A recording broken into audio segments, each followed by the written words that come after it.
Good morning, everyone.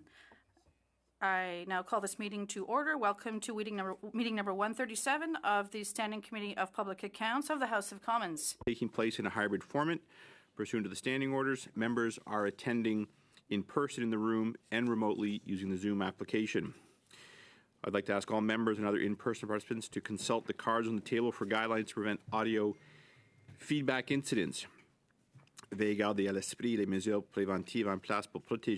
are preventive measures in place to protect the health and safety of all participants, including the interpreters. Approved black earpiece. Please keep your earpiece away from the microphone at all time. When you're not using the earpiece, place it face down on the sticker, either to your left or your right. Reminder that all comments should be addressed through the chair. Pursuant to Standing Order 108-3G, the committee is resuming study of Report 6 of Sustainable Development Technology Canada 2024, sent to committee on June 4th, 2024. Donalyn McClymont, Deputy Secretary to the Cabinet, Senior Personnel and Public Service Renewal. Thank you for coming in today. And Rima Hamui, Assistant Secretary to the Cabinet, Senior Personnel. Thank you for coming in today as well. Collectively, you have 5 minutes for an opening presentation. I'll turn things over to you, please, when you're ready. Thank you, Mr. Chair. Can everyone hear me okay? Just making sure on the screen. Everybody's good? Okay, perfect. Thank you very much, Chair, honourable members. Merci, Monsieur le Président. Thank you very much, Chair, honourable members of the committee. Good morning. I would like to begin by acknowledging that the lands on which we are gathered today are part of the traditional and unceded territory of the Algonquin and Anishinaabe people. In the context of this committee's study of the Auditor General's report on Sustainable Development Technology Canada, my colleague Rima and I are pleased to be here today to provide information regarding the role of the Senior Personnel Secretariat on Governor and Council appointees, including at SDTC. Les nominations par le gouverneur en conseil sont faites.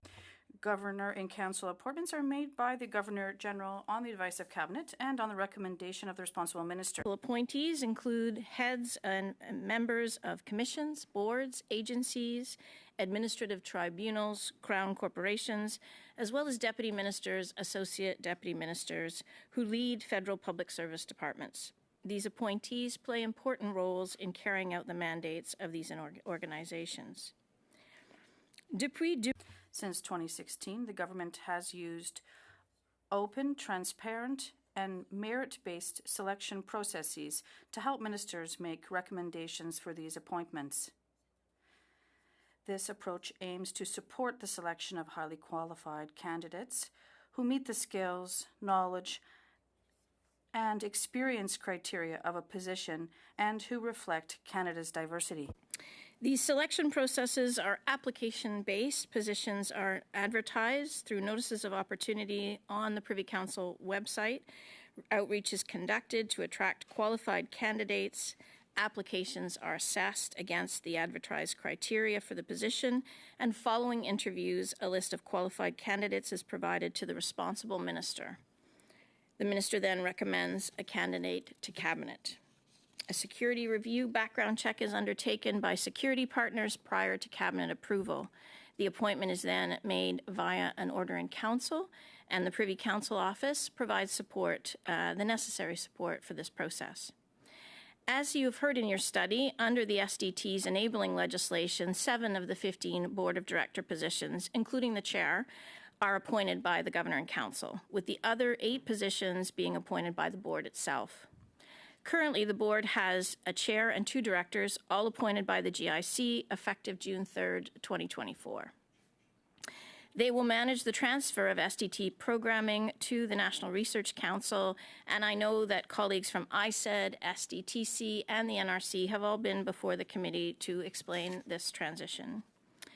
All GIC appointees, including the SDTC board members appointed by the GIC, must abide by the terms and condition of their appointment.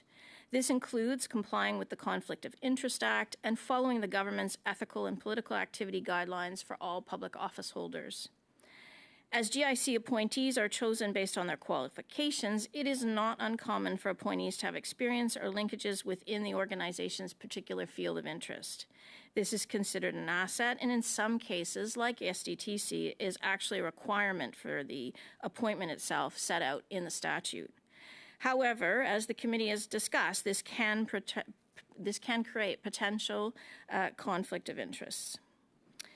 GIC appointees are responsible for ensuring that they comply with the Conflict of Interest Act throughout their tenure, and that they need to seek the necessary advice from the Conflict of Interest and Ethics Commissioner as required. The Commissioner is responsible for interpreting, administering, and adjudicating the Act, including providing advice on compliance and determining whether an appointee is in contravention of the Act. For our part, PCO ensures that candidates well understand their obligations under the Act and that they will be in a position throughout their tenure to meet those statutory obligations. Candidates are informed of these obligations at multiple points over the course of the selection and the appointment process. Before being recommended for appointment, candidates are asked whether they have or they think they have a conflict of interest with respect to the position. If a candidate identifies a conflict to us, we ask that they consult directly with the Commissioner on this matter. The Commissioner will then provide confidential advice and a direction tailored to the candidate's individual circumstances. Following appointment, the appointee and their organization must implement whatever measures are recommended by the Commissioner to ensure compliance.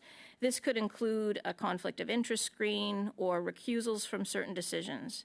The Commissioner and his office oversee compliance and take necessary corrective action. Thank you for your attention. We would be pleased to answer your questions. Thank you very much. I'll now begin the first round. The first round consists of 4 members who each have 6 minutes. Mr. Perkins, I understand you're leading us off. You have the floor for 6. Thank you, Mr.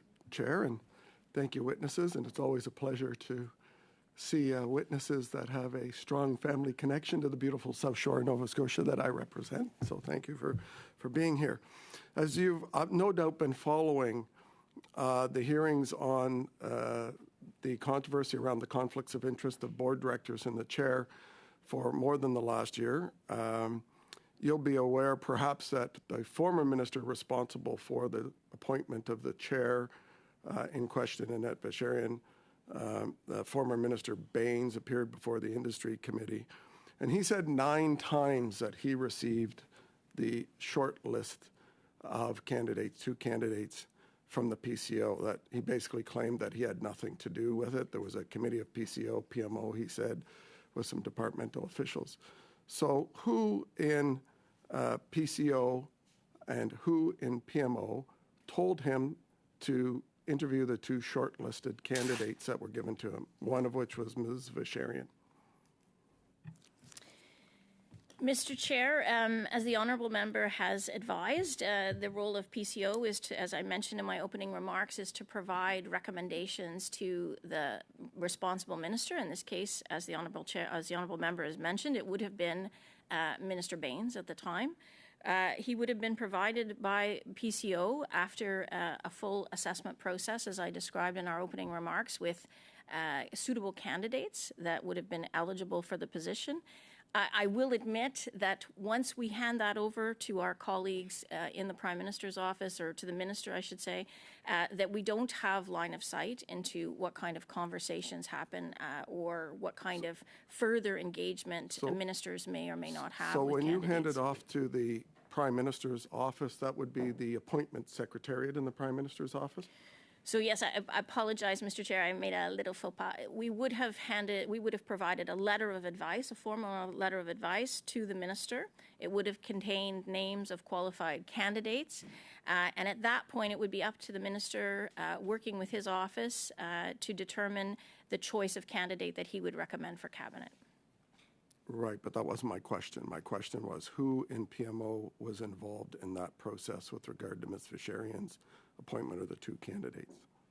So, Mr. Chair, the Prime Minister's office obviously works closely with us. They are members of the selection process, and I couldn't speak to what kind of engagement they would have with the minister's It office would or be the fair, it minister. would be fair to say whoever heads the PMO appointment secretariat would have been involved. Who was that? Back at that time, Mr. Chair, the individual that was responsible for the PMO secretariat would have been a woman by the name of Hilary Leftick, who Thank you. I think Thank moved you. on in Now, 2020. now, in the Ethics Commissioner's report, the Ethics Commissioner interviewed Mrs. Vacherian, and essentially the first time she had heard of this was when the minister's office phoned her to ask her if she would be chair. And my knowledge, based on the testimony of the former president, Ms. Lawrence, that she was told that the chair at the time, Jim Bilsili, had to be out, and they were replacing him with someone else, and they gave him about 7 days' notice that he was out. It's pretty clear to me that Ms. Vacherian didn't apply. Is that true, that she was approached but hadn't actually applied in the transparent process that Minister Baines outlined that was here, that you apply and then get it, that she had actually been approached to apply? Mr. Chair, I would say that I will be a bit cautious in terms of the level of detail I'm able to give on individuals to protect their personal information. Much of what is known about Ms. Vacherian's application and her tenure is in the Ethics Commissioner's report, so we can rely on that to some extent. So okay, you can't say that. I do have limited time, so I apologize for interrupting, but Ms. Lawrence was told that by the powers that be that informed her that they were choosing Ms. Vacherian after she objected to her conflict of interest and put that through the system through ADM Noseworthy, that they would manage conflicts. Ms. Vacherian had companies that she had a conflict with had already received about $12 million from the Green Slush Fund before she was appointed. And then while on the board, her stated conflict of interest companies received almost $36 million while chair of the board. So I'm curious who in PCO or PMO told ADM Noseworthy or the Deputy Minister of the Day or Minister Baines that it was okay to have the first chair in the history of SDTC appointed with conflicts. No other chair had had conflicts.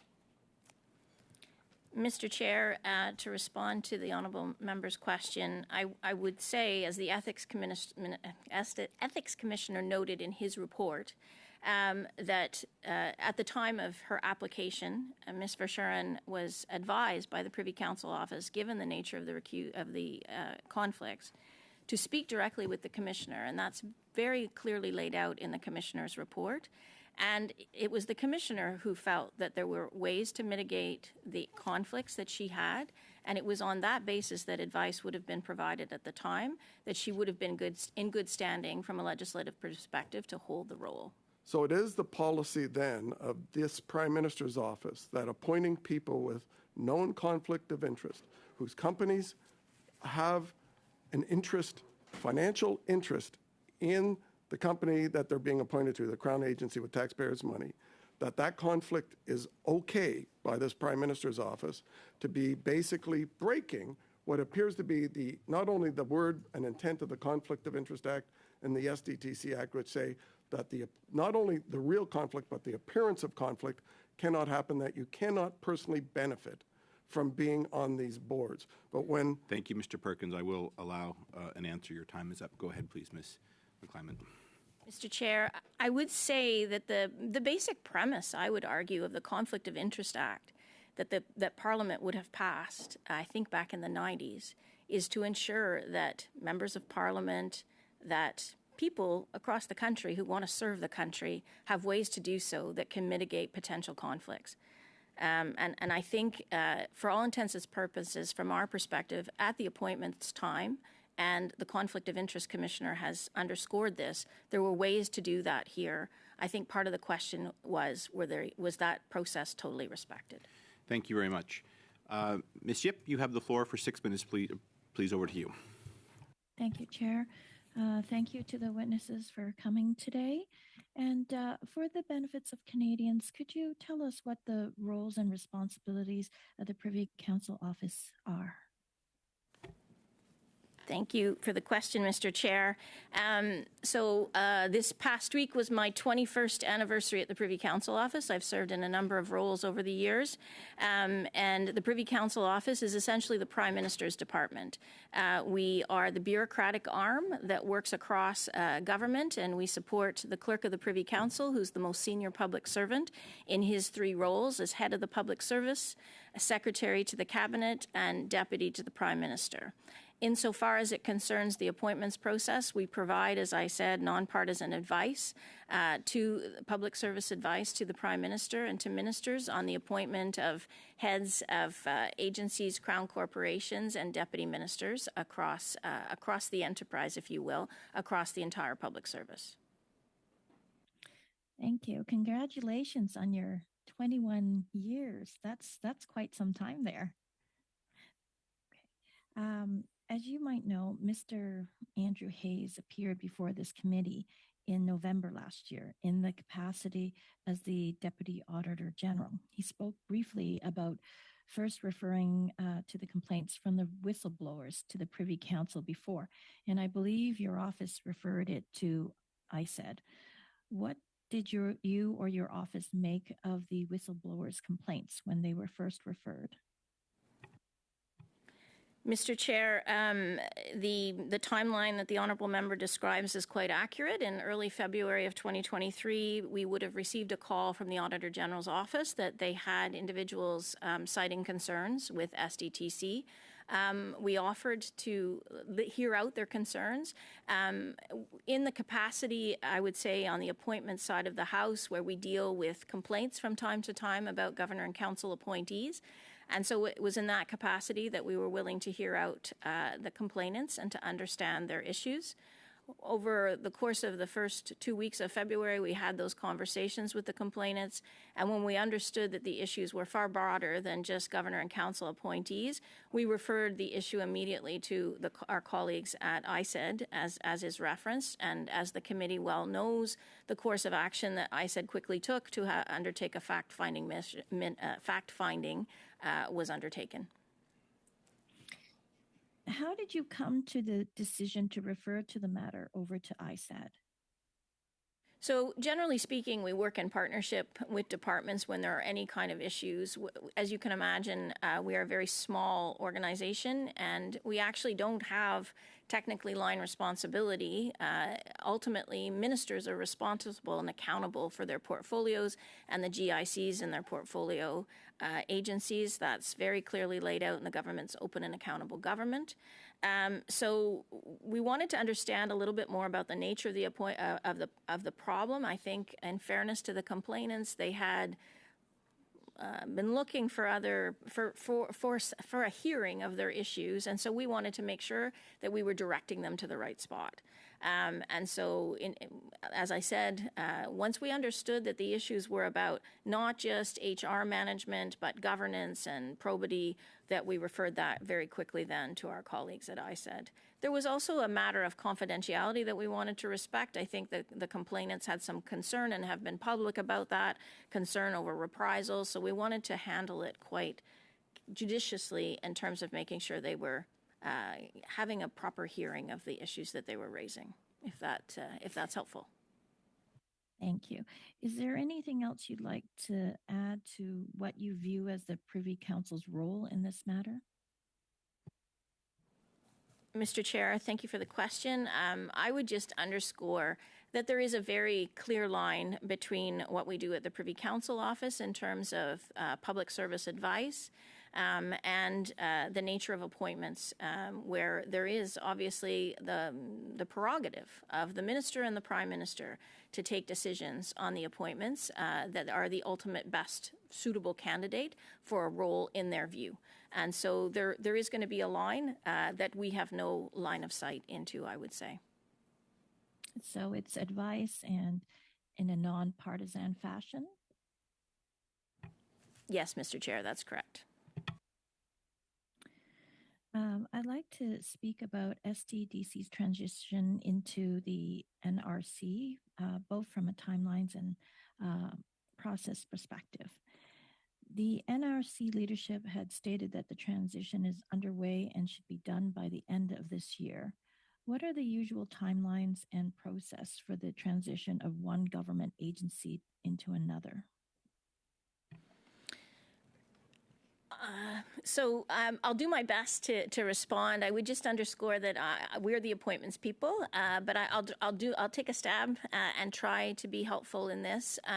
This would be more of a machinery of government question, but I would say this is pretty fast, to be honest with you, and I think it's the minister.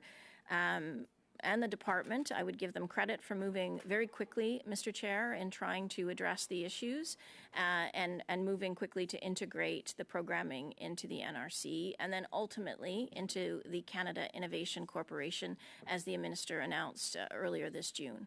So it is obviously, you know, these things take time to integrate new programming into an organization.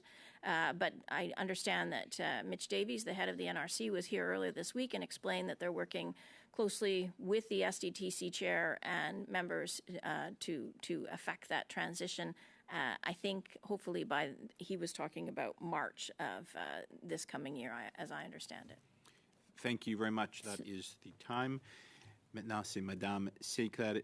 Now we give the floor to Ms. Sinclair Desgagnés, who joins us on Zoom. You have the floor for 6 minutes, please. Thank you very much, Chair. I'd like to say hello to our witnesses. In this entire story, there's something else.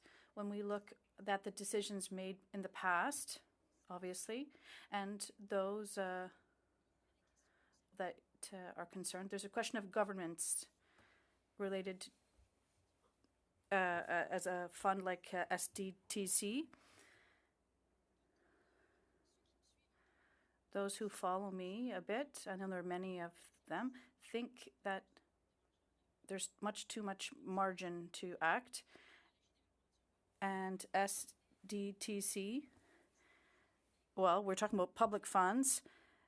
There was a great deal of leeway, which allowed them to get funds. There could be public conflicts of interest, potential appointments that might have been problematic. So I see an issue here, and what we are seeing and hearing is that the government's plan in this respect, and I'd like to get answers, it was to create the CDC just to be another Crown corporation like 2.0. How would there be a cautionary approach, one that would be attentive to public funds? We have no guarantees of this. At no time was there a desire for transparency or diligent use of public funds. What we've heard is that the funds will be transferred and the teams will be transferred.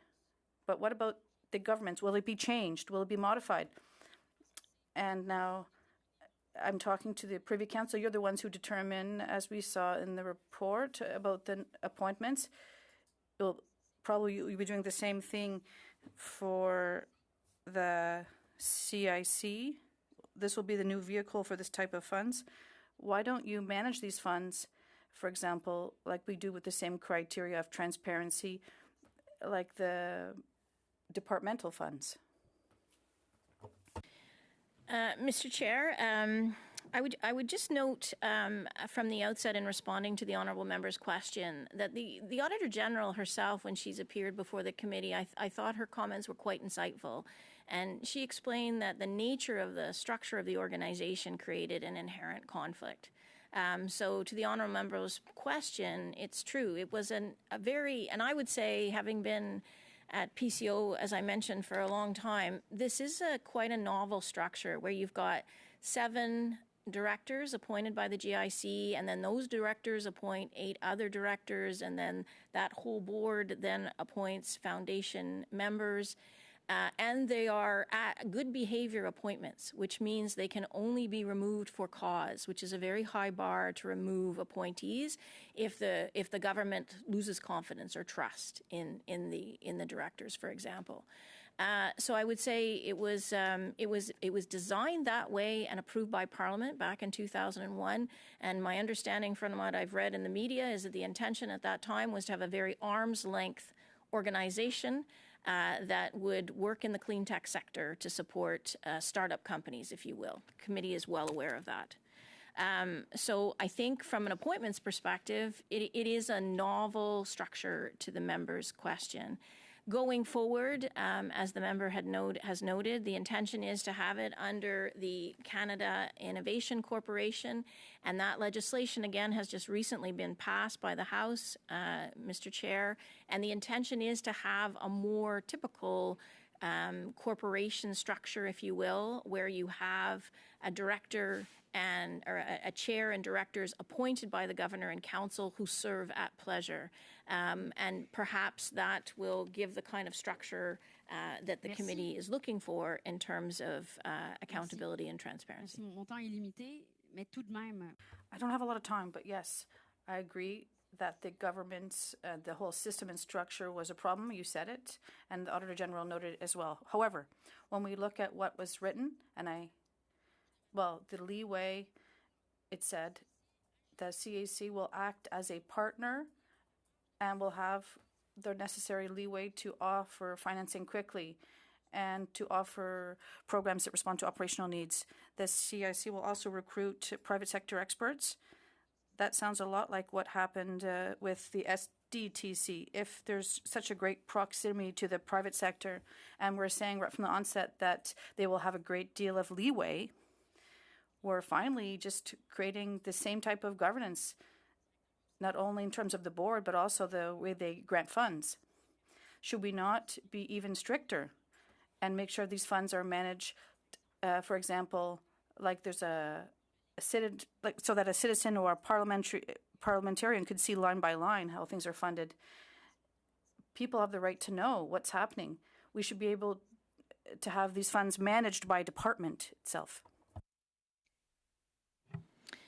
Mr. Chair, I would note that a decision has been taken by the minister, and an announcement has been made in terms of the structure going forward. I would just note from my part, from the appointments perspective, we will, obviously ensure that there's an open, fair, and transparent process to find directors for the Canada Innovation Corporation who have the requisite skills to ensure the oversight required going forward for the organization.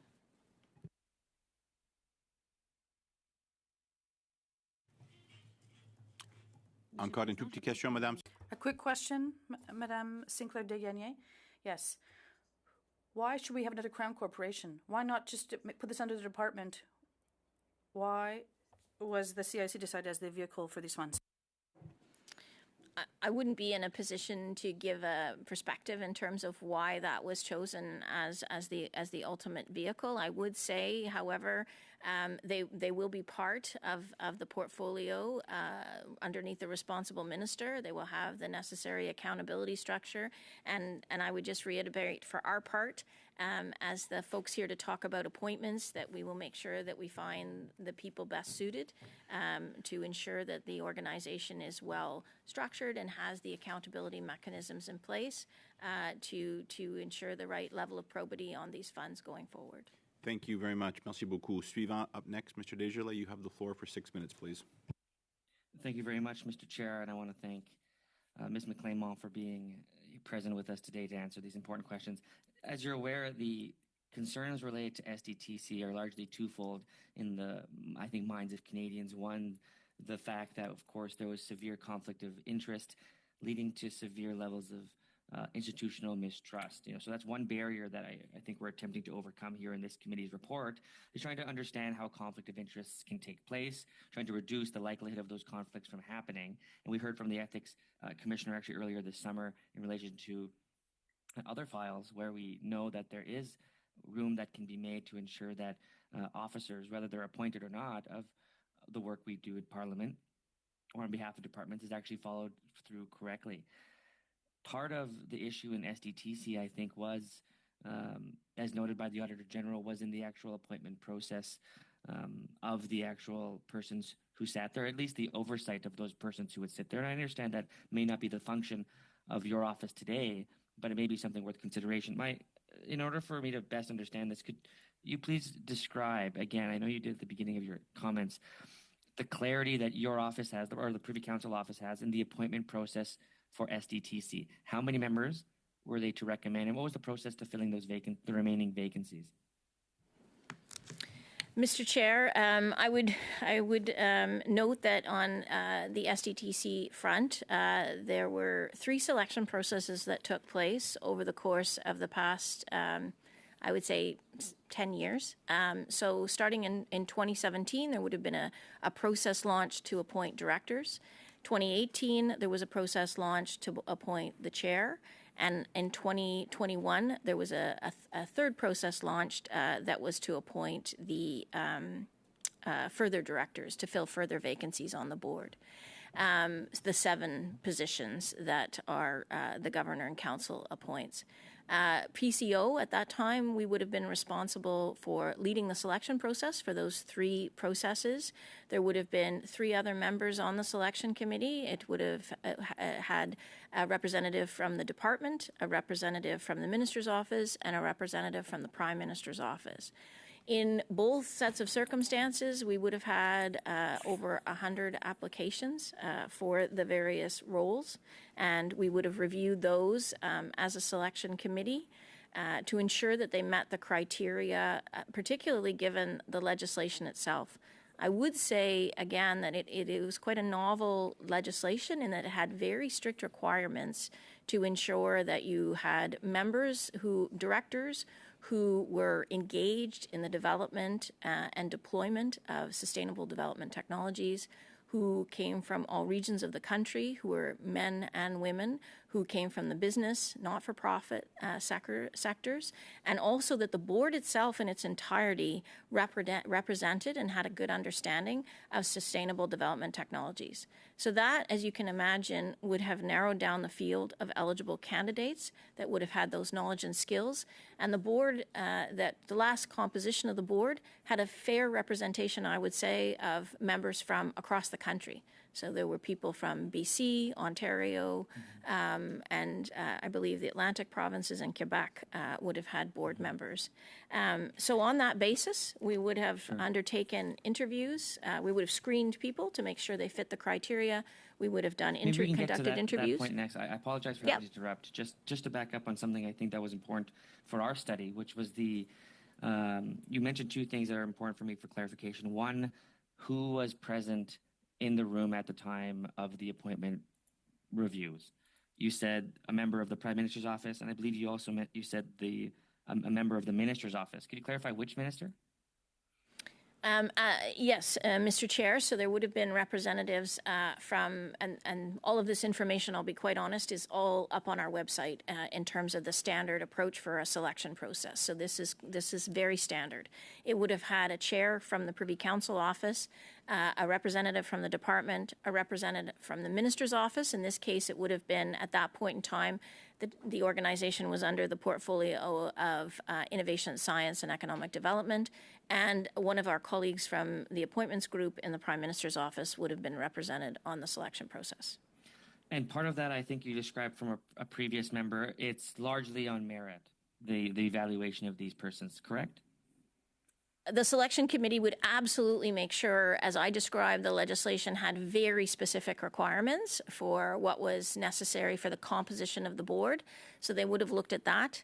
They would have also looked at the individual's ability to manage themselves as a board member, their experience on other boards. What about ethics in the instance of conflicts of interest? Is there any review process in the appointment process that could demonstrate or at least reduce the risk of conflict of interest? As you know, in SDTC, this is an extremely serious situation where there was many instances of conflict of interest. It seems imperative to me that if we're going to be appointing officers to these kinds of boards, that there at least be some kind of competency to demonstrate that they have an ethical understanding of the conflict of interest. Is there any questions within the review or interview process that clarify or create a process to determine how much risk a particular appointment could potentially create for an organization in the instances of conflict of interest? What anti-conflict of interest processes are there in the appointment process? Mr. Chair, I would say we have a very robust, and it's continued to evolve and strengthen over the past several years in terms of making sure that candidates are very well aware that they have to adhere to the Conflict of Interest Act. And it starts in the Notice of Opportunity. There is a very detailed paragraph that sends candidates to the website of the Commissioner. It goes through the obligations for candidates, if they wish to apply, of how they have to adhere to the Act. In the interview process, we ask the question point blank of candidates if they have any real or perceived conflicts in relation to serving in the role. And then again, throughout the selection process, we continue to ensure that we raise these issues, and we do one last check, of course, again, before the appointments process. So the standard right now is about 5 touch bases over the course of the selection appointment process, where individuals are advised and they are asked to ensure that they will comply with the Conflict of Interest Act throughout their tenure. Thank you very much. That is your time. Beginning our second round, Mr. Cooper, you have the floor for 5 minutes. Thank you, Mr. Chair. Madame McClymont, you spoke about an open, transparent, and merit-based approach with respect to governor and council appointments. With respect to the process that ultimately led to the appointment of Annette Verschaeren to serve as chair of SDTC, how did the search begin? Was there a public posting for the position of chair?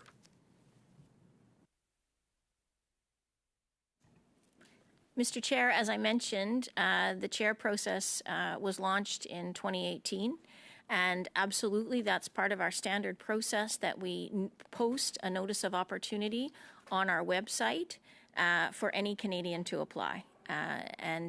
So that would have been on our portal. There is also an outreach strategy that the department undertakes with colleagues to make sure that we are attracting candidates eligible So with for the respect to that outreach strategy, was a firm hired to identify prospective candidates? Not to my knowledge in this case. We have no record of a firm having been hired, Mr. Chair. When did Annette Verschaeren make a submission with respect to her application? So, Mr. Chair, as I mentioned from the outset, there will be limitations in terms of personal information that I'm not able to divulge, but I would refer back to the Ethics Commissioner report that does detail in some length Ms. Verschaeren's application process, if you will. So she did mention, I believe, in the report that she had applied. Well, through our portal. we know that the minister's office approached Ms. Verschaeren in April. Did she apply before that or after that? Was she recommended as part of the outreach initiative, or was it the minister's office? Because it appears that it was the minister's office that specifically went to Ms. Verschaeren. Mr. Chair, I have no knowledge. I would have to say. Thank you for that. How many candidates were considered? Mr. Chair, as I mentioned, there will be limitations in terms of personal information. I'm not asking for personal information. I'm just asking for an approximate number. It was under 10, I would say. I would be able to say it's under 10, Mr. Chair. It's under 10. Now, you mentioned that there was a letter of advice sent to the minister with recommended qualified candidates. Was Ms. Verschaeren's name on that list?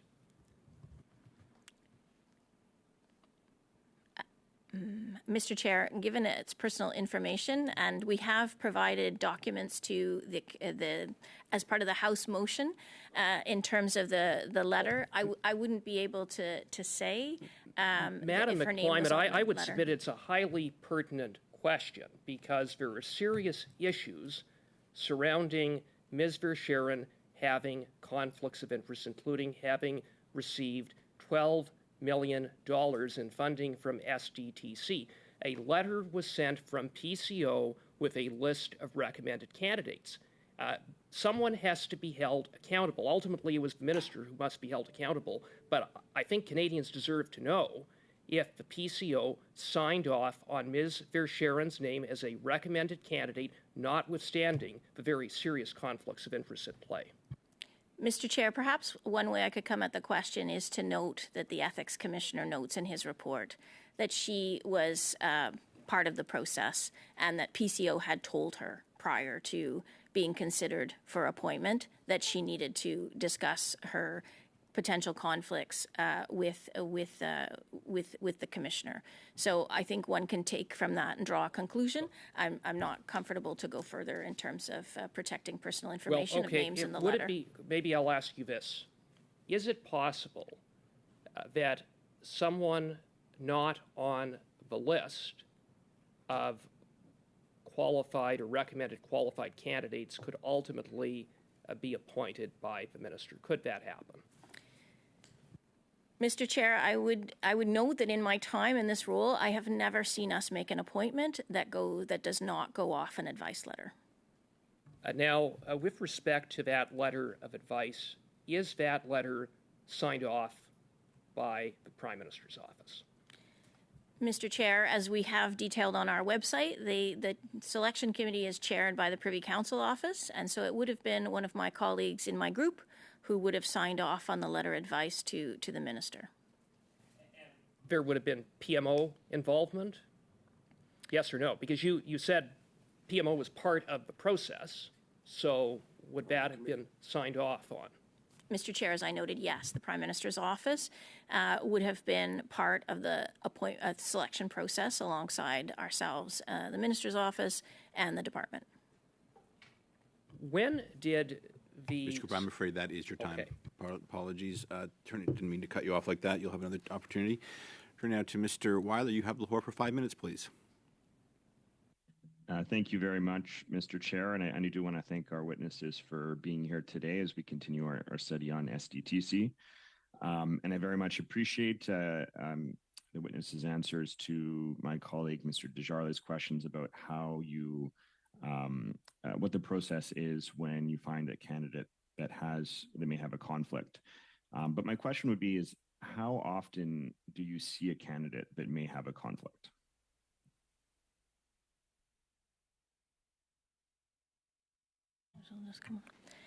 Mr. Chair, I would say, I wouldn't want to give a number, but I would say it's not infrequent that we have people that want to serve on boards, crown corporations, agencies, tribunals, who have obviously some knowledge, and as the committee has mentioned, have the merit and have the education, skills, and experience to serve well in these roles.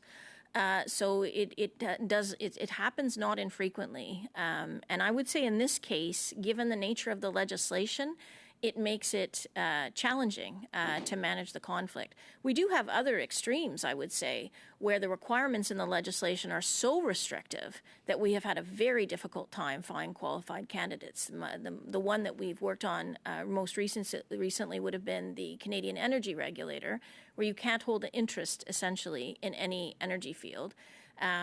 Which makes it very, very difficult because those are often areas of investment in portfolios, for example. So I think to the honourable member's question, yes, it's not uncommon, and we work very closely with the Commissioner's office, respecting, of course, the line between their role and ours. And I would say that at the end of the day, it is up to the Ethics Commissioner to make a ruling and decide if an individual can serve in a role depending on their background and their interests, their financial interests. And we have, I think, quite a good partnership in terms of working with them on making those decisions. Thank you, and I understand the importance, particularly with the Canadian Energy Regulator, to manage those kinds of conflicts, because I remember, I think it was in 2014, when there was an individual who wrote the economic case for the Trans Mountain Pipeline that was brought on to the National Energy Board while that project was being reviewed. So I know that's a really important process that needs to take place. But I was hoping you might be able to share with this committee, what are some of the mitigation processes that you've referenced that you take in case of candidates that may have a conflict?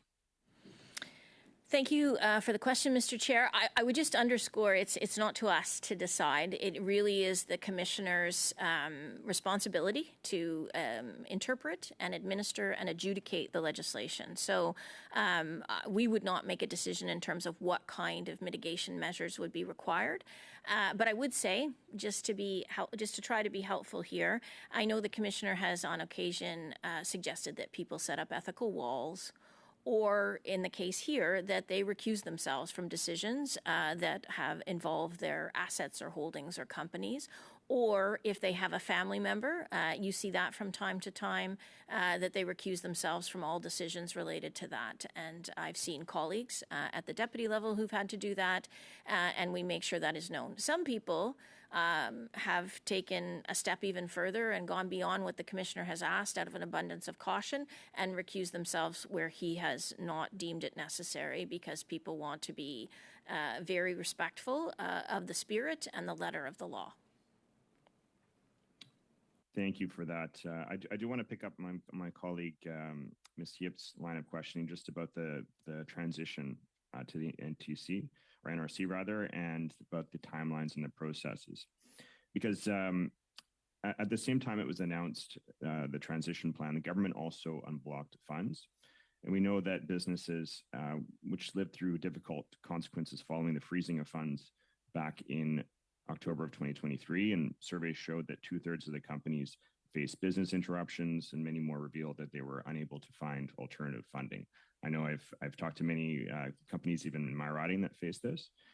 It's resulted in things like layoffs and people having to sell off portions of their businesses. So I'm just wondering how does the unblocking of these funds interplay with the transition?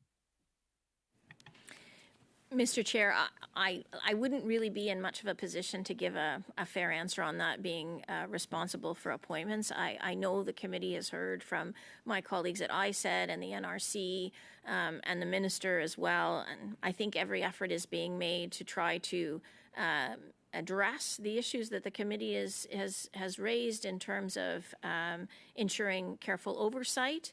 And I know that the current chair, Paul Booth, was here, and he made a commitment to the committee to make sure that he would do that as quickly as possible, and would review the funding that is in the pipeline and funding that's been provided. So I think all efforts are being made across the system to try to craft that careful balance. But unfortunately, I wouldn't be able to comment further, Mr. Chair, as we are, like I said, responsible only for appointments. Thank you very much. Suivant encore, c'est Madame Sinclair. Now we move to Ms. Sinclair Desgagnés. 2.5 minutes, please. Thank you very much, Chair. And the same line as the question, well, since I wasn't able to ask it because my time ran out. In terms of transparency and governance, I believe that the desire is to have a governance system that is more typical. Now, it's not enough in terms of transparency with funds spent. For example, a department has to reveal all of its spending to the public. We see this in the public accounts and the financials of every department, but the Crown corporations don't have the same obligations. People have to understand, and I'm mentioning it once again, transparency of this type of financing is essential to the success of such programs. Is there still a way that either the CIC agrees to have the same level of transparency as the department? I think that would be the ideal situation, or that the funds that are with the CDCC are suspended and accept the same standards of transparency as the department. Would that still be possible or not? Mr. Chair, I would just reiterate, I'll try to do my best to be helpful as a senior public servant to try to navigate some of the questions, but I am the appointments person. So all I could really say in response to transparency is that we will do our best when we're hiring a new board to make sure that they understand their responsibilities and the heightened attention, if you will, in terms of executing on delivery of these funds. But beyond that, I wouldn't be able to offer much about what could be done in terms of transparency for the organization going forward. Au sujet des... Thank you. In terms of the appointments, can you ensure that the board committee, when it is appointed, can you ensure us that the members understand the importance for the public and for taxpayers of being very transparent to a certain level is expected? So in your appointments, can you ensure us that this will be very clear? Mr. Chair, so my understanding is that the CIC will get up and running probably in 2026. So absolutely, I think I'm quite comfortable in saying that when we appoint new board members to a new organization, we certainly do assess their ability to manage complex funding models. And I think the member could be assured that we will have a robust process to assess the new director's ability to manage in this complex environment that they'll be taking on. Monsieur le Président, je crois que Chair, I think my time's up. Yes, thank you very much. Mr. Desjardins, you have the floor for 2.5 minutes, please. Thank you very much, Mr. Chair. I do want to now turn again to my questioning in relation to the appointment process and ways that the appointment process, I believe, may have been enhanced or could have been enhanced to avoid what I believe to be a very serious issue of conflict of interest, at least finding ways to recommend ways to make it better. At the testimony of some of this work in prior to today's meeting, Ms.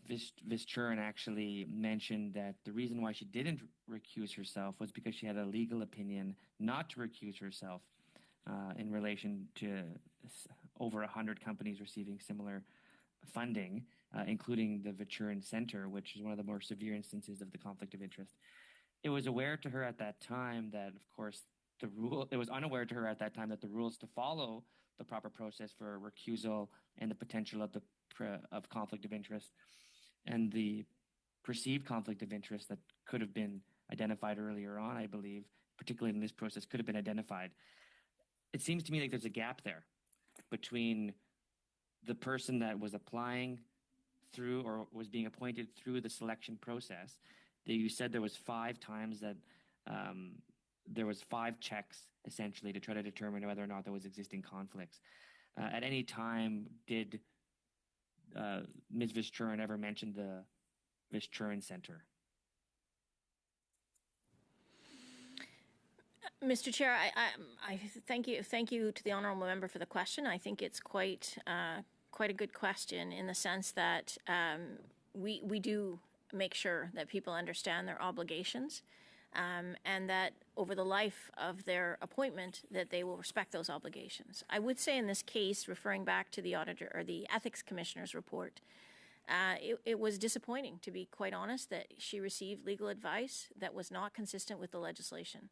And I've actually used this as an example recently with colleagues, with deputy colleagues. I've raised it on several occasions since the ethics commissioner's report has come out, to remind colleagues and to remind their colleagues in portfolio agencies that, as I've said several times here, that the interpreter and the adjudicator of the act is the commissioner, not outside legal counsel or not even our own legal counsel. I think many of us have a kind of instinct to take the advice of the lawyers directly.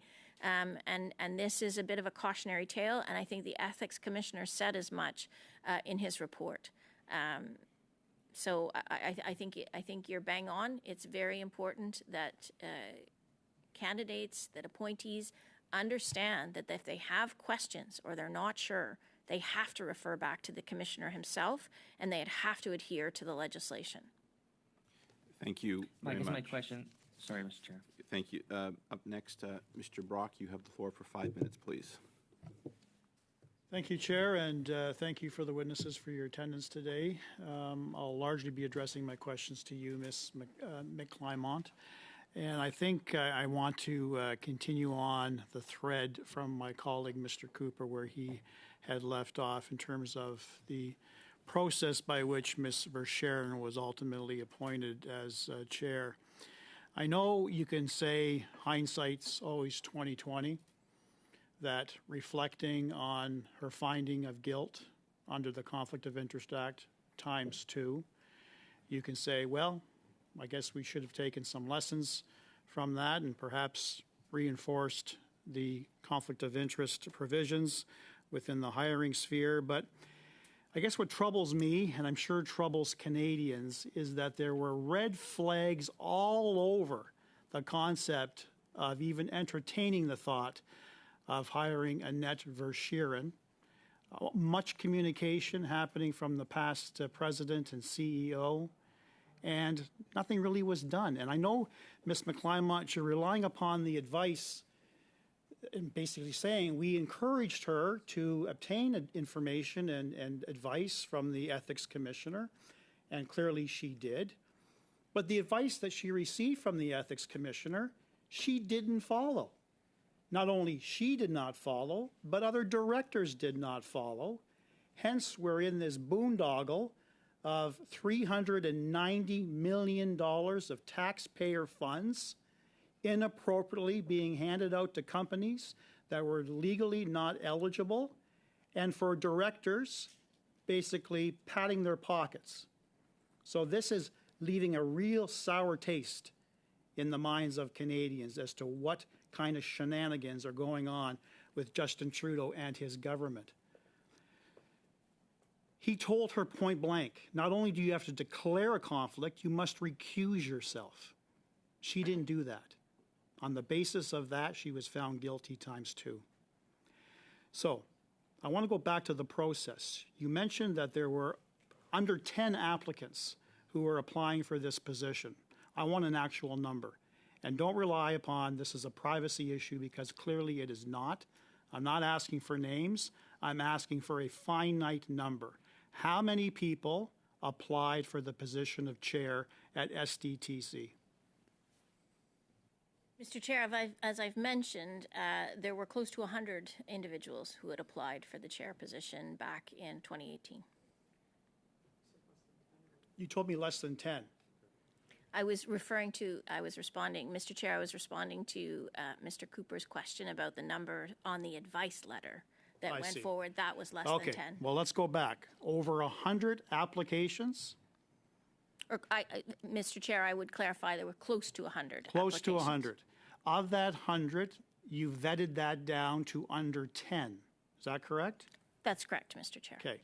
What was the number under 10? Mr. Chair, as I've mentioned, out of respect for privacy and That's personal not good enough, information- Mr. Chair. I'll remind you, ma'am, of the supremacy of Parliament and the supremacy of this committee. The issue of privacy does not apply. I'm not asking for names. I'm asking for individuals that were mentioned in this referral letter that went off to the PMO and the minister's office. That is not a privacy issue. And if you claim privacy again, I will seek direction from the chair, because we have a right to demand that number and the documentation that flows from that. So I'll ask you again, out of respect, what is that actual number? I will not accept under 10. Let me just interject here, just to assist the witness. So Mr. Brock is correct about privacy. Now, we're a long way from asking for any information from that. But I do think he is within his rights to ask for a number. Now, if you need to come back to us with that number, we'll accept that. At least that would be my recommendation. But I do think you need to provide a little more specificity, because there's a lot of numbers under 10. So if you would, please. So, Mr. Chair, I appreciate your intervention. Our standard is that we don't divulge when it's less than 10. But I appreciate your offer to assess that and come back to the committee. So we will do that. We will check with our council and see if we're able to provide the number of names that were provided in the chair advice letter. That answer is unsatisfactory to me. She's taking this request under advisement, and obtaining legal information, legal counsel as to whether she can release that number. Again, I repeat that this is not a privacy issue that can trump the supremacy of Parliament and the supremacy of this committee. I will be asking this witness again to provide that information to this committee, an actual number of individuals that made it on the referral list. Yeah, I will function here at the direction of the committee now. It is my view that if you have that number, you should provide it to this committee. There is no, from this committee's point of view, there is no legal obligation for us to wait for a response. Out of courtesy, if you don't have that, that'd be one thing, but that's not the answer you gave. It is also unusual for PCO to appear before a parliamentary committee like this. These are unusual circumstances because of this board. I would urge you to provide Mr. Brock with that answer. It does not violate any privacy considerations that you might be under that we are not under. And again, doing so, I think, would be forthcoming to this committee, which I think you should be. It would also steer us away from the committee taking additional steps to require you to provide that information. So I would urge you to provide the number to Mr. Brock, please. I'm not, to be completely honest, I'm not sure if I have the exact number with me. So I would like to, if, Mr. Chair, if it is possible, if I could just verify and we could get back to the committee with the number, if that's okay. Is that just for clarity? Is that something you can verify in the next hour, or are you seeking? Okay, that'd be helpful. Thank you. So we'll look for that, and we'll deal with this before noon, Mr. Brock. Mr. Brock, I'm afraid your time is now up. So you'll have another opportunity, I believe. Turning now to Ms. Khalid, you have the floor for 5 minutes, please. Thank you. Thank you very much, Mr. Chair. And, you know, as I continue to participate in this committee, I always see people, witnesses who spend their time coming in, sharing in good faith information with this committee and being put through the ringer. It's unfortunate, and I obviously encourage continually to my colleagues to please respect witnesses and to respect the legislation under which we are governed. I understand and appreciate the relevance of Parliament in how we operate, but I also want to stress that there are branches of how we operate as a democracy, and that we should act responsibly with the powers and privileges that we are given within our Parliament. Now, Ms. McClymont, you had made reference to production of documents, and as you may know, there was a Conservative motion that had been adopted in the House requiring the production of documents related to SDTC to the law clerk with the intention of providing these documents to the RCMP. Now, the Conservatives are egging the RCMP to start criminal investigations, and I don't think that's fair. It is quite an abuse of the powers that they're privileged to have in our democracy. Now, if I'm not mistaken, as you indicated, PCO plays a central role when it comes to production orders of this type, leading the process and providing guidance to departments. With regards to this production order, multiple offices implicated have raised some serious alarm bells. Earlier this summer, the RCMP commissioner raised the alarm, saying that there were risks that this motion compromised its investigative processes and police independence. Now, in your experience, have you seen a production order from Parliament that compromises institutions' independence in this way? Mr. Chair, I would just preface that, again, I am a senior official from PCO. To be sure, we are focused on the appointment side of the House. I would say for our part, consistent with my previous comments, we do take very seriously our obligations under the Privacy Act. And we do redact information that is of a personal nature to protect appointees so that they do feel they can come forward and put their candidacy and be protected. And so that is absolutely what we did in this context for our part in senior personnel.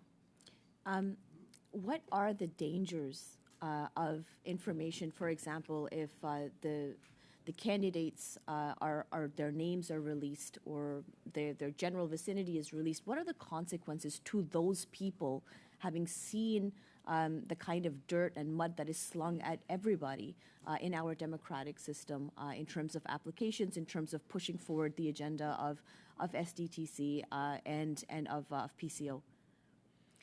Mr. Chair, I would say we really try to encourage people across the country to apply for these processes. I've over my time in this job, I've heard some very heartwarming stories of people who want to serve very, very much and are very grateful for the opportunity through an open process to do so. If that is breached, then we betray that confidence in people who have put themselves out there, who may not be successful for positions, who come from a very high stature across the country. So it would be very disappointing. It would cast a real chill for people to serve, and there's lots of public commentary these days about people not wanting to serve for a variety of reasons in a kind of heightened public and social media environment. So I would be very disappointed if we were to take steps that would anyway risk confidential information being provided that would hamper or cast a pall on people's interest in applying for positions. But at the same time, we see that there has been an issue here. There's been a disconnect between the ethics commissioner, the AG, the PCO, with a candidate and their lawyers. How do you think that this transition to the NRC is going to help with increased oversight, for example, of these kind of appointments? What is your office doing to make sure that these kind of disconnects and that general mistrust in the entirety of candidacy that is not impacted?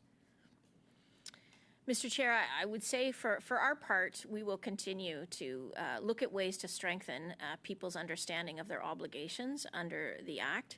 I have spoken to the Ethics Commissioner myself if there's more things we could do in partnership together to make sure that people do understand their obligations, as one member pointed out, not from the beginning, but through the duration of their appointment. And I know the Commissioner does have tools in place to make sure that people are reminded of their obligations, and he offers training and other outreach. So I do think it's quite important, and it's something that we'll absolutely have to reflect on to make sure that people continue to understand their obligations under the legislative frameworks that they operate in. Brief question, if you have one.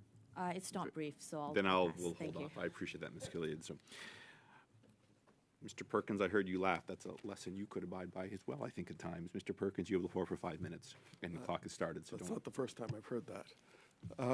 Thank you. So I just want to be clear. Former Minister Baines testified before committee that he got a letter from PCO with two names. Former CEO Leah Lawrence testified before committee that she was told from the minister to vet the two names that PCO had given. Both had conflicts. One chose not to put their name forward when asked. The other one said, sure, no problem. And the other one was Annette Vacherian. So I'm a little unclear, since we've had lots of testimony, what the reluctance is to say two names are given, since we've had lots of testimony from the former minister, the chief of staff of the former minister, and the former president, that that's what was given to them. Mr. Chair, that's fair. Like I said, we will check on that, Mr. Chair, as you've offered to do, and we will come back and we will clarify on the names. I would say it's pretty standard process when we put the names forward that the minister may decide to meet with individuals, and it is unfortunate sometimes people do decide to back out if they feel that they are not going to be able to meet the ethical wall obligations. I appreciate that. I just want to help understand, besides what MP Brock said, I think it's really important to understand when Ms. Vacherian was appointed with her managed conflicts as a testimony, Leah Lawrence, the president, said there was a board member pre-2019. They had stepped back from the organization to recuse himself. But later, when Ms. Vacherian was appointed, it was about a year after she was appointed, the individual came back and said, well, given that direct conflicts are now allowed, I'm going to go back on the board in this organization that was funding a company that he was going for it. Now, I asked her who that was, and she said Guillemette was another PCO recommendation, presumably. It was a GIC appointment. And Guillemette loved the conflict allowance so much that while he was on the board, $16.2 million of taxpayer money went to companies he had a conflict of interest in and an investment in. He even admitted that he voted for one of them in committee. He voted for $4 million to a company he owned. So it doesn't seem like the process works on trying to prevent people from abusing and taxpayer dollars in this way that the Prime Minister's office has set up in their clear and transparent way. So why is it that PCO doesn't seem to monitor conflicts of interest once they appoint these people to the board who declare they have a conflict?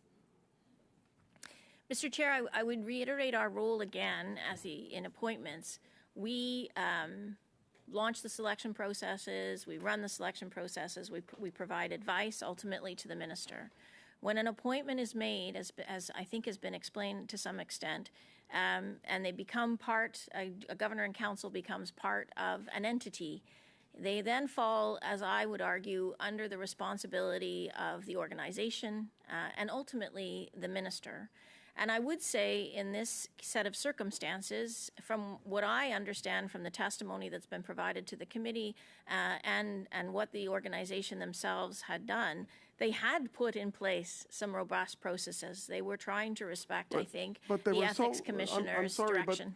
They were so robust, so there's no obligation on your appointment process afterwards to see whether or not those who have been identified to have a conflict of interest actually live by the rules. So the robust processes were that 82%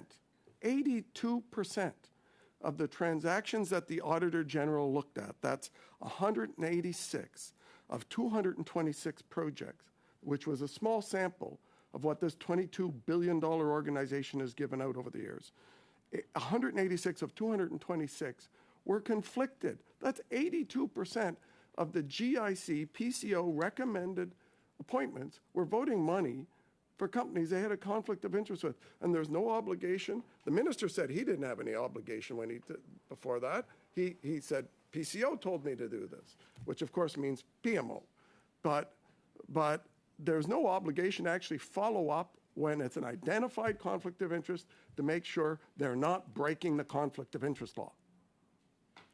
Mr. Chair, I would reiterate again that our role is to make sure people understand their obligations under the Act, and it is the Conflict of Interest and Ethics Commissioner, as set out in statute that was passed by Parliament, who is responsible for interpreting, administering, and adjudicating, which means that he does undertake efforts to ensure that appointees understand their obligations under the Act, and if there is a problem, as we've seen in this set of circumstances, he will investigate and he will make findings. Mr. Perkins, I'm afraid that is your time.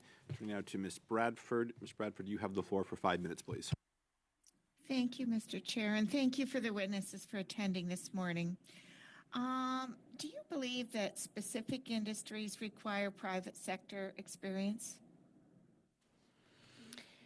Mr. Chair, I would say it, generally speaking, it will depend on the individual circumstances. One thing I would say I've learned over the years in appointments is there is not one piece of statute that has exactly the same appointment provisions. Almost every statute for appointments has very specific provisions and different provisions. So, for example, as I've outlined here on SDTC, there are very specific provisions that require certain aptitudes, skills, knowledge, and experience in order to fulfill a role as a director.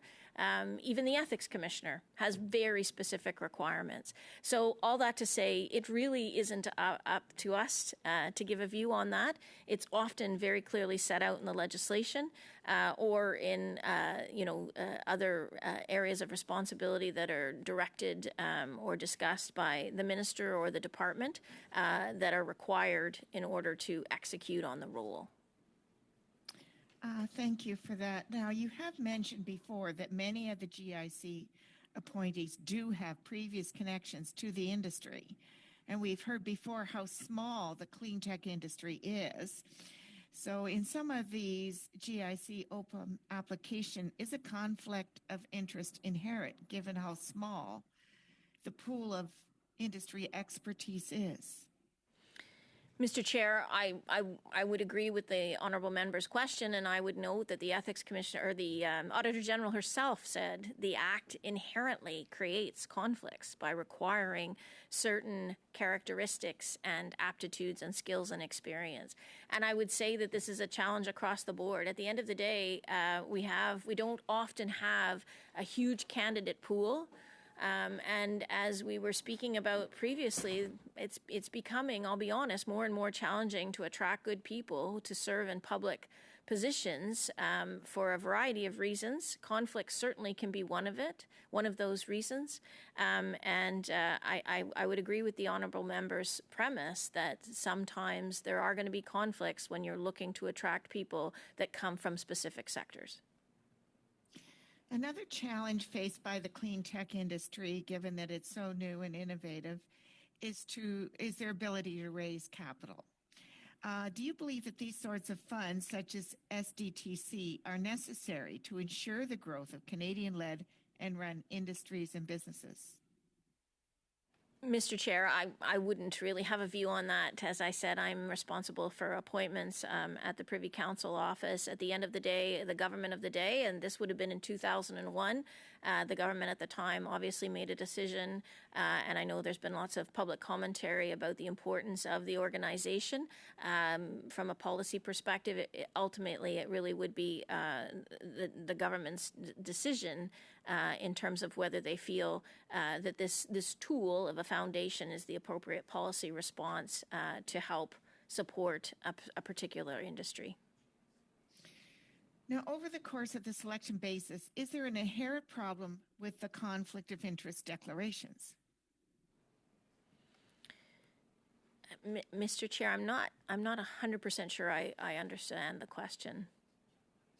Well, I think you mentioned earlier that, you go through this process about 5 times. The candidates are grilled or asked to verify or state their potential conflict of interest position. Is it sufficient? Like, clearly in this particular case, it wasn't. I think I would say that I feel that we ask many times, as I've said, and it's written very clearly in the application. You could go on the website right now and you would see an application and you would see it very clearly laid out. These are your obligations under the Conflict of Interest Act, and I would give credit to the Commissioner and his office. They have very clear information on their website for yourselves as well as members of Parliament. So I don't think for our part there was anything more that we could have done to be clearer in terms of what the obligations are. And I do think in some ways this was a success. The individual was referred pre-appointment to the Commissioner. The individual has pointed out they spent 2 hours with the Commissioner going over their assets and their potential conflicts. So I think it was quite detailed in terms of the support that was provided from the outset of the appointment. So I do think that we're doing everything we can, but absolutely we're always looking at ways to improve, and we will give some consideration going forward of more that we could potentially do. You have a brief follow-up. Go ahead. Just keep it brief, Ms. Bradford. In your previous testimony, you did refer that you felt there was perhaps a need for ongoing conflict of interest training. Like they declare when they get appointed, but then conflicts can occur as they're acting. Who would provide that COI in your training, in your opinion? Who would be best positioned to do that? So, Mr. Chair, I would say, as I mentioned, the Commissioner does do a fair amount of outreach and public information sharing. So I think a lot of that is already happening. I think the organization here in question had their own protocols and procedures in place. As we've noted, unfortunately, they weren't consistently followed, and the Commissioner has pointed out that himself. I think at the end of the day, to answer your question in terms of who is responsible, it would certainly be the Commissioner in partnership with the organization organizations and the organizations in partnership with departments. And it is something, as I've mentioned, I have raised with my deputy colleagues to be mindful of and to have a look at in terms of the report from the commissioner of things to be careful about in proceeding in terms of dealing with conflicts in organizations. Thank you, Thank you for very that. much. Appreciate that. Suivant encore, c'est Madame Sinclair. Now we go back to Ms. Sinclair Desgagnés, for 2.5 minutes. Thank you, Chair. Another topic that is important in terms of SDTC, which had an objective to encourage sustainable development technology. Well, if you look at the mandate of the CIC, which will cover industrial resource support, support for industrial research, and the funds that will be transferred. But there is practically nothing in terms of the goals for sustainable development. Now, I'm asking you, in terms of transparency, you answered a question, but in terms of sustainable development, do we still have the same objective? Will these funds that will be transferred still have the same objectives in terms of sustainable development? Will it incite the private sector to develop this? Because it's really not clear. Mr. Chair, I would just reiterate that unfortunately I'm not responsible in terms of governance, just the appointments person. So I wouldn't really be able to give a view. But I would say, from what I understand from the minister's announcement, that this organization is going to be focused on innovation, and I think that there's a clear linkage there. If the organization when they do take on this responsibility, it will be to them to make sure that they adhere to areas of fiscal probity. So your answer is not satisfactory in terms of appointments. There are oil and gas research appointments. In terms of appointments, that will these be experts for sustainable development, whether it's in terms of green energy or in other sustainable development sectors in terms of the innovation as such? It's not really specific enough in terms of sustainable development. I think I would say that at the end of the day, the organization, when we're setting up the appointments for the directors and for the chair, absolutely to the member's question, there would be a requirement to make sure that there are individuals that have a clear understanding of the breadth of the responsibilities of the organization. In this case, it would include sustainable development technology. So I would expect that we would look to have people that would have knowledge in those areas to serve as directors. We're a bit of a way out, I would say, as the organization is going to be, as I understand, stood up and transferred by 26-27. So this is something we'll definitely keep in mind going forward. Et voilà, merci beaucoup. Vous allez encore. Thank you very much. You'll have another opportunity later, Ms. Sinclair Desgagnés. Also, for 2.5 minutes, please. Thank you very much, Mr. Chair. I do want to just return to the topic of Ms. Verschuren's appointment to SDTC. While it is a very strenuous process, I would agree, for the proper review of appointments to positions like this in your capacity. I do believe there are still gaps, and I think the Ethics Commissioner points to some of those gaps. I think your testimony in other committees related to ongoing checks also is more in line with what I'm hoping to get from a response. The Ethics Commissioner noted that incorrect legal advice, as you mentioned, caused Ms. Verschuren to deviate from the standard practice and thus led her to contravene the Act. What information at the time of your review of these persons, how much information are they aware of in terms of the Act and its requirements? Was she aware that she was contravening the Act?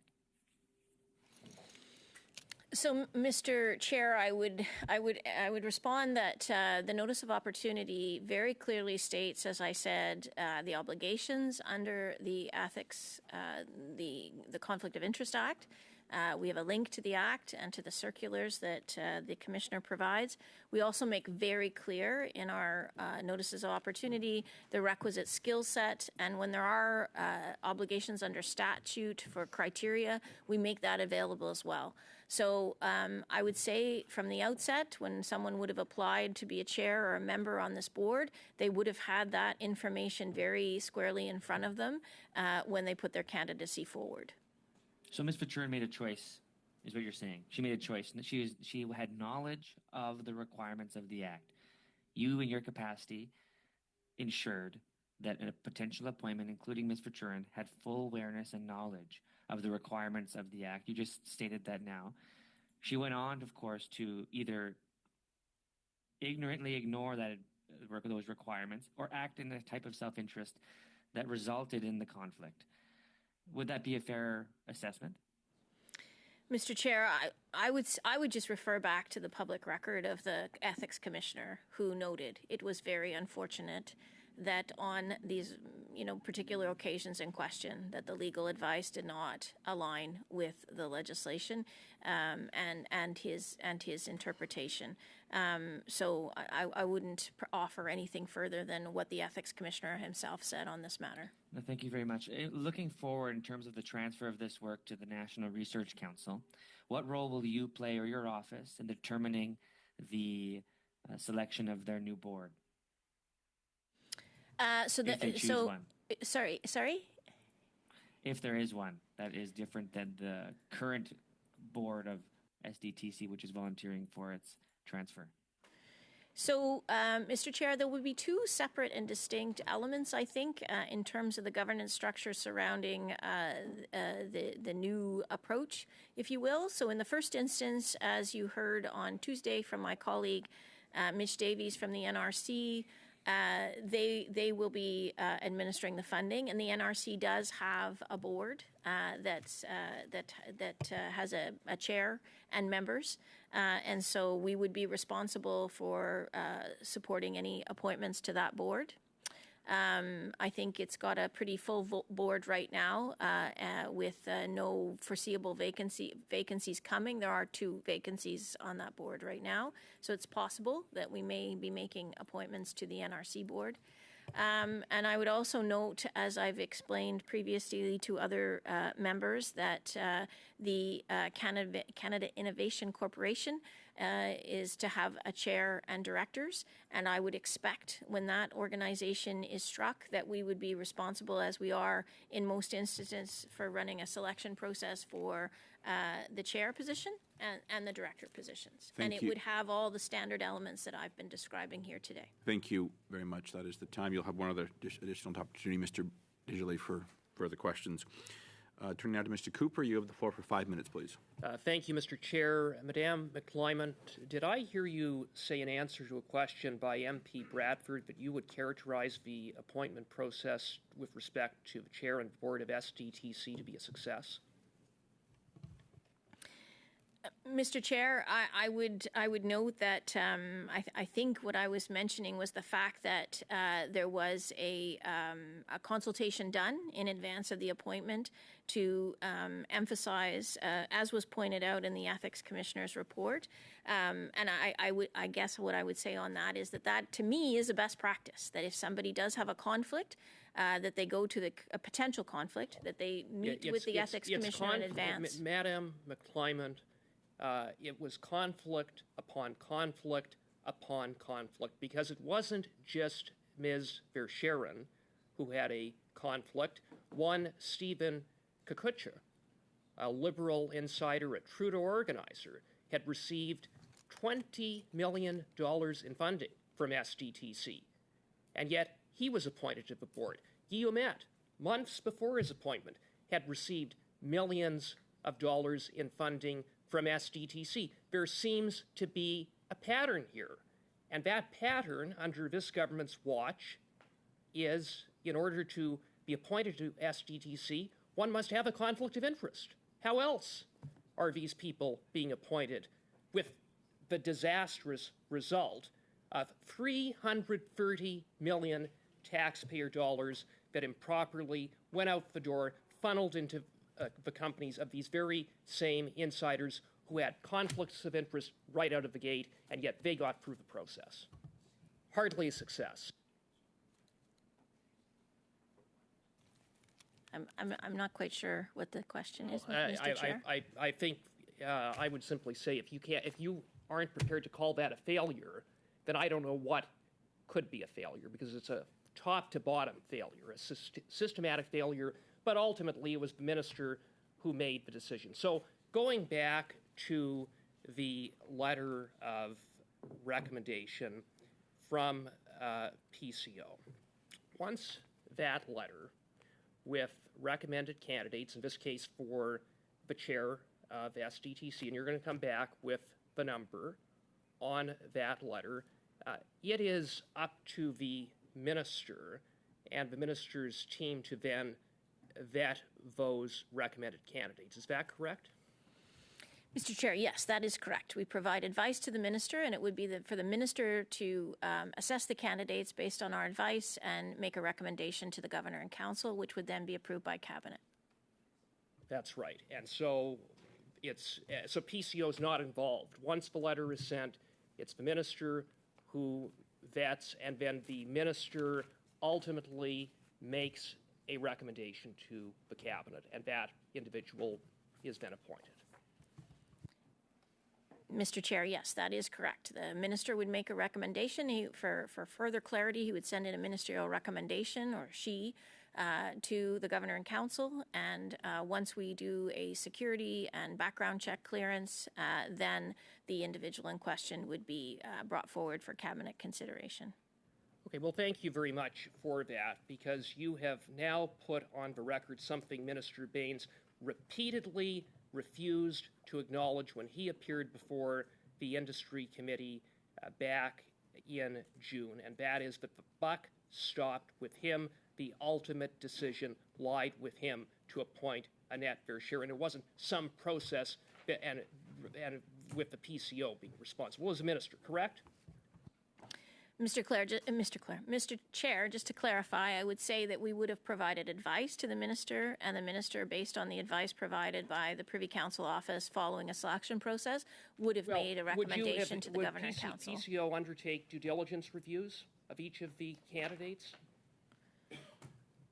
with the view of identifying conflicts of interest? Mr. Chair, as I mentioned, as part of the selection process, we absolutely have, in the notice of opportunity, right up through all phases of the appointment process, selection process and appointment process. We do ask individuals at many opportunities if they have any conflicts, and if things are identified to us, we recommend so they speak to the commissioner. We know the end result. For you, Mr. Chair, the minister just ignored issues of conflicts of interest, because how else would Ms. Verschuren be appointed? How else would Stephen Kukucha be appointed? How else would Mr. Ouimet be appointed? The minister simply didn't care. It came down to handing out appointments to Liberal insiders. Conflicts be damned. Thank you, Mr. Chair. Thank you. The floor is yours if you have a response, but I did not hear a question there, but I will allow a response, Ms. McClement. I appreciate that. I would say that, as I've said several times now, I think that inherent in having a piece of legislation that provides for both MPs and governor and council appointees to declare conflict of interests, it is understood that there will be cases where that will happen, and the issue is the importance of having a robust system in place to manage those conflicts. Thank you. Mr. Cooper, that is your time, I'm afraid. Turning now to Ms. Yip, you have the floor for 5 minutes, please. Thank you. It isn't PCO's role, but the Ethics Commissioner's office to provide appointees with clarity on the rules under the Act. Do you believe the Ethics Commissioner could also strengthen its processes to ensure issues like this do not arise in the future? Mr. Chair, as I've mentioned, I have had conversations with the commissioner. I'm not sure if he's coming to appear before the committee, but I would say Absolutely, is there more opportunities for awareness? This is something that certainly in processes of continuous improvement could be looked at. It would really be up to him, obviously, to decide. As I said, I actually find, as a governor and council appointee myself, they send out regular circulars to us. They send out reports. The Verschuren report would have been sent to all governor and council appointees as an information piece, which I myself read with great interest long before I was asked to appear before this committee. So I think they do a lot, and I think it's the onus is on the individual to make sure they understand their obligations. Is there more we could do? For sure. In many cases, there's more we could do. I wouldn't want to put the commissioner on the spot in terms of the resources that he has available, but it is certainly something I will continue to talk to him about if there's more that we can do to make sure people are aware. You, pardon me, you mentioned that PCO is making 2 appointments to the NRC board. How does your office assess these candidates? Mr. Chair, as I mentioned, I noticed on our website there's 2 vacancies, so we would normally run a process. Like I have said from the outset, we would post a notice of opportunity on our website, and we would invite people to apply, and we would assess those applications. So sometimes, depending on the requirements under the legislation, we don't fill all the positions available. It does become a question of efficiencies and costs at some points in time. So there is quite, I would say, a comprehensive board for the NRC right now, but it's certainly something we could talk to our colleagues about if they're looking to fill members with the chair. What is PCO doing to attract people to difficult sectors? Mr. Chair, this is a huge challenge. I'll be honest with the committee, and I hope that if people are listening today and they are interested in serving serving the country, that they will put their applications forward. It is tricky. We have outreach. We have outreach initiatives, I guess, that I would say, that we work with departments, generally speaking, who are the experts, who work with the organizations. Sometimes outreach headhunting firms are hired. We do try to be judicious about that because it can be costly, and I myself am quite careful in terms of making sure that we hire firms that are going to actually be able to help us find candidates that are qualified, and not just to go to the usual suspects, to be honest, to try to find people from across the country who may not have put their hand up before to serve, so that we're really trying to attract diverse candidates from all pockets across Canada. So it is a challenge. I won't hesitate to say that. We do have tens of thousands of people that have applied for different processes. Some get more interest than others.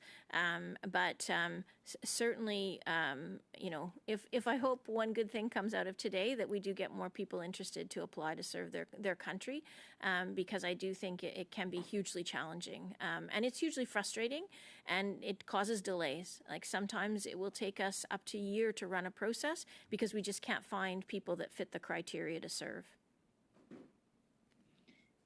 Do you feel that the conflict of interest rules might be too tight given your challenges that you mentioned just now, and also when you had given an example of someone from the nuclear energy sector applying or being considered, and it was difficult to find anyone who did not have shares in the tech field?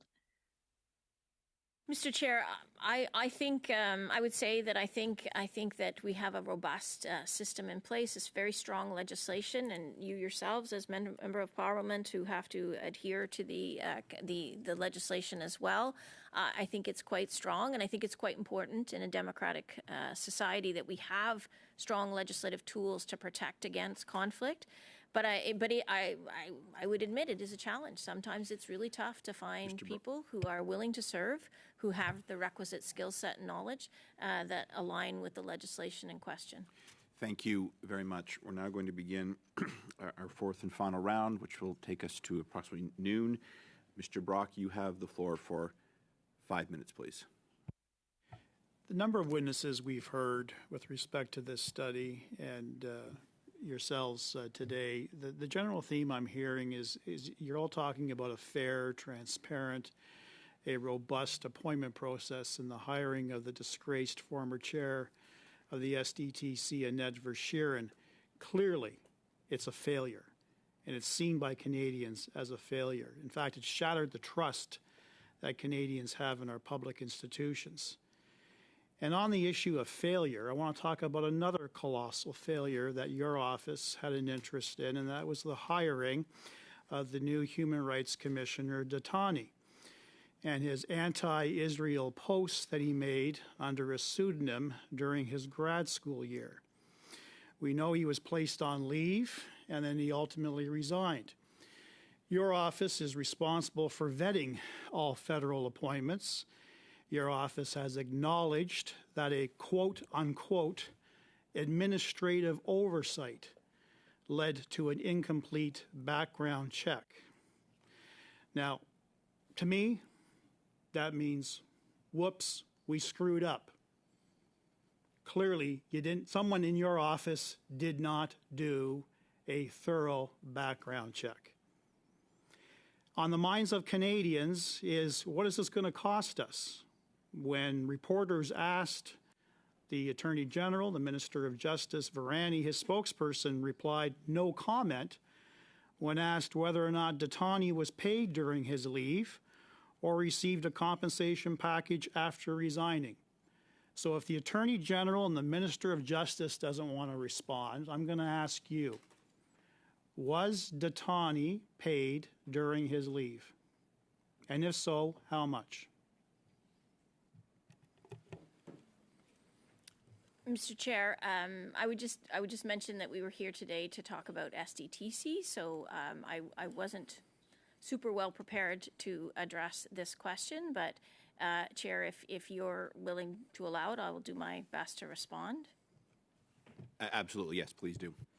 Mr. Chair, we did at PCO express regret that there was not appropriate, that this was an administrative oversight in checking the names, as the member has pointed out, and that we have taken measures to ensure going forward that there is clarity that that all names provided will be sent forward. Ma'am, if I could stop you there, please. My time is very limited, as you know. You're not a first-time participant in committee processes.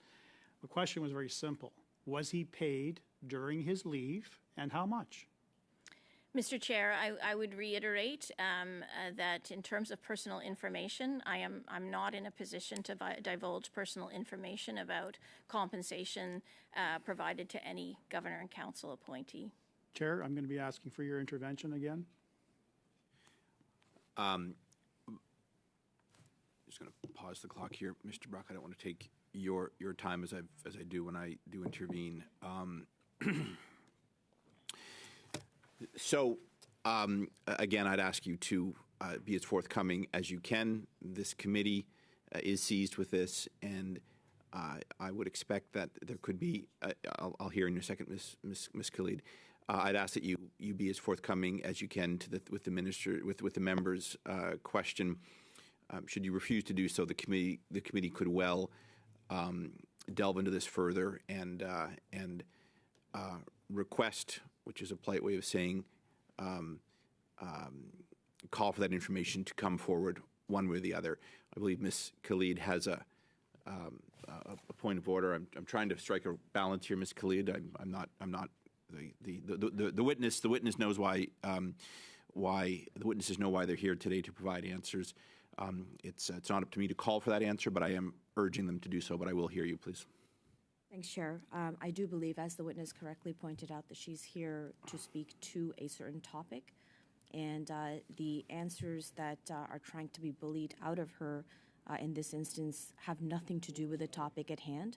And I would request, Chair, that you obtain the decorum of this committee on the topic, because if we're going to go down this path, then, there's so many other topics that we can ask our respected witnesses here today.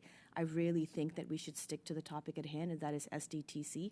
We have spent a lot of time on this, and if we're going to go down this path, then I don't think that is helpful to what we're trying to achieve here, Chair.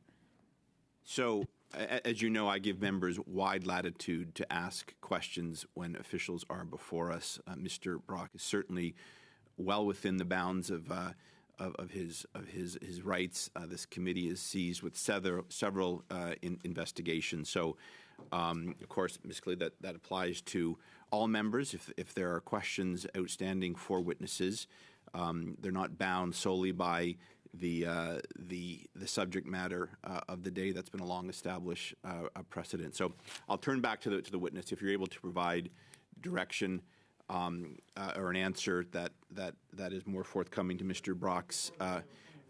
Let me just finish my thought, then I'll hear you. That is more forthcoming. The committee would certainly appreciate it. I know Mr. Brock would as well. But before you answer, I will hear Mr. Brock's point of order. I'm asking that Ms. Khalid withdraw her derogatory commentary, that I provided a bullying question to this particular witness. I asked it in a very respectful manner.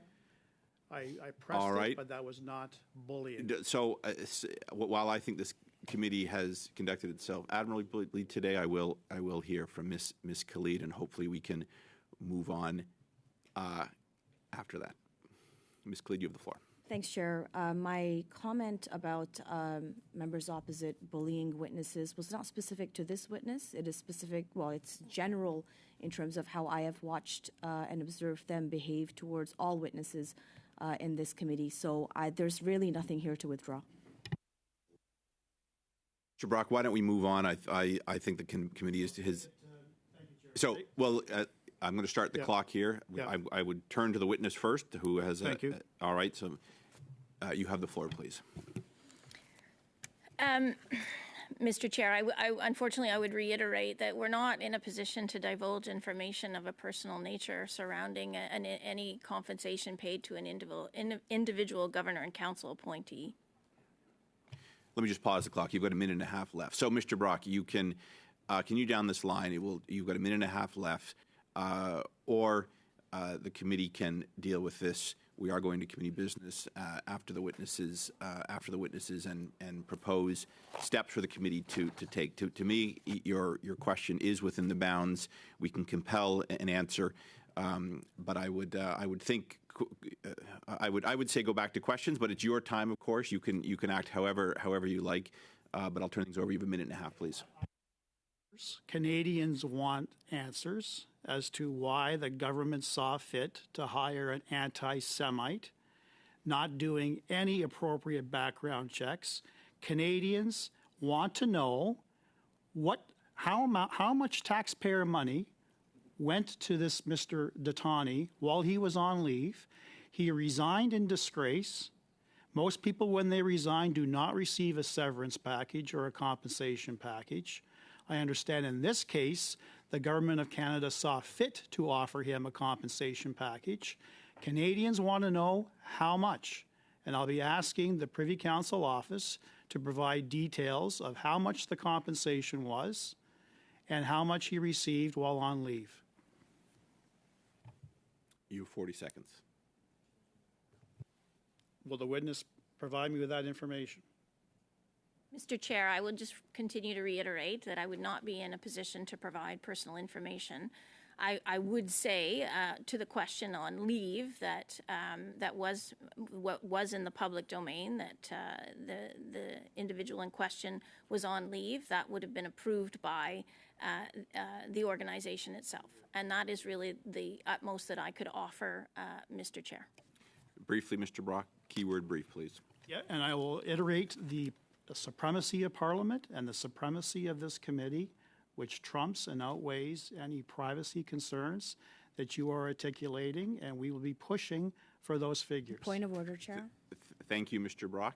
Yes, Ms. Khalid, I'd like you to cite the point, because I absolutely will. This is with respect to your obligations as a chair. The Green Book cites The obligation of a witness to answer all questions put by the committee must be balanced against the role that public servants play in providing confidential advice to their ministers. The role of the public servant has traditionally been viewed in relation to the implementation and administration of government policy rather than determination of what that policy should be. So I think, Chair, that this, as I have said before, this line of questioning is absolutely against what the convention is within committee practice. Thank you, Ms. Khalid. I have another point of order from Mr. Perkins. You have the floor, sir. Oh, sorry, Mr. Chair. It's on the same point of order. No, I realize that, yes. Okay. Yeah, I figured that, yeah. Members will know that the law clerk of the House of Commons recently wrote to the Speaker with regard to the production of documents order of the House. With regard to the House's demand that the law clerk be provided with all documents with regard to SDTC, and for that law clerk to then transfer that to the RCMP. In that letter, the law clerk makes it very clear that the supremacy of Parliament on document production is clear, that no law of Parliament, including the Privacy and Access to Information Act, can override a demand of the House or a committee for the production of documents, not the Privacy Act and not the Access to Information Act as PCO instructed in the case of the House. That obviously will be the subject of debate when the House comes back, but I would point out that the government members are incorrect when they cite the references they do and ignore the fact that the supremacy of Parliament over the acts Parliament passes exists. And I can show you the law clerk's letter if you haven't read it, just so that you're familiar with it. Thank you. Well, why don't I make this easy? I will hear another point of order. As chair, you've actually made this easy for me. You're both, in fact, right. Ms. Khalid, officials are not to be put in a position where public servants, that is, witnesses, where they would violate that requirement. And the committee here has asked some questions, but I have not compelled the witness to answer because I do understand that she is under a privacy obligation. Now, we can ask for that information as a committee at a certain time should we decide to do that. Mr. Perkins, you are also correct that this committee in Parliament does have broad powers to call for documents should it choose to do so. So, point of order, Chair? Yes, Miss. I'd just like to point out that it is under Chapter 20 under committee proceedings. And again, I am not here asking the witnesses to violate that, Mr. Khalid, Ms. Khalid. I am well versed in that and understand the obligations they're under to protect information. Having said that, the committee can, at a certain time, seek that information should it choose to do so. Next witness is Mr. Weiler. You have the floor for 5 minutes, please. Thank you, Chair. And I'd like to get back to the subject matter of the meeting today. It seems to me that the crux of the issue that we're talking about today is that Ms. Verchuren decided to follow her own legal advice rather than turn to the Ethics Commissioner's office. What are the consequences for appointees who do not follow the rules under the Act? Mr. Chair, thank you for the question. I think that we've seen the results of that. The Commissioner has investigated and found that she was in contravention of the Act. I would say in an extreme set of circumstances, if someone is found in contravention, it would be a breach in our view of the terms and conditions of employment, which could lead to action on the part of the GIC in the extreme termination of the appointee.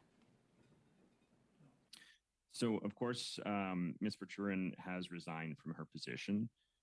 Do you believe that there should be further consequences, or does this abide by the rules of the under the Act?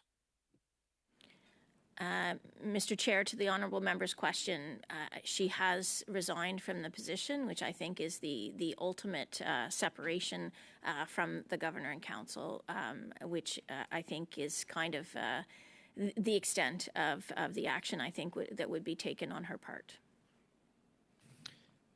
Thank you.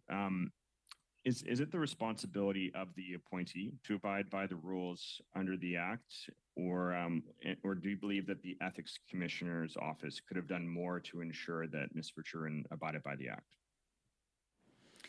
As I mentioned, it's quite clear in the context of the legislation and in terms of the advice that we provide, the obligation is on the individual appointee to understand and to abide by the Conflict of Interest Act.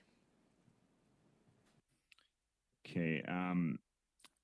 To take a bit of a separate line here, in your opinion, what changes now that SDTC is transitioning to be under the NRC? Do you think that will mean increased oversight?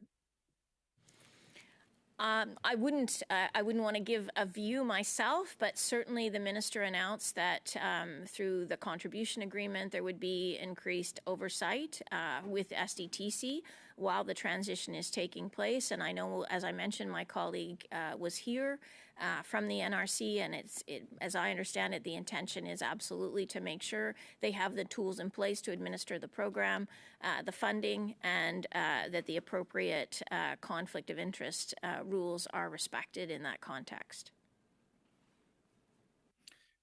So an interim board has since been put in place to support the transition. Can you confirm to the committee that they are not, in fact, GIC appointees? Board are Mr. Chair, the interim board are governor and council appointees. The chair himself was here, Paul Booth, former deputy in both provincial and federal governments, retired. He has been and is currently now, again, a governor and council appointee. The other two appointees are Cassie Doyle, former deputy minister of NRCan, and Marta Morgan, who is the former deputy minister of global affairs. Those three governor and council appointees were appointed in June by governor and council, having been approved by cabinet, and will serve as the interim board to support the transition. Thank you.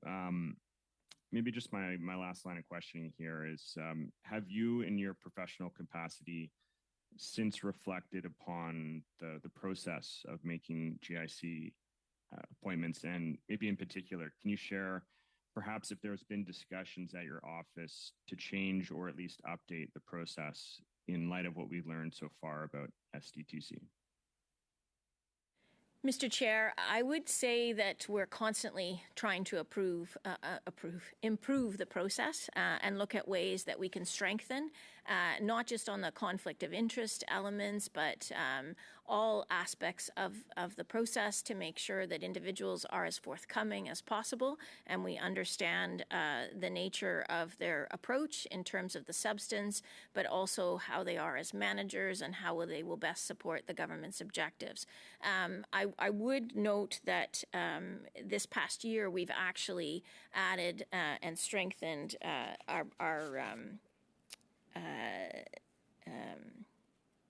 our forms, if you will, where we have a number of additional questions on our declaration form. That's been instituted since January of this past year, and one of them specifically asks about conflict of interest. So certainly I wouldn't attribute it entirely to this, but it definitely will give us pause to think about other things that we could be doing to emphasize for individuals when they've applied the importance of not just understanding at appointment, but throughout the life of their appointment, their obligations under the Act. Thank you very much. That is the time. Encore une fois, c'est Madame Sinclair Desgagnés. Once again, Ms. Sinclair Desgagnés, you have 2.5 minutes. I wasn't able to end my line of questioning last time, so I will do it now. Madame, you seem to have a rather minimalist vision of the role of the Privy Council. There are clear mandates and responsibilities that have to be given, particularly in terms of the transfer of the program, like this one. Why are you not clearer with respect to the mandate that the CIC will have with respect to sustainable development and other issues? You should be able to guarantee this, no? Mr. Chair, I would reiterate that we will certainly do our part when it comes time to appoint members to the Canada Innovation Council, or Corporation, I'm sorry, to make sure that they have a clear understanding of their roles and responsibilities as directors and as the chair for the organization in terms of administering the funding related to the SDTC funding, if you will, the clean tech funding. D'accord. Et est-ce que Okay. Will this mandate be made public?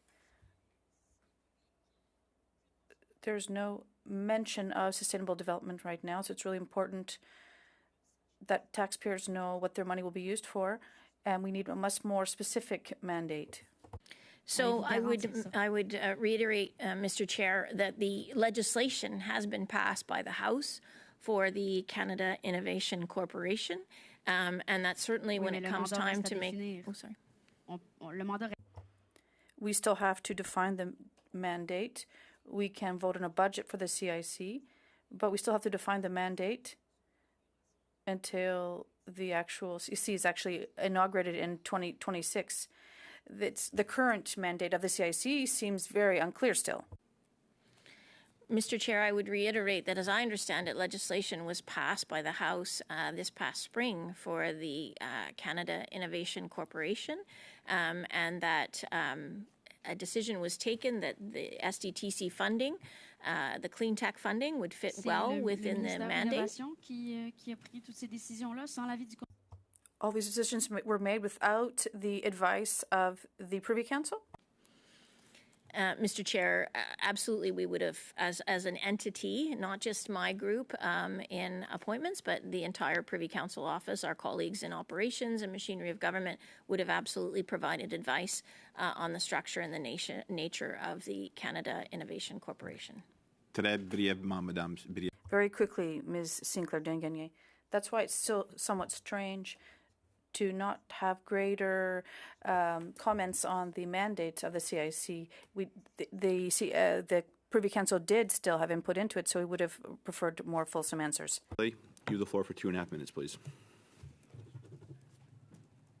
Thank you very much, Mr. Chair, and thanks again to the witnesses for being present in our study in relation to SDTC today. We heard a lot of testimony in relation to the mechanisms that resulted largely in a very severe instance of continued conflict of interest by Ms. Verschuren, and the ways that it was allowed to continue. And I think the Ethics Commissioner did a good job in pointing out the very large discrepancies between what he had witnessed in terms of the lack of ability to maybe understand the rules and requirements under the legislation and, in fact, what had happened. We've heard today from our witnesses that these persons, when appointed, were well informed about the requirements under the Act, of the necessary requirements for recusal, and the important piece of declaring conflict of interest prior to making decisions. So we're still left with a really large question as to why Ms. Verschuren did it. It's, to me, my perspective, that's largely either self-interest or ignorance. The claim of ignorance today was one I sought to investigate and got, I think, some more clarity as to how much information these applicants truly have in relationship to the work they're asked to do. But it still resulted in this very terrible situation happening where Ms. Verschuren was able to, essentially not play by the rules and get personal benefit. That shouldn't be allowed. That cannot be allowed as we continue. And how do we fix this? How does the process of appointment play a role in making certain that this never happens again?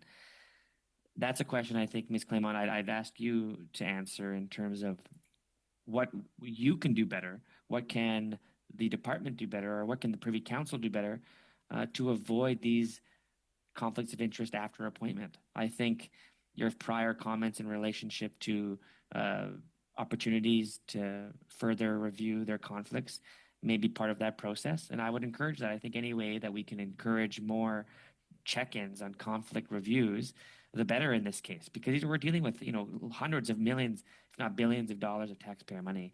It requires the most severe level of oversight, and it requires, I think, a more proper investigation and review and a continued review of those persons after they're appointed, not just when they're appointed, almost like a probationary period, if you would call it. Would you comment on that, please, and the need for real change for how we actually get these appointments done and when these appointments are reviewed? Thank you for the question, Mr. Chair. I think the honourable member is bang on. It is important that people continue to understand their obligations over the course of their appointment. As I've mentioned, we will continue to reflect if there's more that we could do. As I said, I do think we have we do take a number of opportunities over the course of the selection and appointment process to make sure that people do understand their obligations clearly in writing. We ask questions. And in some cases, as we had here, candidates are asked to speak to the commissioner pre-appointment. So I do feel that the steps in this case were followed. But to the honourable member's point, it is important that people continue to live those requirements over the life of the appointment. And that's something we can definitely try to work with those who are responsible, like I said, the ethics commissioner and the departments and ultimately the organizations. And I would say in this case, I do think that the organization did have, when they appeared before you, they talked about the robust processes that they had in place. It's just unfortunate, as the ethics commissioner pointed out, they were not consistently followed. Thank you very much. I'm afraid that is your time, Mr. Desjardins. Turning back to Mr. Perkins for 5 minutes, please. Thank you, Mr. Chair, and thank you, witnesses. And I understand PCO is sort of the cog in the wheel of this whole machine of a massive amount of government appointments to make things work. So I appreciate what you're saying, but it's really important we understand it. And I appreciate what MP Desjardins said. This is what we want to avoid in the future. And one of the things that it just strikes me as a person who has served both on Crown and private boards, the best way to avoid what has happened in SDTC's case is not to appoint people with conflicts of interest. That's the starting point. Doesn't guarantee that in the future they won't abuse it, but appointing people with conflicts of interest seems to be at the root of this problem because they seem to have a different ethical view of what their roles are and how to take advantage of the public purse than those who do not. That's obviously a statement, but I'd like to explore this a little more because when Minister Baines appeared before committee, this is what he said, and I think it meshes with the process you've outlined. He said, after receiving applications for an appointment, a selection panel that includes the Privy Council Office and the PMO with supports across the government is struck. These panels conduct interviews and present ministers with a short list of candidates. We've talked a little bit about that, about how many were on that list.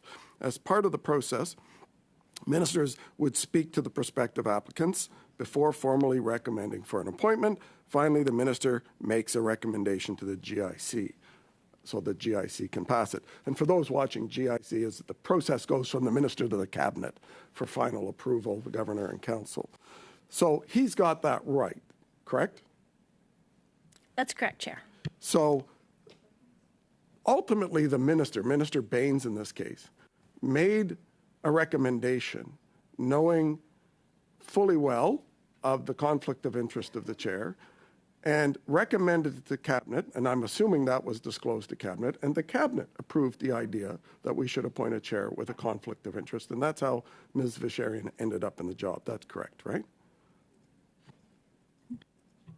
I would say yes, Mr. Chair, that is correct. I would add one caveat that would be our responsibility at the Privy Council office to ensure that anyone who goes forward for appointment has been has cleared all of the requirements for the position, which would be a check on our part to make sure that they align with the legislative framework and that they have cleared a background and a security check before appointment. So this is why we're spending so much time on the process of the committee itself, trying to understand, did anyone on that committee, without naming names, did anyone on that committee suggest that we shouldn't appoint somebody with this kind of conflict of interest that was doing business with the Green Slush Fund? Mr. Chair, I don't have records of anyone making that degree of comment. I would say, though, that we do have in our records that would have been provided to the law clerk as part of the motion that conflicts of interest were identified from some candidates. And it is a matter of public record from the Ethics Commissioner that we would have, the Privy Council office would have advised Ms. Verschuren, given that she identified potential conflicts, to have a discussion with the Ethics Commissioner before her appointment could be considered. And as the Commissioner has noted, that was done with the office. So since we've spent so much time on this issue, and there seems to be a lot of vagueness around how many people were recommended, what the process was with the minister, and whether or not there was objection, would you be willing to table with this committee the minutes from those meetings with regard to this appointment with this committee, as well as the letter signed by PCO to the minister with the names he is to go and vet? So, Mr. Chair, I would signal that we have already provided all of the relevant documents in question to the House as part of the motion. And I would clarify from the previous question from Honourable Member Brock that my colleagues have provided me with the information that the process for the chair yielded a total of 6 recommended candidates. Okay, thank you. I thank you for was that. provided to the House, but not to this committee. So I'd like to move a motion, if I could, Mr. Chair. Go ahead. That the committee order the production of the following documents. A, the advice letter to the then Minister of Innovation, Science and Industry regarding the 2019 appointment of the SDTC chair, as referenced by the witnesses today. B, the minutes of all meetings of the selection committee that considered the appointment. And C, all communication between PCO and then Minister Baines, then Minister Baines' office, the PMO, and ISED, that's the industry department, respecting the appointment of Ms. Verschuren as chair of SDTC, and that these documents be deposited with the clerk of the committee within 7 days of the adoption of this motion. Thank you, Mr. Perkins. I'm going to speak to this in a second. Could you, any chance you have that? Yeah, we have it translated. Would you send it to the clerk then right away? Yeah.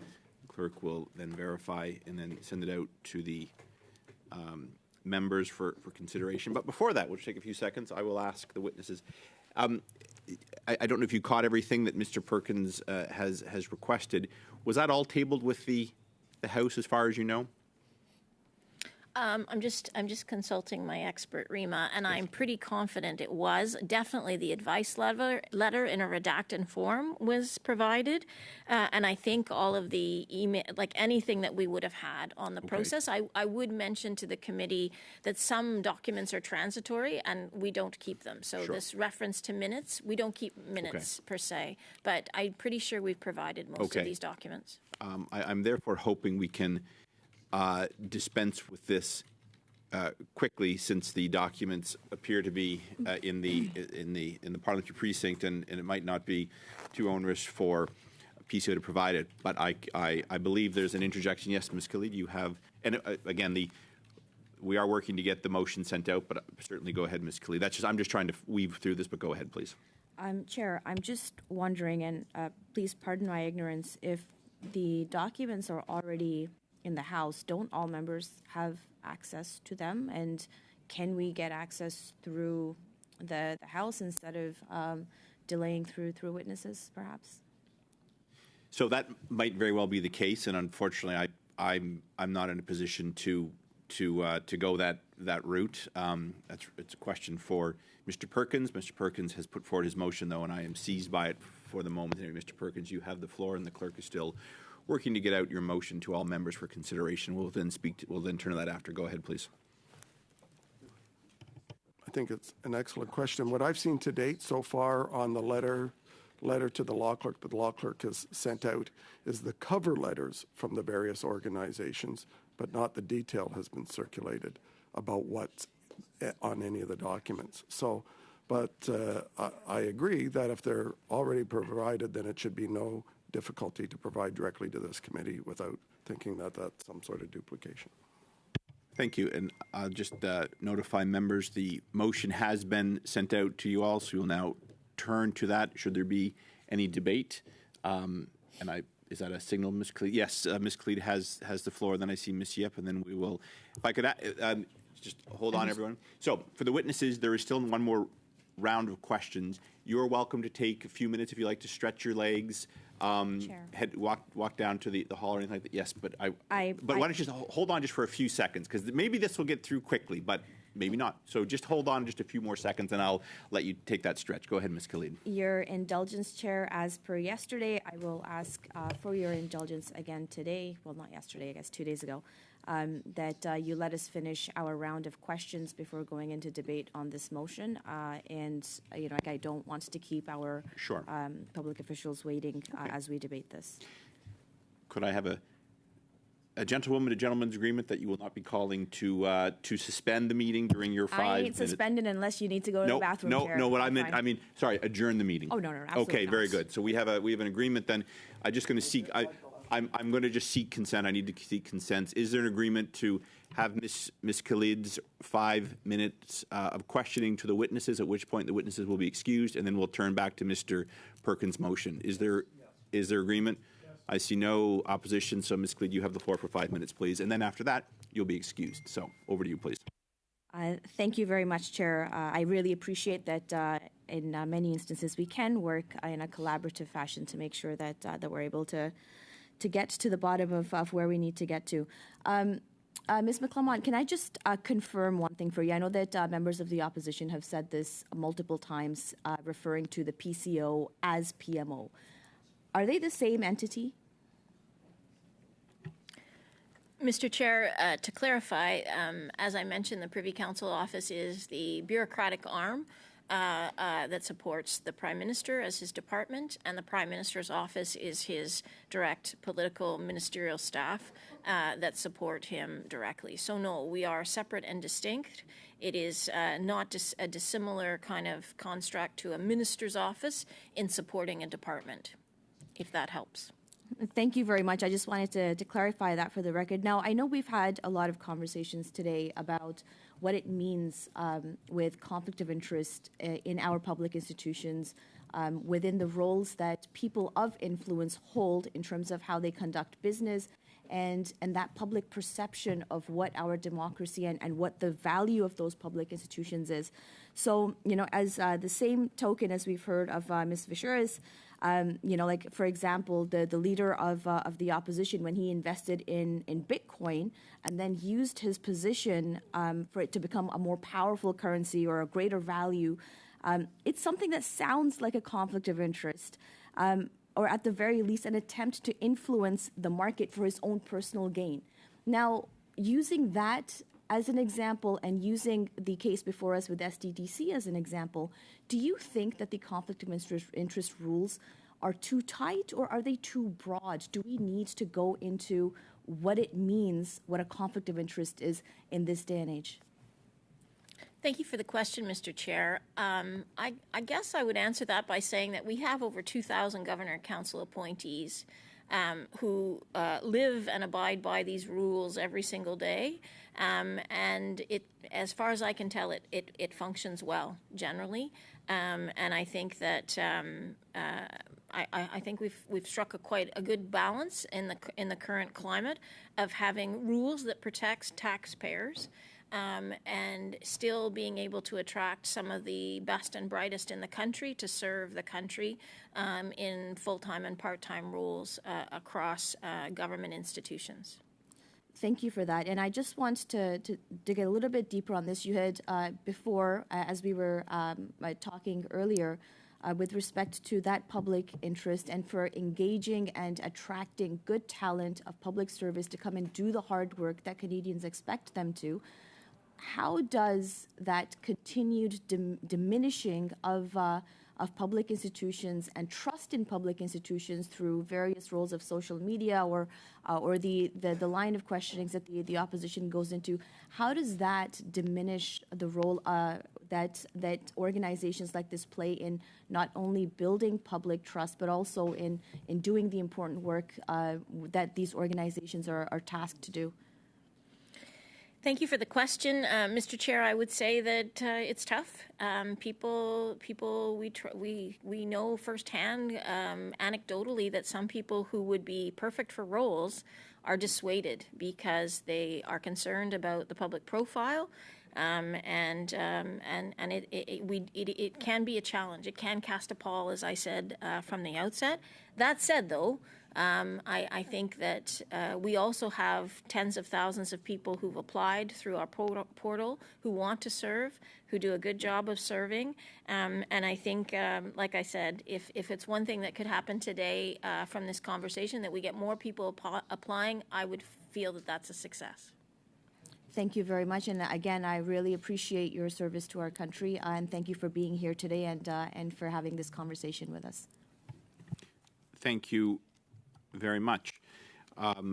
Thank you for coming in this morning. I do appreciate your willingness to appear before the committee and answering the questions as best you could. If there's any outstanding information that's to be provided, if you could do so through the clerk, and I appreciate the answer you provided to Mr. Brock with respect to the number of individuals that were considered at 6. You're both excused, and we're now going to turn to the matter at hand. Mr. Perkins, you have the floor for your Chair. Chair, could we just suspend? let me just hear a few rounds. I just want to see where Okay. I just want to hear a few comments. Unless Mr. Perkins, would you like to? Let's have a personal break. All right. It's only 5 Yes. minutes because we still have committee business, and I don't know how long this is going to take. So 5 minutes, and we're back here.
albeit, well, you're here. You have the floor, Mr. Perkins. I'm told there'll be some speakers to this, so I think we'll begin right away. Mr. Perkins, you have the floor, please. Over to you. I'm hoping that MP Khalid would be here because I know my words will sway her. But in the absence of that, the purpose of this motion is obviously we've had new information, but also a lot of fog around that new information about how it came to be that an individual with a declared conflict of about $12 million of business with SDTC, the Green Slush Fund, had gone through the appointments process with a great deal of speed and acceptance, and ultimately been approved, and then ended up, based on the information provided by the Auditor General subsequent to a report, ended up with stated conflicts with about $35 million of projects handed out to companies that the chair had a conflict of interest with. And that 9 directors had a conflict of interest, 82% of all the projects the Auditor General sampled, the directors had a conflict of interest. To me, that's not representative of the green technology business. That's representative of a culture of entitlement and a culture of conflict. In fact, one director, Guy Ouimet, got enthusiastic about it and ended up having tens of millions of dollars of projects that he had a conflict in, brought forth back and approved by the fund which he was a member of as a board member, as a government appointee, and admitted in the industry committee that he actually stayed in the room and voted for one of the projects himself, which was $4 million to a company he had financial interest in. And this process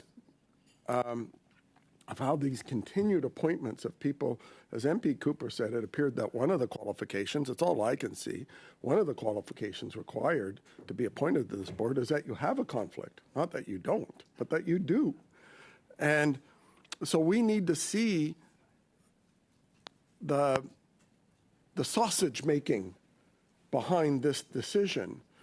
Minister Bain said, and when he appeared, I'm responsible for appointments, but when the appointments came around and the performance of the appointments came around, he pointed at PCO 9 times in his testimony as being the people who crafted up the list, not him, although he did admit that he called some of them. Now, we've heard some interesting information today that it appears that the letter that was signed by PCO that went to Minister Baines contains 6 names.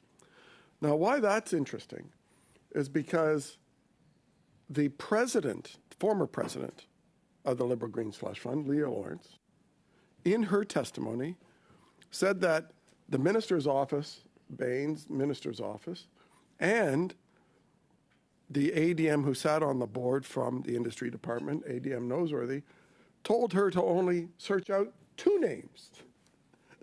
So we have this testimony that says the minister has the ability to pick off that list, to vet them, tells the president to only go after 2 of now the 6 that we know were presented.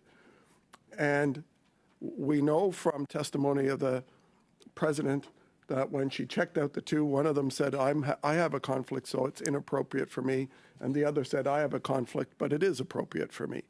And that's the one that went forward over the objections of the CEO. And that Minister Baines recommended that to Cabinet. And we've had today PCO officials say that Cabinet would know that people who are being appointed have a conflict of interest before they do it. Yet they did it anyway. And we end up with this situation where $390 million with these Liberal appointments has gone either inappropriately outside of the terms of their funding by Parliament, or in most cases, $330 million went to companies they had a conflict with. So the only way that we can get to the bottom, or at least the next layer of intrigue in how did taxpayer money get so abused, is to actually get the documents that my motion has asked for.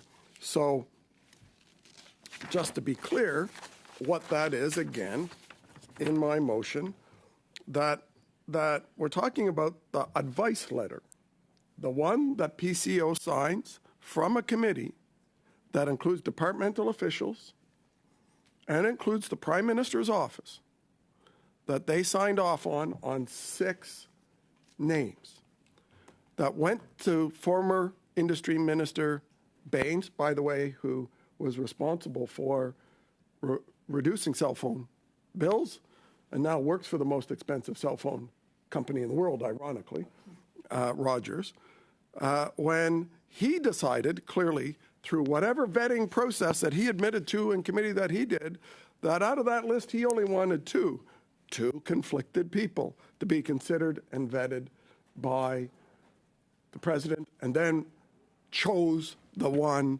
that was left standing when the other one withdrew.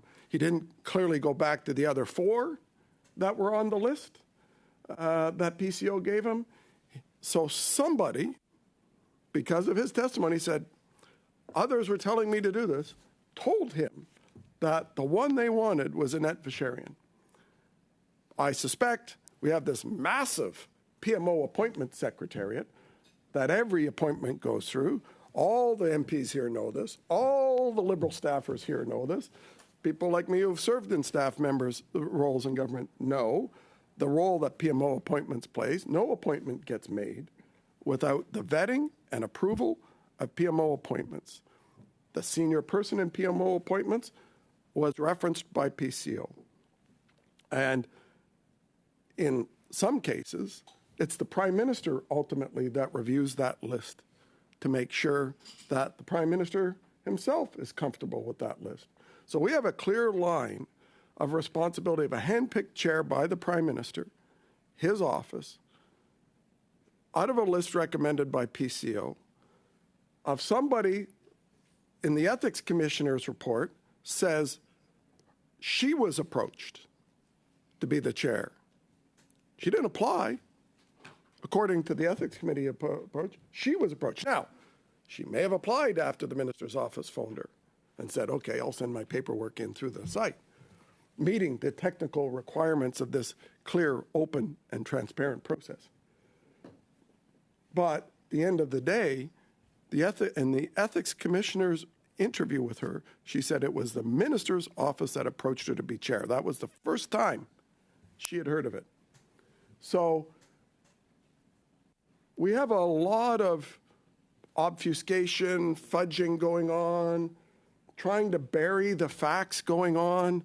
I understand why they want to bury the facts when $390 million of taxpayer money went missing.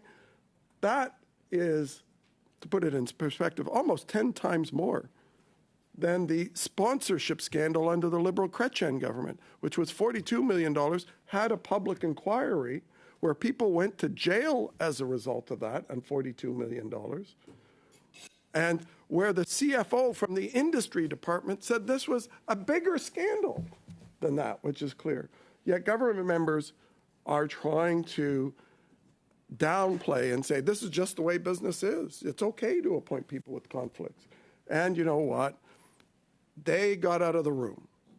So here's how it worked. Michael, Larry, and I are on the STTC board. Guess what happens? They disclose by testimony, by written testimony and verbal testimony, and by the Ethics Commissioner's report. They disclose at the beginning of the meeting, Michael, my fellow board member has a conflict on this one, so he may or may not leave the room. Michael chooses to leave the room. Goes out. Miraculously, when Michael comes back, his project he has a conflict with gets approved. Oh, look, Larry voted for Michael's. Now Larry's got a conflict because it was declared at the beginning of the room. Larry, out of the room. Larry goes out of the room, and Michael and I approve Larry's project. Michael comes back in, and congratulations, Larry. 82% of the 226 projects that the Auditor General reviewed, 186, if you're following the numbers, 186 of 226 projects the Auditor General reviewed, these board members were conflicted. They didn't represent 82% of the technology, green technology business. They didn't represent that. They were using the board to feather their own interests. So we need the minutes, we need the letter, and we need the communications in order to clarify this mess about how this happened. And I would urge all members, including government members, who I know believe in transparency, who I know are not happy with the fact that $390 million has been identified as conflicted, want to get to the bottom of the truth and support this motion. Thank you very much.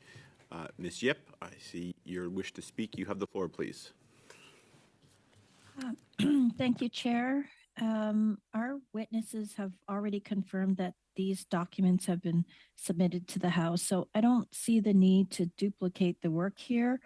In fact, I can even read that motion that shows that it's been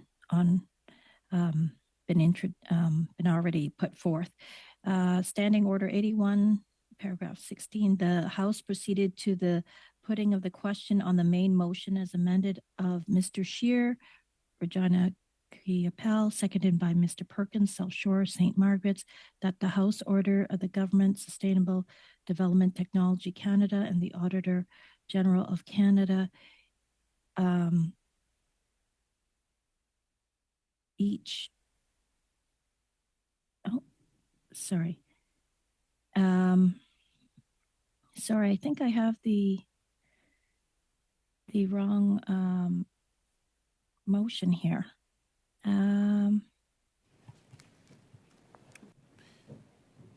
Mr. Perkins thinks you have the right motion. Ms. Yip, would you like me to come back to you? I can put you on the list. Yes, Ms. put me Yip, I can. back on the list. I'm sorry, All right. I thought I had the right.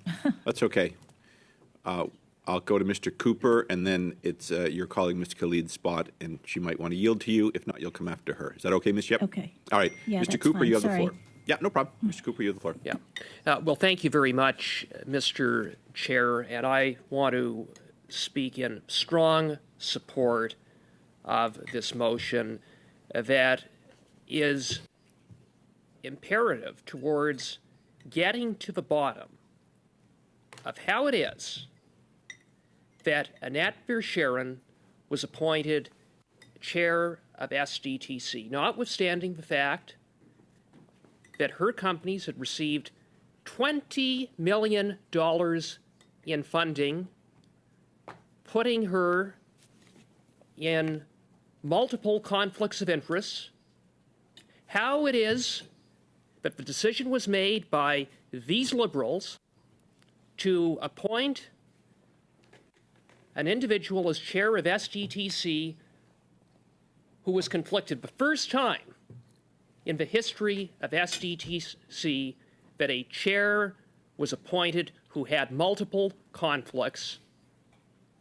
And what followed upon her appointment by these Liberals, by Minister Baines, was a corrupt racket in which taxpayers got ripped off as Liberal insiders got rich. That is confirmed by the findings of the Auditor General that found $390 million of taxpayer money improperly went out the door, including $330 million taxpayer dollars that were funneled into the pockets, or at least into the companies, of board members. 186 conflicts of interest identified by the Auditor General. That is the result of Minister Baines's decision to appoint Annette Verscheren. And so what we have seen, despite having multiple hearings in which we had Minister Baines come, former Minister Baines, who obfuscated, refused to take responsibility, is a whole lot of smoke and mirrors. A whole lot of smoke and mirrors. No one wants to take responsibility for the decision, even though we know that it was ultimately a decision made by Minister Baines. But when he came to this committee, he said, my responsibility as minister is to make appointments. But then when he was pressed about the appointment of Verscheren, he said, oh, well, it really wasn't my decision. There was a process. It was an open, transparent, and merit-based process, and it was led by PCO, and essentially PCO made the decision, and he had to live with it. He didn't expressly state that, but that is in essence what his answers were when I repeatedly asked him if he accepted responsibility for the appointment of Verscheren. Not once did he acknowledge that the buck stopped with him, that it was his decision, he didn't take responsibility. And what's worse is that Minister Baines left this committee with the impression that he had two names, Verschaeren and one other individual who then withdrew. And he left this committee with the impression, he certainly didn't clarify the record, that, the process was the process and he was respecting the process, nothing more than that. We now know that that isn't true. We know today that Minister Baines had 6 names that were provided in the advice letter from a PCO. What happened to the other names? It appears that they weren't considered, that Minister Baines, the PMO, were determined to appoint Verschaeren. Why else is it that the former CEO, Leah Lawrence, was specifically instructed by Minister Baines to talk to Verschaeren, but she wasn't asked to talk to anyone else? Why? Why wasn't she asked to talk to the other 4 individuals? Because one withdrew because they had a conflict. So what happened to the other 4 names? Why was Leah Lawrence left with the impression that there were only 2 names, one of whom had withdrawn? Why did Minister Baines specifically identify Verschaeren? Someone, again, I underscore, had conflicts of interest, who, to her credit, I'll give her very limited credit, but at least she identified that she had conflicts. But the minister evidently didn't give a damn about those conflicts. And we now have what we have, which is $390 million of taxpayers' dollars that has essentially been misallocated, misappropriated, and funneled in to the companies of a bunch of liberal insiders that makes the sponsorship scandal look small in comparison. And so, to that end, we need to get the letter, we need to get the minutes, we need to get the communications, we need to get to the bottom of what the hell was going on with the minister and with PMO that led to the appointment of Verschaeren. And the documents produced by the government, by the way, in response to the June order, are, to go back to the point that was raised by Ms. Yip, that the government response to the June order have not been tabled in the House, nor are they public. Frankly, that was by deliberate design, number one, to avoid the need for translation and all the delays that come with that. And secondly, to minimize any reasonable arguments the government might make to justify the redactions. And thirdly, to be consistent with our motivations that the motion was about getting the information to the Mounties. So where Ms. Yip was going, with the greatest respect, is just not correct. It's not accurate. And it underscores why this motion needs to pass, why we need to get these documents, these communications to this committee as expeditiously as possible so that we can continue to probe to get to the bottom of how Canadian taxpayers got ripped off to the tune of $390 million, and how liberal insiders appointed by Navdeep Bains got rich. Thank you. Ms. Yip, Ms. Khalid yields to you. You have the floor, please. Okay, thank you, Chair, again for having the opportunity to speak again. I just want to reiterate once again that our witnesses have confirmed that these documents have been submitted to the House. So, like I said before, there's no need to waste time and duplicate work here.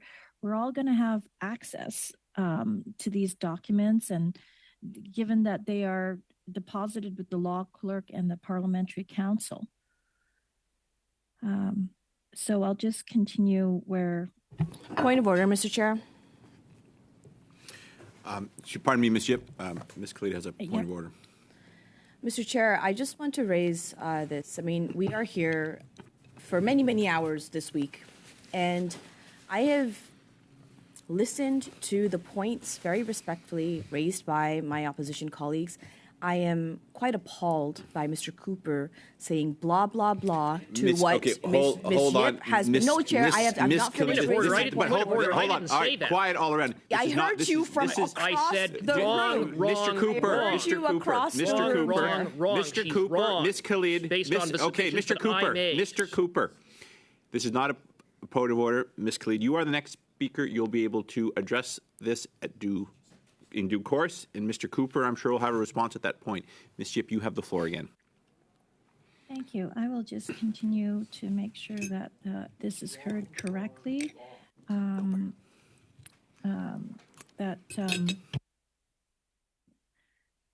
the files, documents, briefing notes, memorandum, emails, or any other correspondence exchanged among government officials regarding SDTC, the contribution and funding agreements to which SDTC is a party, records detailing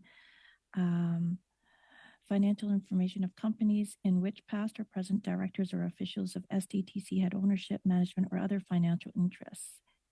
SDTC conflict of interest declaration, minutes of SDTC's board of directors and project review committee, all briefing notes, memos, emails, or any other correspondence exchanged between SDTC directors, SDTC management, and in the case of the Auditor General of Canada, any other document that described in paragraphs A to F, upon which she replied in preparing her report 6 SDTC, which was laid upon the table on Tuesday, June 4, 2024.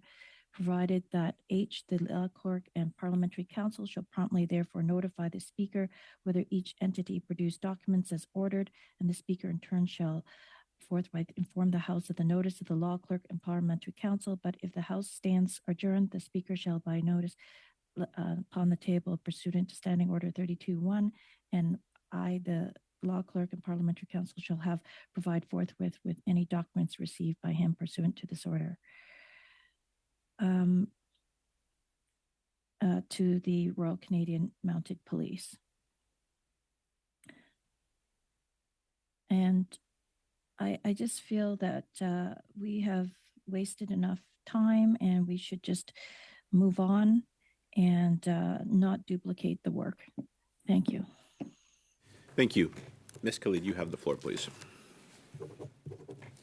Thank you very much, Chair. And as I was saying earlier, you know, we have spent a significant amount of time in going over, reviewing with a fine-tooth comb, as we should, as is the role of the Public Accounts Committee, to review and ensure that the taxpayer dollars are spent effectively, that there is effective oversight. And we do that by reviewing the reports of the Auditor General. We review that by having the Auditor General here before us in committee to ask questions on her recommendations. We do that by raising awareness of any issues and challenges, any discrepancies in process. And SDTC has been one of those files.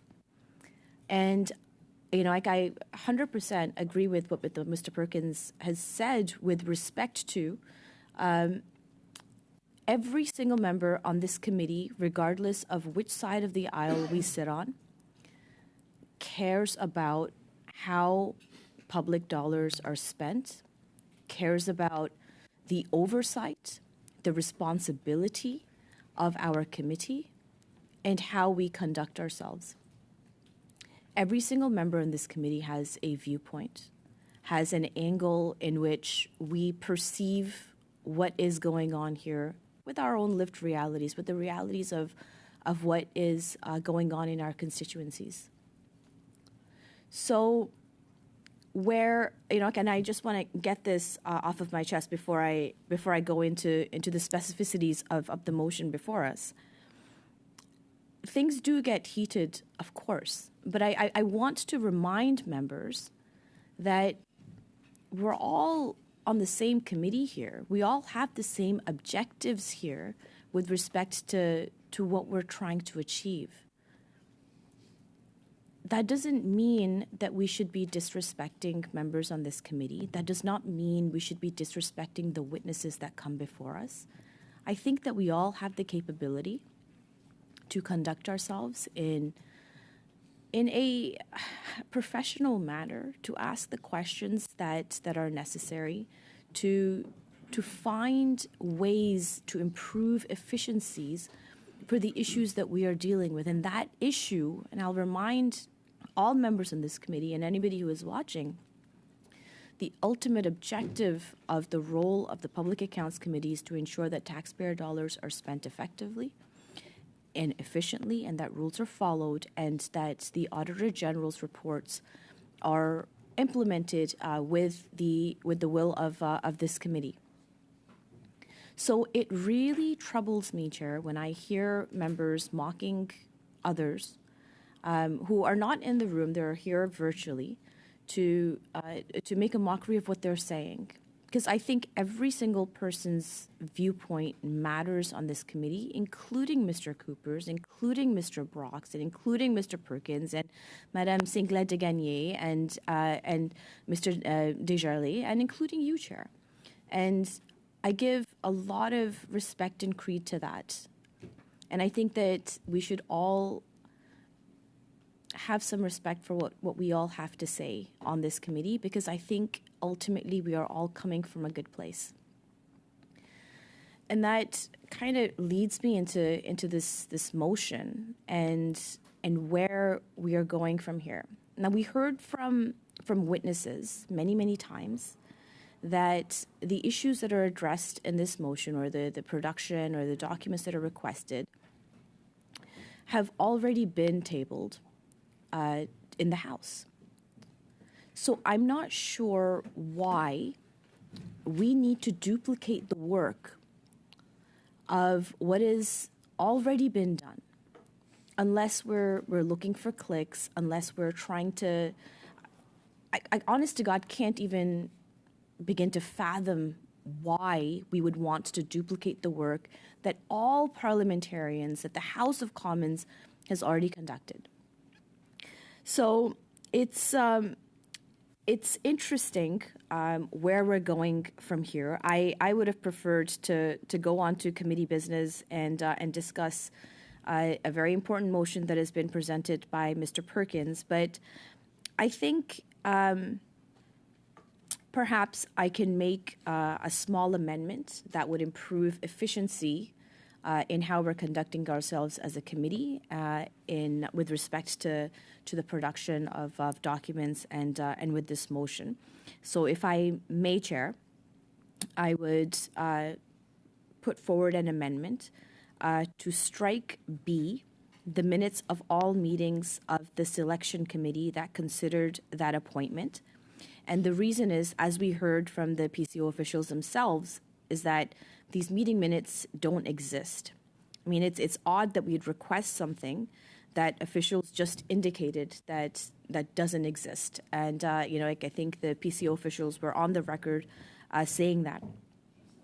Unfortunately, it's pretty clear that the CPC conservatives, they drafted this amendment well in advance, and that the witness testimony was a prelude to this motion, rather than actually listening to what the witnesses have had to say and taking that and owning it and learning from it and moving beyond it.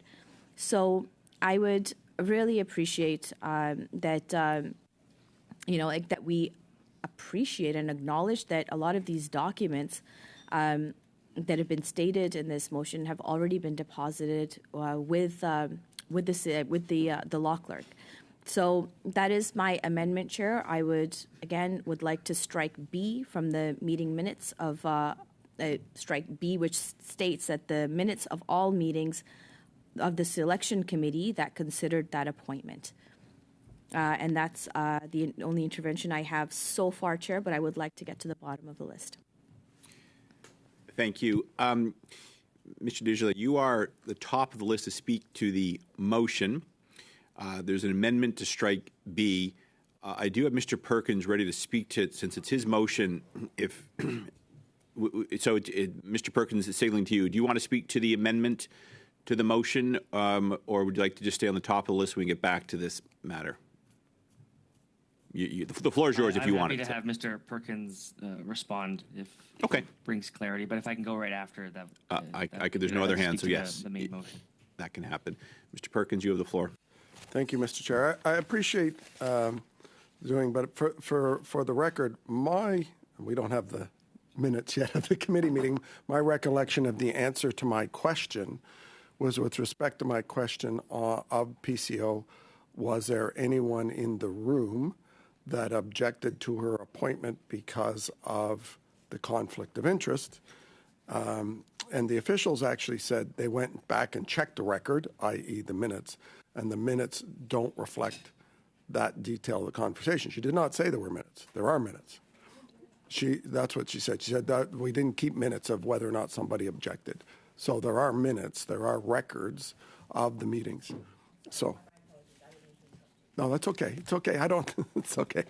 So my only response is I think part of the understanding of the process is to understand what the minutes reflect in the decision-making process and discussion that happened around the replacement of Jim Balsillie as the chair with a new chair on fairly short notice, and that we've had a lot, as I said earlier, a lot of conversation around, was it 10? Was it less than 10? Was it 6? Was it 2? And the minutes combined with the letter, combined with the other testimony is what we need to get to the bottom of it. So personally, I think we need all three. And with regard to the tabling in the House, as MP Cooper said, again, just for the record, those documents have not been tabled with the House. They're in the process. Many of them have been redacted, contrary to the House order, so there will be issues about that when the House comes back. So to say that these documents are available now, I would love the clerk to call the law clerk and say, give us these documents and share them with the committee. And I'm pretty certain I know the law clerk will say, I don't have those documents as you asked for, unredacted.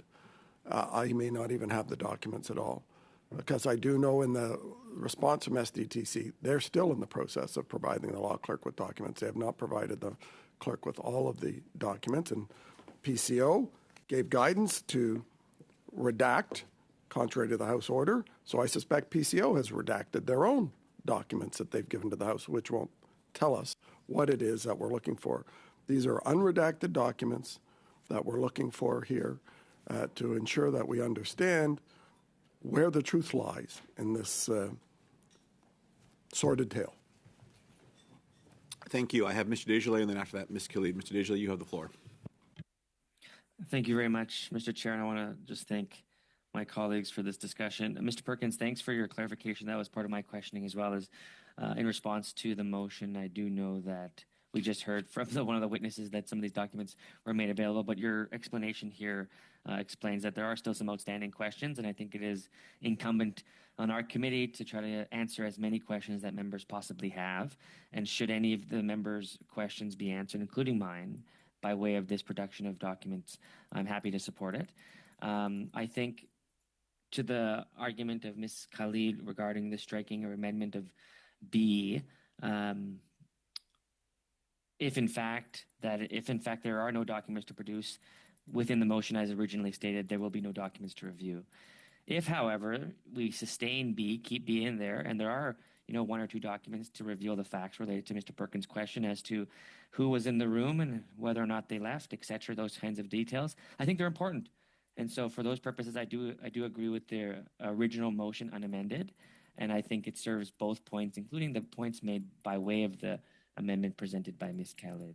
So I really do think that we should, if we can, get to a vote on this. I think it's a regular vote.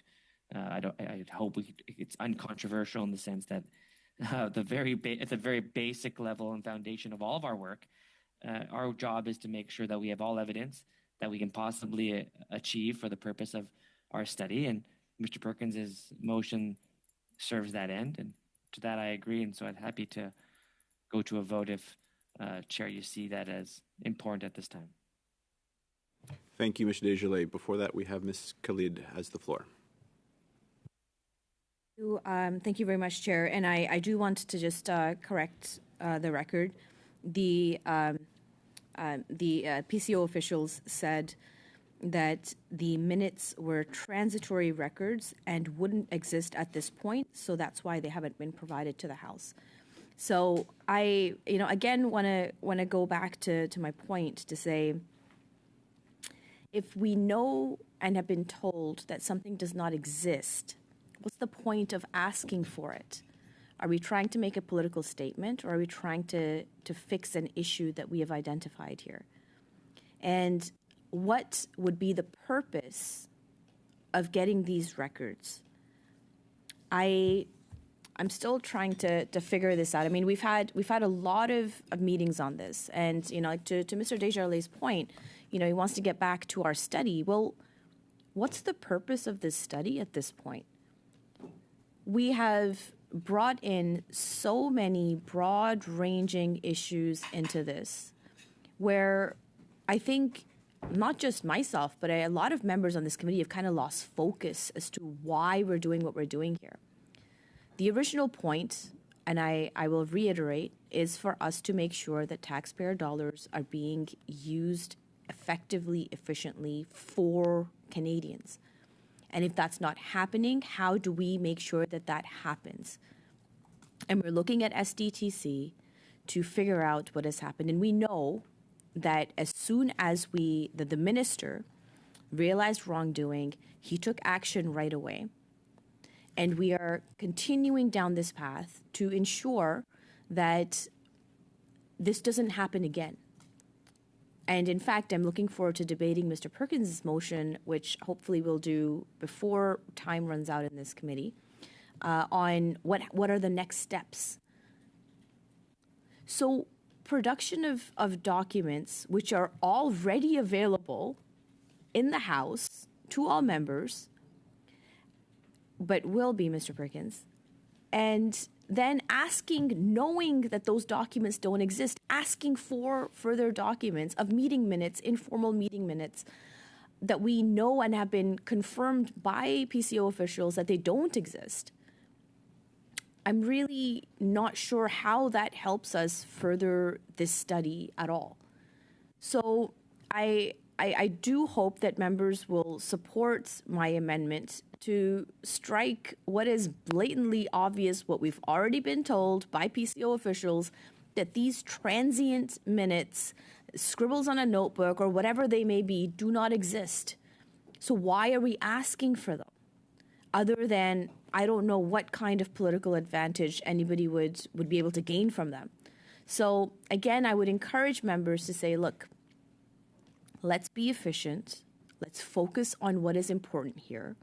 And let's ensure that we're trying to find positive solutions to what needs to be done to make sure that public dollar is used efficiently and effectively, and where there are issues, where there are challenges, where there is wrongdoing, that is corrected immediately and efficiently.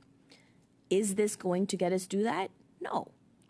So I would again, to my point, tell members this amendment is necessary for efficiency, to make sure that we're not going down rabbit holes that take us away from the main focus of what this study is about, and that is improving efficiency and transparency within the SDTC and within government institutions. And I will park my comments there. I'm not sure who else is speaking next. Thanks, Chair. Thank you. I do have a list. Mr. Desjardins, I see your hand went up first. You have the floor. Thank you very much, Mr. Chair. Just responding to the amendment by Ms. Khalid is related to B. I understand the issue related to the potential that no documents could be produced in relation to that because of the witness's comments of the transitory nature of minutes. It's my understanding that there will, of course, be some minutes made available, at the very least. Transitory file policy within the Government of Canada determinant on a particular type of document can exist for up to 7 years. And so, it's not like it was 2 months or 1 month.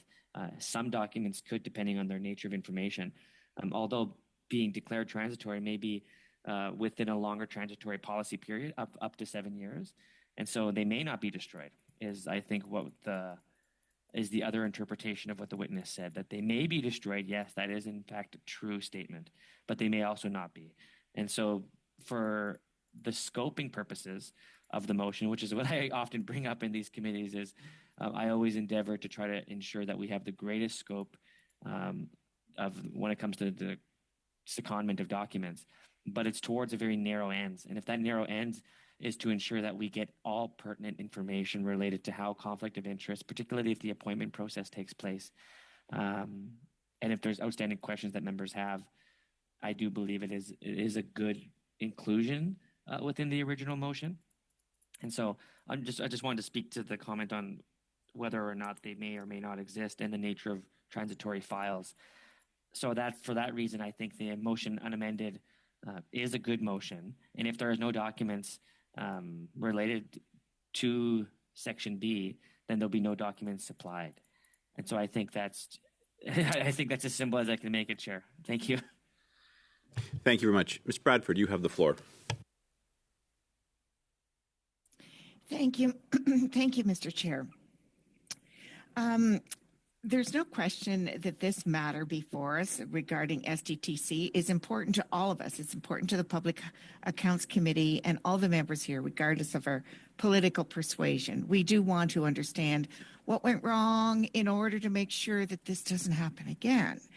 And that's the point of our whole study. It's kind of, again, to review the AG's report on this matter, which identified problems, which we're delving into. So, however, having said that, I must say that with all due respect to Mr. Perkins, I'm perplexed about the necessity or relevance of this additional motion.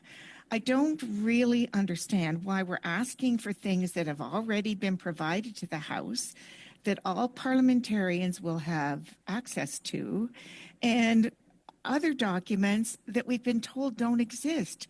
So neither one of those parts of the motion seem to accomplish or add anything additional or further to advance our discussion and study of this topic. So that's my particular feeling on the matter, and I just don't really see.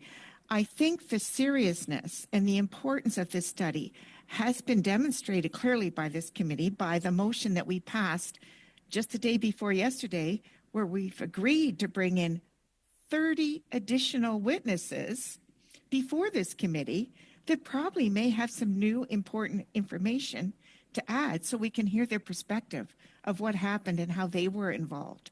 I think that clearly demonstrates that we at this committee take this, or certainly on our side of the House, I think on all sides, take this very, very seriously. And I think that's a relevant exercise and a good use of our time. But these committee meetings are expensive, and I just don't see why we spend so much time debating motions that aren't really going to advance the discussion and the study further. They're dealing with either documents that we've been told don't exist or that have been previously provided to the House. Thank you. Thank you. Suivant, c'est Madame Sinclair Desgagnés, s'il vous plaît. Next up, we have Ms. Sinclair Desgagnés. Thank you very much, Chair. I would like to talk about the motion. We're talking about the amendment right now, I realize. am surprisingly in agreement with Mr. Desjardins. I think the original motion makes more sense because these documents could help to answer questions that are legitimate. So I would also like to be able to move to a vote as quickly as possible and not to incur any delays with this amendment. Thank you. Thank you very much. Clerk, please call a roll call on the amendment to the motion. Voting yes signals members would like to strike B in the motion. Voting no signals members would like to keep the motion as is, as was presented by MP Perkins. Over to you, Clerk. Ms. Bradford. Oui. Ms. Khalid. Yes. Ms. Effner. In favor.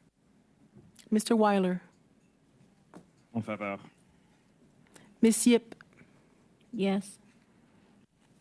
Mr. Perkins. No. Mr. Cooper. No. Mr. Brock. No. Madame Sinclair Desgagnés. Non. Mr. Desjardins. No. Against.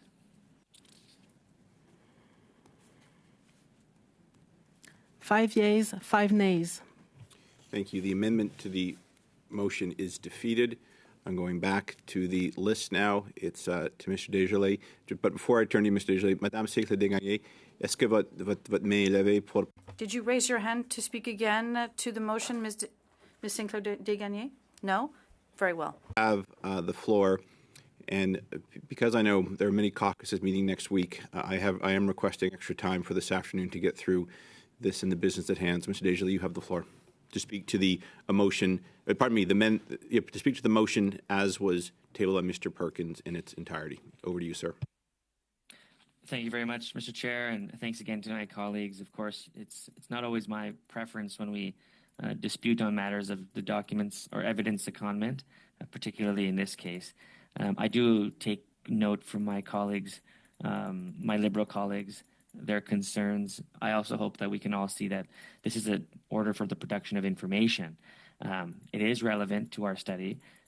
Information is important. More evidence is what our job is to get in this kind of committee to best inform what will be a report related to the very serious nature of SDTC. I hope we can process this in an orderly and quick fashion and get on to some other business of the day.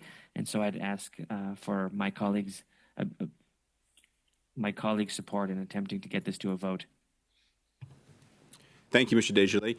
I have Miss Yip speaking next. You have the floor, Miss Yip.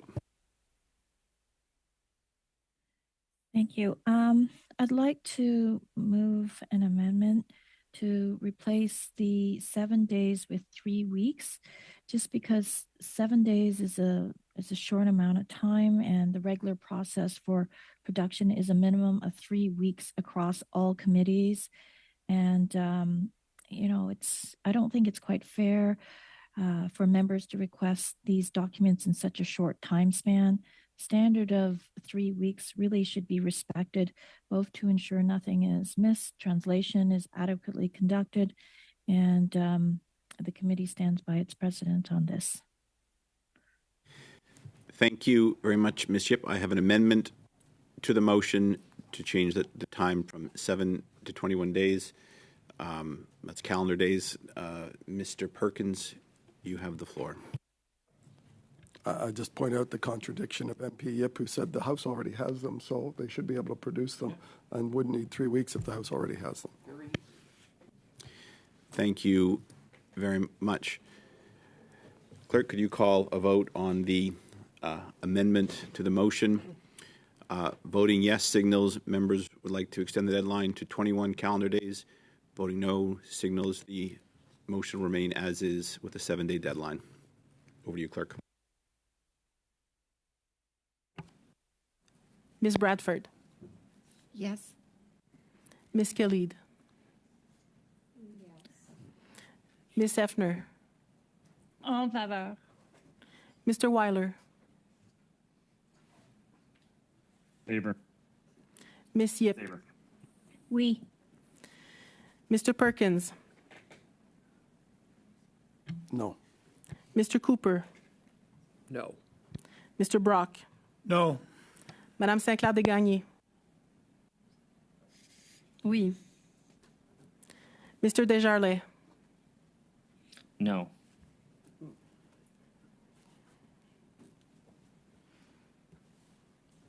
Six yeas, 4 nays. Very good. The amendment is passed. The motion is amended with a time, a response time of 3 weeks from today. I'll now turn back to the motion as amended. Clerk, please call. Go ahead, Ms. Khalid. I'm just wondering, you said the motion as amended. I'm just wondering what the amendment was. It was your colleague's amendment to extend the timeline from 7 days to 3 weeks, 21 days. Perfect. Thank you. All right. Call the vote, clerk, on the motion as amended. Miss Bradford, No. Miss Khalid, No. Miss Hefner, No. Mr. Weiler, Contre. Miss Yip, No. Mr. Perkins, Yes. Mr. Cooper, Yes. Mr. Brock, Yes. Madame Saint-Clair Desgagnés, Oui. Mr. Desjardins, Yes. 5 yeas, 5 nays. The motion as amended is passed. Thank you. I'm now going to just suspend for 5 minutes before we come back for committee business. So we'll see you all back here in 5 minutes. This meeting is suspended.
Perkins, June 20th, 2024. Mr. Perkins, you have the floor, please. You might want to start by just reading the motion into the record. Sure. Thank you, Mr. Chair. I did have an opportunity to speak a bit to this last meeting, so I won't prolong and do a long discussion here. But for those who are watching, just as a reminder that the motion, again, with regard to SDTC, the Green Slush Fund, was as follows, that we all agreed to deal with today.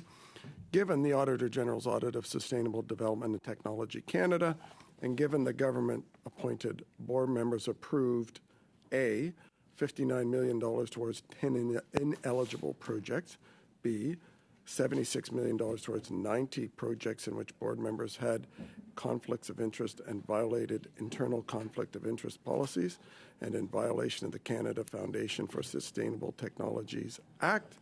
C, $259 million towards 96 projects where board members held conflicts of interest.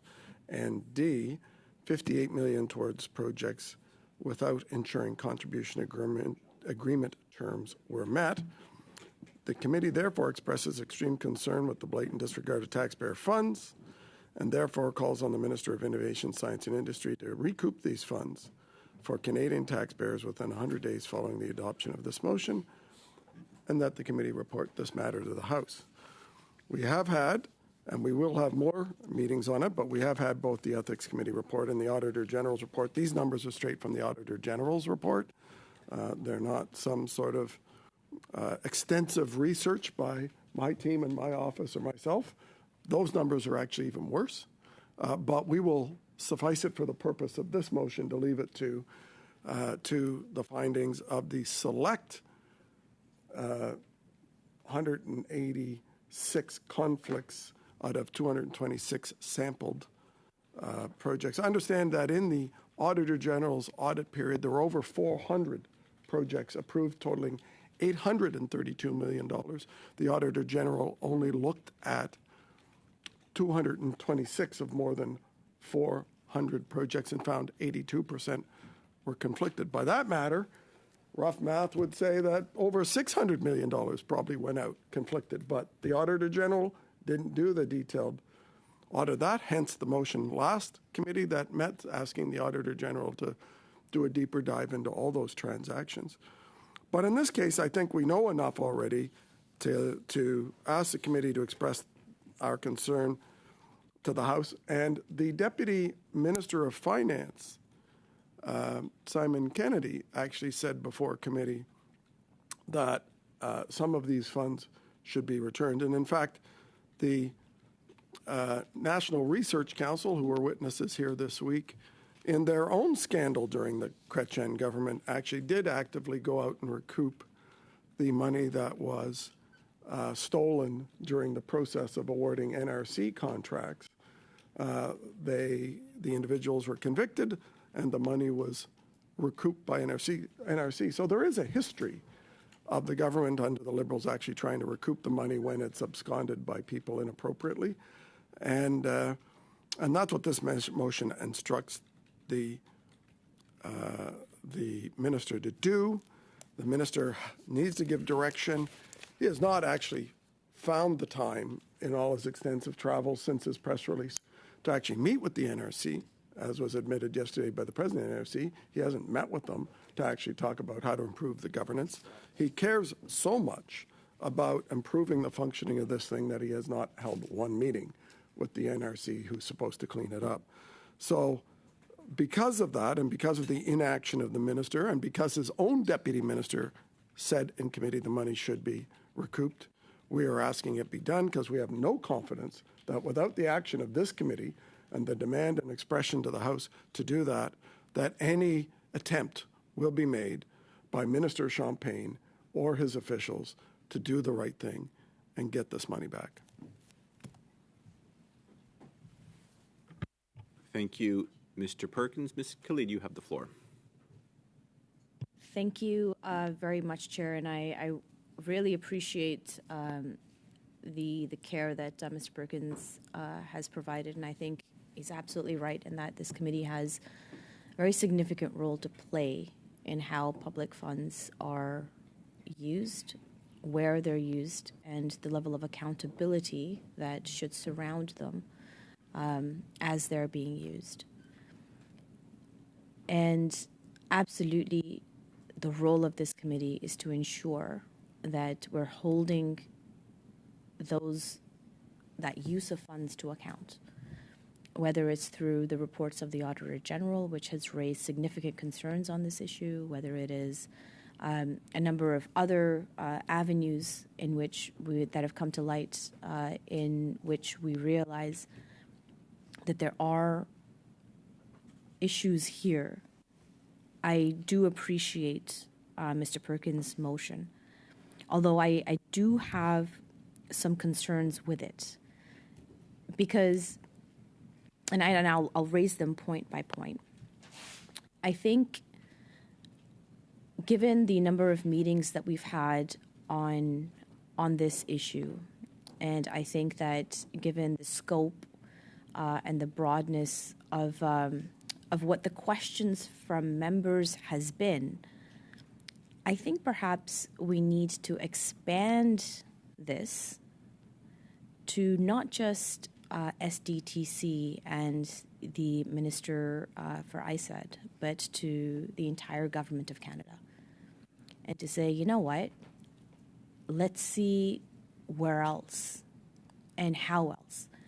And the reason why I propose this is because it's not based on the testimony from the witnesses that we've heard thus far on this, based on becoming a little bit more familiar with the intricacies as to how money is provided. I think there are multiple ministries or departments, I should say, that would be implicated in terms of that return of money. Well, first off, you have to find out kind of the route. The matter is a little bit more complex than the black and white as is presented here and is presented by a lot of the questioning by my colleagues. And I think that it would be more worthwhile for us to say that it should be the Government of Canada that should be responsible rather than just the Minister for Innovation. I don't recall specific testimony, but as I have sat through these meetings, I do think that there were indications made by witnesses that this is beyond the scope of what the specific minister has in his purview. And given the contribution agreement between ISED and SDTC, I'm sure that SDTC would also be implicated in recouping the funds, but we also know that it was an arm's length organization at the time. And while the minister is evidently accountable here, ultimately, even though he took significant steps to make sure that his responsibility as an overseer was maintained, and he took those necessary steps, and I think that he acted responsibly throughout this whole process. I do think that making this small tweak to broaden it to the Government of Canada, it would take into account the particularity of this situation and the nature of the complex process in what exactly it is that the minister what this motion would ultimately be asking for. And then also, secondly, I do have some challenges with the 100 days timeline. I know that we pass a lot of motions through a lot of committees asking government officials, whether it's production of documents or coming to appear before committee, but I think that we do need to take into account the complexity of how this is going to happen. And that 100 days is not, in my opinion, a timeline that would help us figure out how to retrace, how to navigate and deal with the challenges of what this motion is asking. I know that members in this committee have reminded us repeatedly that parliamentary committees are supreme and that they have the ability to do what it is that they're asking. But we also want to make sure that our asks are reasonable, and so I'm not sure where the 100 days is coming from. I don't know if Mr. Perkins has perhaps done his own evaluation to see that this is how long it would take for them to go through this complex process, or is this just an arbitrary number? I'm not really sure where the 100 days is coming from. We're trying to ensure that there is a smooth transition that is occurring with what we've talked about to the NRC, et cetera, and to ensure that the least amount of disruption to businesses who've already known great disruption over the year. And it's been reported in the media just how much these small businesses have been disrupted by the freezing and et cetera. So 2/3 of the companies went through business interruptions, as is reported, and many more have said that they're unable to find any alternative funding, which goes against the entirety of the I guess the objective of what the program is. Ms. Could I just interrupt? And the floor will be yours again. I believe it is your intention. Have you proposed an amendment? I'm just going through my reasoning, and then I'll propose the amendment. Okay, thank you. I didn't want the moment to slip and it not be heard. So absolutely back fine. to you. Thank you very much, Chair. So, as I was saying, following the freezing of funds, 2/3 of companies went through business interruptions, and many more revealed that they're unable to find alternative funding. Now, this has resulted in layoffs and people having to sell off portions of their business. And these are not the people that are implicated here that we are talking about. These are respectable small businesses that have stake, that are trying to expand, that are trying to scale, that are trying to do the right thing within the industry here in Canada.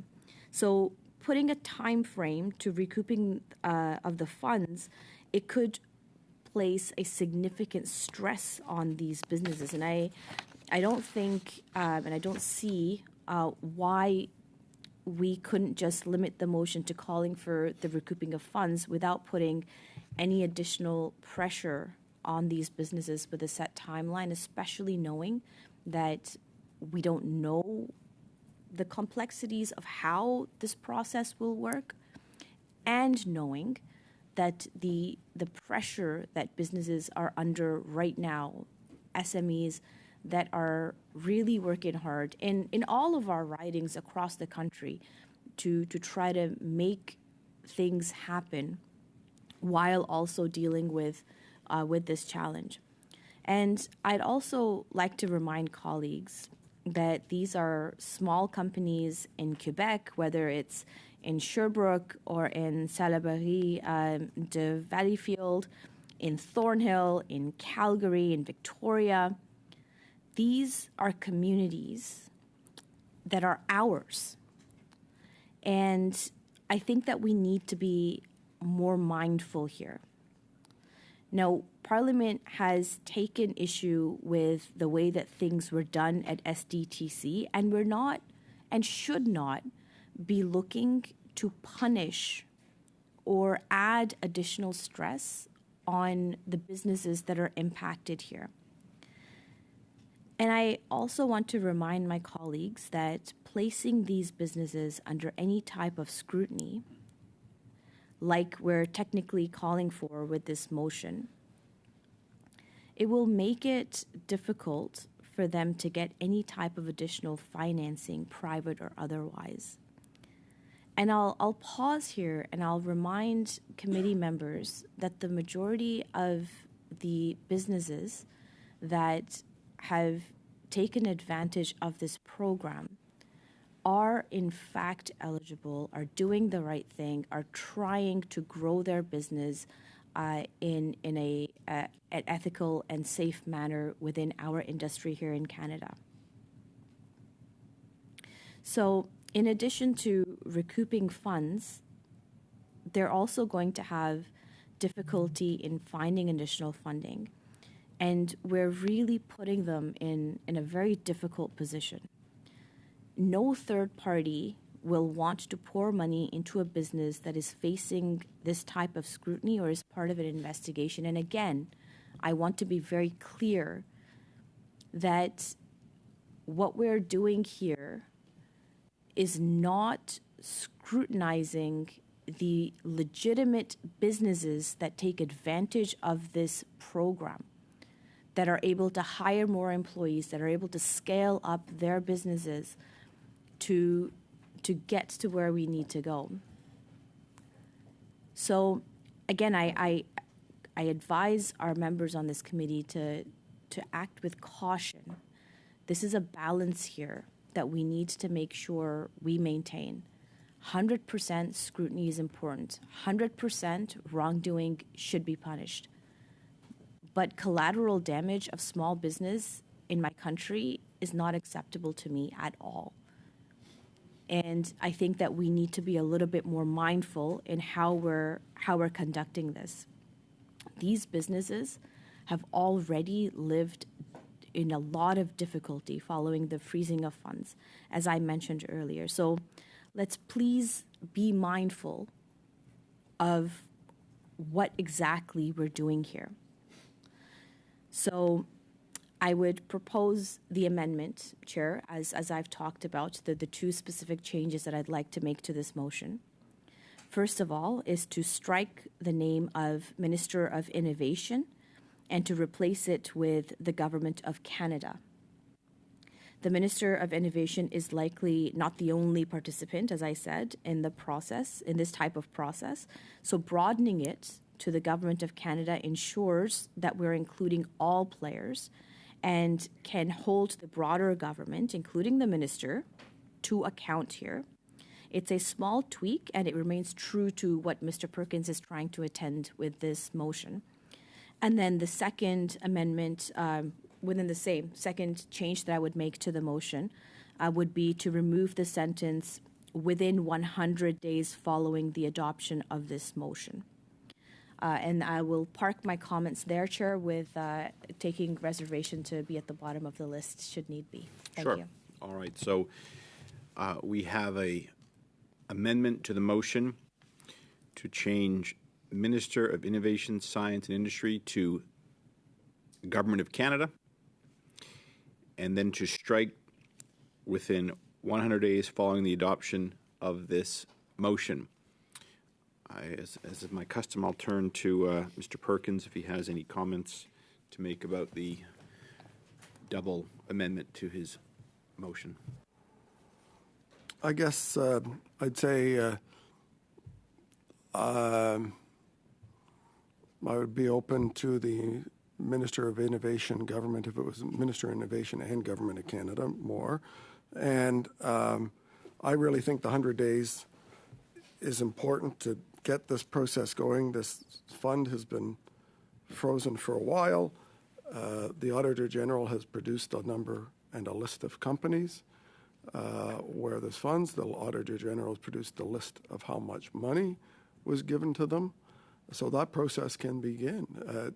If there are more that come up through the continued examination of this or the additional, hopefully, review by the Auditor General, then those can be added to the list at the time. But there's no reason not to start. And I appreciate the comments of MP Khalid in terms of the impacts on the companies and working through that. But I think having it open-ended means that it'll probably never get done. And there needs to be a bit of an urgency to it in my mind. Thank you. Thank you, Mr. Perkins. Yes, Ms. Khalid. Thanks, Chair. I wanted to just put on the record, like what the actual impact is. So I do want to cite a company that we're dealing with here. So this was quoted in the news, and I will quote it here.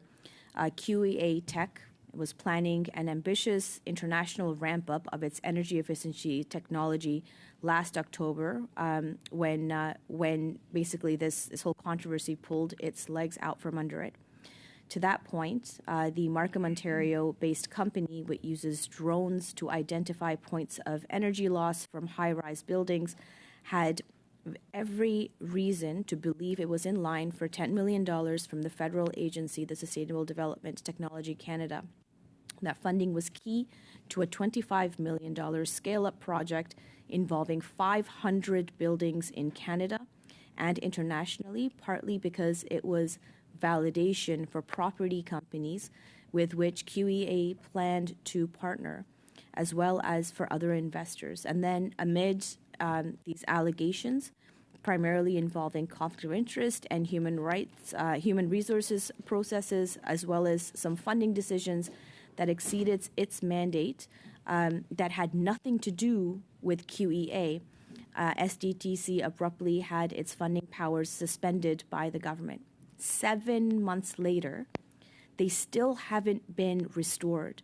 And QEA has had to put its plans on hold. Rather than expanding, as was their original mandate and their plan, it's imposing a hiring freeze and let go of 3 of its 22 employees. And it's lost face among the project partners, from whom it worked hard to get letters of intent on which SDTC funding was conditional.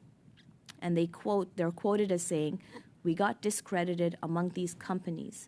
QEA's founder, Ms. Malati, and the CEO, they said in an interview that we had no answer to give to them.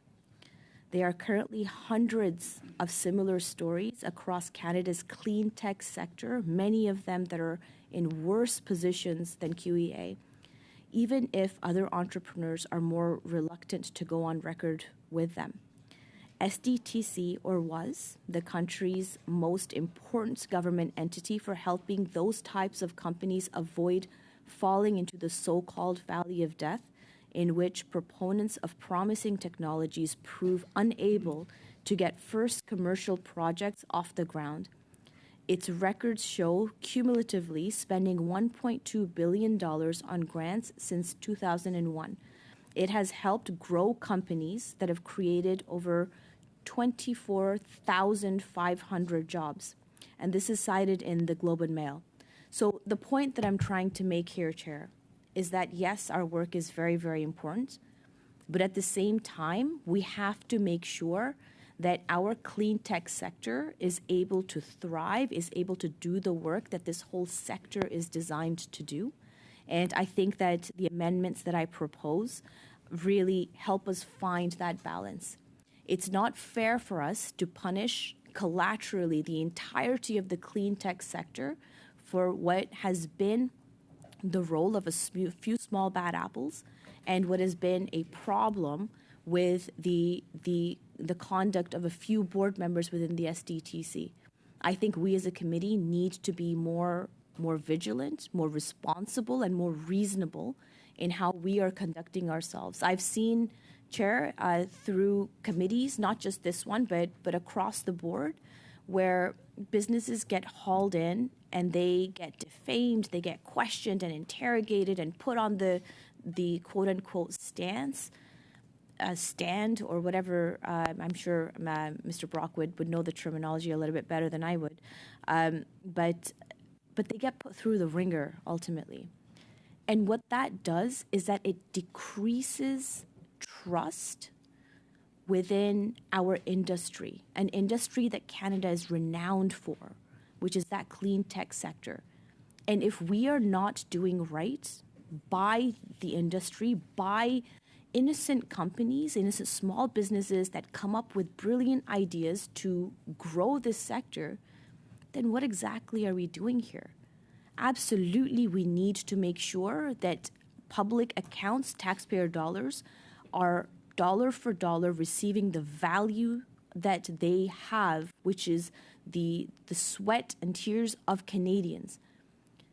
And that money is there for us to grow our industry. It is to grow the work that we do in our country, to grow our economy, and ultimately ensuring the well-being of all Canadians. And if we are now vilifying in many ways that clean tech sector, those small businesses, then I think that that we have a problem here in how we're conducting ourselves. So I would again implore members on this committee, let us make these two amendments. I think it will not only help us in ensuring that we get to the objective of what Mr. Perkins is asking for, which is the recouping of funds, in a reasonable and practical way by expanding the scope of rather than just to say, I said, but to say, let's look at everywhere else within the government departments where this may happen so that we can get to the conclusion that we're trying to get to. And then also making sure that we're striking a balance for that clean tech sector to ensure that they're able to conduct their business without being vilified through this whole process. So, Chair, what I'm asking for, I believe, is quite reasonable, and I'm really hoping that that colleagues all across the aisle will help support me on this. This is nothing to do with politics. This is nothing to do with clickbait.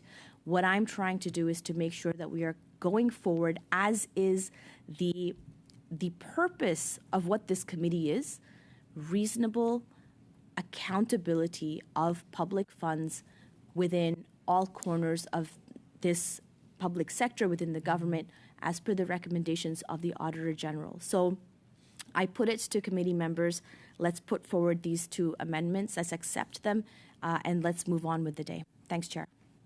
Thank you, Ms. Khalid. Mr. Perkins, you signaled you'd like the floor. It's yours. Thank you. Just a couple of responses come to mind with MP Khalid's intervention. First, just on a couple factual things. This committee's only had a couple of meetings on SDTC and the Green Slush Fund. Most of the meetings actually have been held in the Industry Committee, and most of the witnesses that have been held there. So just to be clear, because I know some of the stuff can get confusing about which committee has dealt with what. And while it was an interesting reported story about that particular company, I've been through the Auditor General's list. That company's not on the list. That company, you're confusing that company with those who have gotten money against the rules of the program. That company was not one of them. That company has been caught up in the minister's freezing of the funds and applied for new funds and hasn't been able to get it since it's frozen because of the Liberal corruption in this fund. And to say that somehow every government department is responsible for this, I'll remind Liberal members that when we pass estimates for departments are responsible for the money. And this money is given by Parliament to the Industry Department, not to any other department. And the Industry Department signed comprehensive but secret, as of this day, secret contribution agreements that restrict how the foundation spends that money. And the Auditor General has identified the breaches and which companies got money illegally outside the contribution agreement from Parliament to the Industry Department to the Sustainable Development Technology Canada. That's the line. Not to confuse people out there. Every government department isn't giving money. This $390 million that has been given either through conflict of interest or outside the parameters of ISED's deal with Parliament those are the targeted companies. I can give you the list. I have the list, if you want, of the companies. And it was interesting to hear about that company. That one's not on it. That wasn't one of the conflicted companies identified by the Auditor General. So for anybody that's listening, that attempt to confuse what this issue is about by the Liberals, to try and cast aspersions on every company out there, it's only the 82% of the transactions by Liberals on this board that we're talking about in that 5-year period. 82% of those companies awarded money by these Liberal appointees on that board are the ones that the Auditor General identified, and that we're talking about in this motion, not some other fanciful motion. This motion deals with the numbers outlined in the Auditor General's report, which is aimed at those companies that received the money in a way that is contrary to what Parliament authorized. And I would think Liberals would be concerned with that, but apparently not. I think Liberals would want the minister responsible, even though it may harm his leadership ambitions, the minister responsible for the industry department, who for 40 months saw this money through, who had an assistant deputy minister in every single meeting where 82% of the transactions were, he was there. It's beyond fathomable. It's beyond any believability that when he had a departmental official in every meeting, that for 40 months he knew nothing about what was going on. So I know you want to spread it to every minister, and I don't think it's fair that every other minister in the Liberal government be trashed by that statement that says they're also responsible for this ineptitude. I'm defending your cabinet colleagues for saying they didn't have the responsibility for the oversight of this. Minister Champagne had the responsibility. $1 billion given to him to be put into this fund, and he ignored it. He didn't ask a question. In fact, he stood on stages with Annette Basharian giving out these monies to these companies. I can show you the pictures. He's very proud of them. They're all over his Twitter feed. That he went and said, isn't this great? I'm giving away your money in the Green Slush Fund with the chair who had conflicts of interest in situations that were likely all either against parliamentary appropriation rules for the money or against the conflict of interest guidelines. But that's okay. That's okay for this minister. But he wants to blame everyone else, or at least this member of parliament wants to blame everyone else in her cabinet and not this minister. He needs to be held accountable for the fact that he didn't do it. And that's the least that we can do, is to ask him to finally stand up and agree with his deputy minister, his own deputy minister, that these funds should be paid back. He has not said it once, so we need to order him to do it. Thank you, Mr. Pershkins. Ms. Khalid, you have the floor. Thank you very much, Chair, and I thank the member for his outrage, however that may be. I want to clarify that when I was talking about with my First Amendment with respect to striking the Minister of Innovation and replacing it with the Government of Canada, it is not to go willy-nilly all over. It is specifically in the context of this motion with how do we get to what this motion is asking for. And what I'm trying to say is, based on my experience, based on what we've heard in testimony, it is not one department that is responsible here in terms of recuperating the funds. It is, practically speaking, better for this committee to expand it to say, let's make this process easier. Let's not get wound down on going after a single minister, as clearly members spend a lot of time on that minister's Twitter feed, which I'm sure they can find better things to do with their time, quite frankly, because the minister gets around so much everywhere. But what I'm trying to say here is that the reason I proposed this amendment is for us to be practical in how it is that we're able to do what it is that the motion is asking for. And secondly, when I listed a company, I'm talking about the general disdain for how Parliament is currently conducting itself with businesses. And we heard the PCO officials tell us today how worried they are about the implications and people's dissuasion from actually engaging with any public office because of the kind of bleep show that they have to go through as they're trying to do the right thing for the country, as they're trying to grow their business. So it's not about percentages. It's about public perception. It is about the trust that we can build within our industry, within the clean tech sector, for example. I'm not disagreeing with the member on the intention of his motion. I am trying to make two small tweaks that will help us get to the objective that he's trying to reach to in the first place.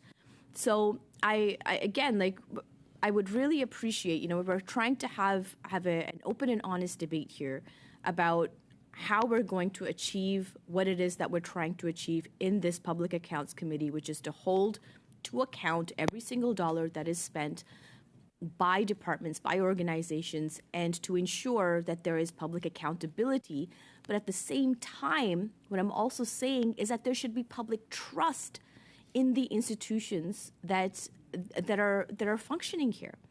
And by doing what the opposition has been doing thus far, we're diminishing that trust. The clean tech sector is a massive part of what is happening in the future of our industry. We have heard that from witnesses here in this committee how important it is, what the objectives of this is, and how, if improved and made sure that there is further accountability and oversight, which the minister has taken responsibility for, has taken action on before, the Auditor General has provided recommendations, which have also are now on the way of being implemented. What we can achieve, while I'm saying in these two amendments that I'm proposing, is let's find the balance, guys. Let's not throw out the baby with the bathwater.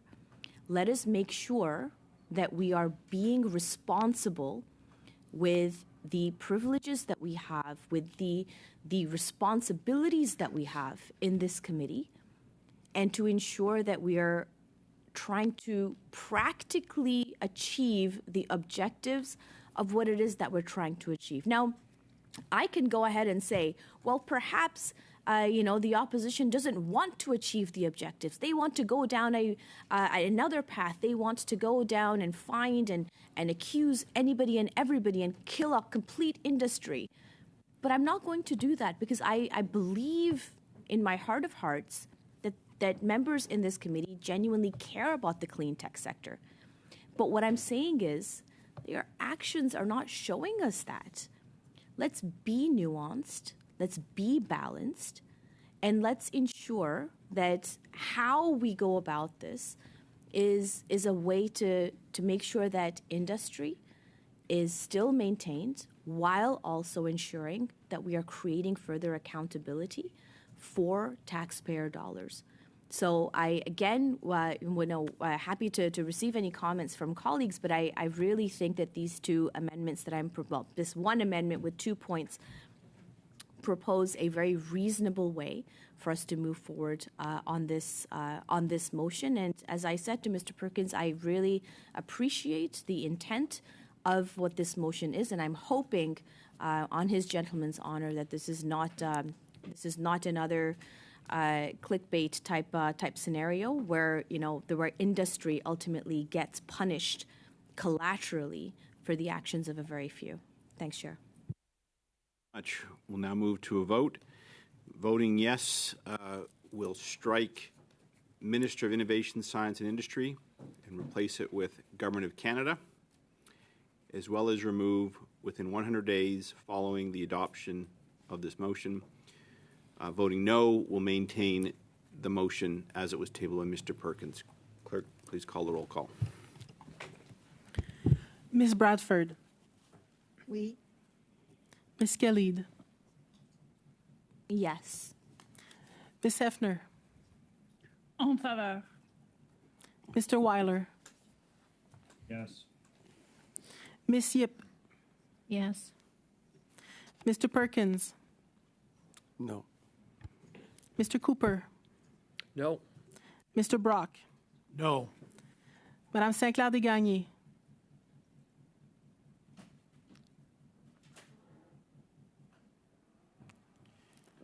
Encore une fois, vous êtes en sourdine. Once again, you're on mute. Mr. Desjarlais. No.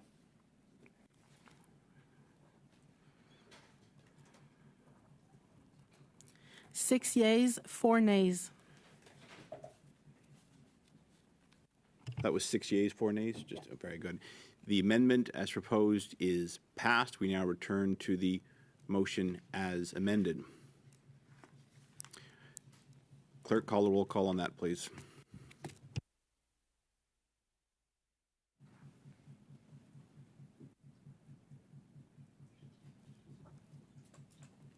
Ms. Bradford, the vote is open, and you've been asked to vote. Oh, I'm sorry, I didn't hear my name called. Yes. Ms. Khalid, Yes. Ms. Hefner, En faveur. Mr. Weiler, Yes. Ms. Yip, Oui. Mr. Perkins, Yes. Mr. Cooper, Yes. Mr. Brock, Madame Saint-Clair Desgagnés, Oui. Mr. Desjarlais, Yes. 10 yeas, 0 nays. That is passed. Very good. Mr. Brock, you had an issue you'd like to raise. Yes, Floor is yours. I'd like to move a motion, Chair, thank you. Motion to read that in relation to the press release issued by Minister Champagne on June the 4th, 2024, announcing the resumed funding to SDTC projects under reinforced contribution agreements signed with ISED. The committee orders the production of all such contribution agreements and that they be deposited with the clerk of the committee within 14 days following the adoption of this motion. The purpose Just behind... let me just pause, and you'll have Yeah. the floor again. Could you or a member of your team submit the motion to the clerk? And it is even better. Receive that motion? Sure. Let me hear a few words from Mr. Brock, and then it'll just give us a sense. And Well, would you rather? my words will be longer than a few, so perhaps we should We'll suspend take that chance. momentarily. All right. I'll Can I have the floor again?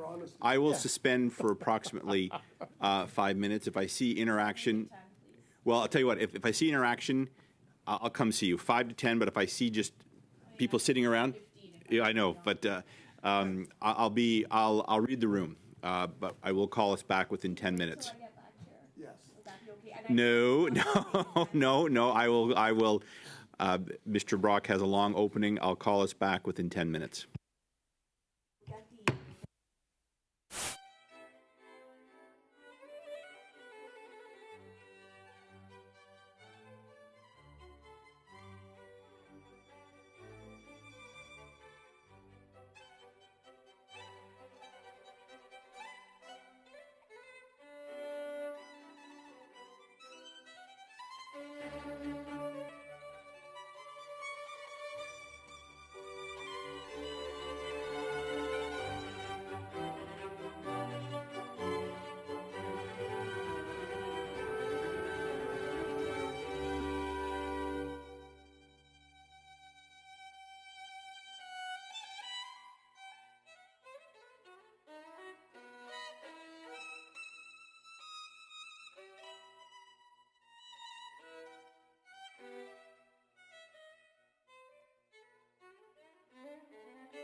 Mr. Brock, you have the floor, please. Thank you, Chair.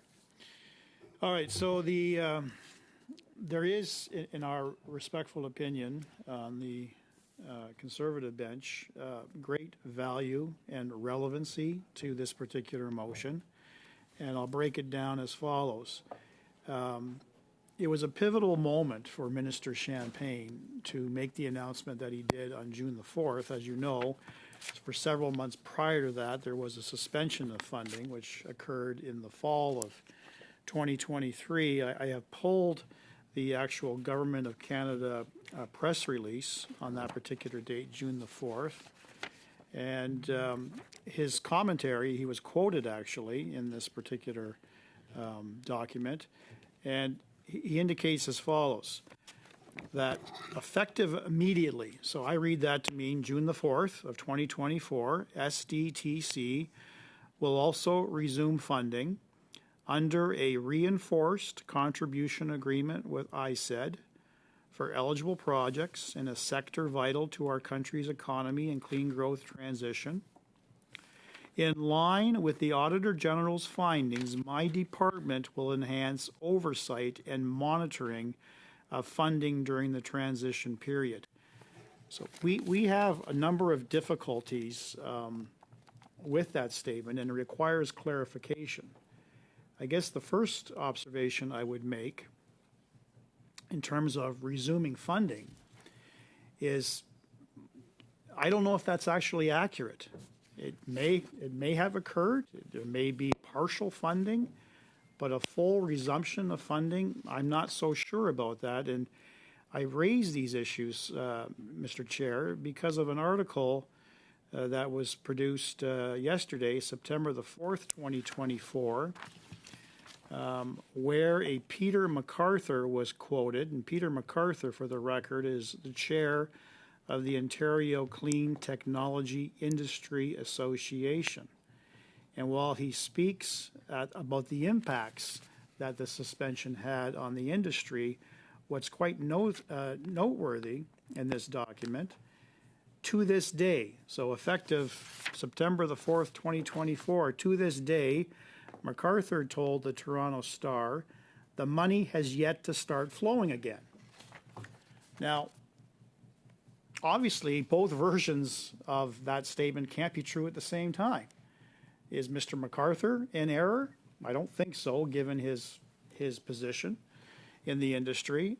Is the minister in error? Is the minister trying to give the impression that all is well and lessons have been learned and a new setup is in place to restore confidence with Canadians with this particular program? We don't know. This isn't the first time where the integrity and the character of Minister Champagne has been put into question at this committee and other committees. We know that the whistleblower at SDTC, who ultimately resigned, was not fired, ultimately resigned, did not receive a compensation payout, did not receive any other bonuses, simply resigned. He's got nothing to lose. And he made it abundantly clear at committee, and again, I apologize, sir, if I can't be precise as to what committee he testified at. It could have been at industry. I could be mistaken. But he testified quite clearly that Minister Champagne lied, that he lied to committee, that he's lied to parliamentarians, that he's lied to Canadians in terms of when he first found out about the irregularities at SDTC. Mr. Brock, I appreciate your tone and everything. If you could just avoid unparliamentary language. Well, I'm not quoting, it's not for myself. I'm quoting the whistleblower. All right. The whistleblower quite clearly indicated that he lied. All right. It's not my words. I'd ask you just to use some decorum here, please. Sure.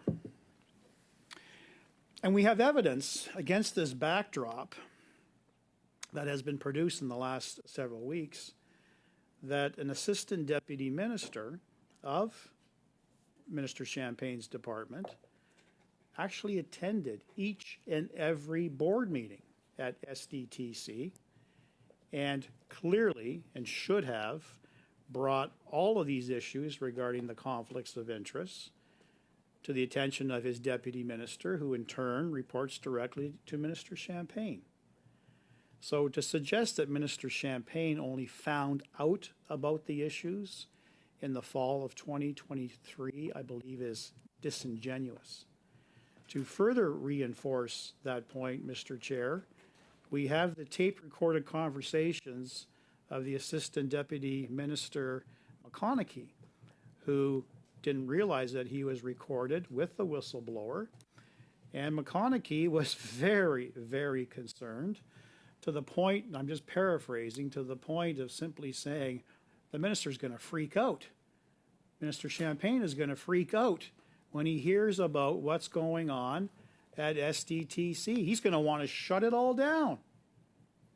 Now, are we to believe, are Canadians expected to believe that the strong commentary from the Assistant Deputy Minister was not shared with the DM, was not shared with Minister Champagne? I think that's a pretty big stretch. So again, my words, Chair, not the words of the whistleblower, the integrity and character of Minister Champagne is clearly at issue here. What we also found out on Tuesday, and these were questions that I put to the representatives of the NRC, is they're not supervising, they're not monitoring what's going on currently at SDTC. They got nothing to do with it. So to our point that we made on Tuesday, Mr. Chair, is essentially the same old operations at SDTC with a new chair and 2 new directors. Now, I had questions to put to NRC officials, but I chose not to ask them because clearly they would have said to me, I'm sorry, Mr. Brock, we don't know that answer. And the question would have been, what are the reinforced terms of the contribution agreement? We know it's not listed anywhere on the ISED website. It's not listed anywhere on the SDTC website. So what does that mean, reinforced contribution agreement? We as parliamentarians, Mr. Chair, should have access to those agreements so that we can review the terms, determine are they consistent with the old contribution agreements that were so readily not followed. So that's a concern that we have that's reflected in the motion. The other issue is my department will enhance oversight and monitoring of funding. Well, what does that mean? We simply don't know. To what extent is the new chair and the new directors providing the appropriate governmental oversight to the same old SDTC? We simply don't know. So I think it's incumbent upon this committee, sir, to obtain those documents, to verify that they do exist, to determine and contrast and compare how it improves the oversight mechanism, how it provides assurances to Canadians that we're not going to go down the same old road of liberal insiders greasing their pockets again on the taxpayer dime. So I would hope that every committee member would certainly find favor in having access to documents so that we can discharge our respective responsibilities. What we need here is transparency.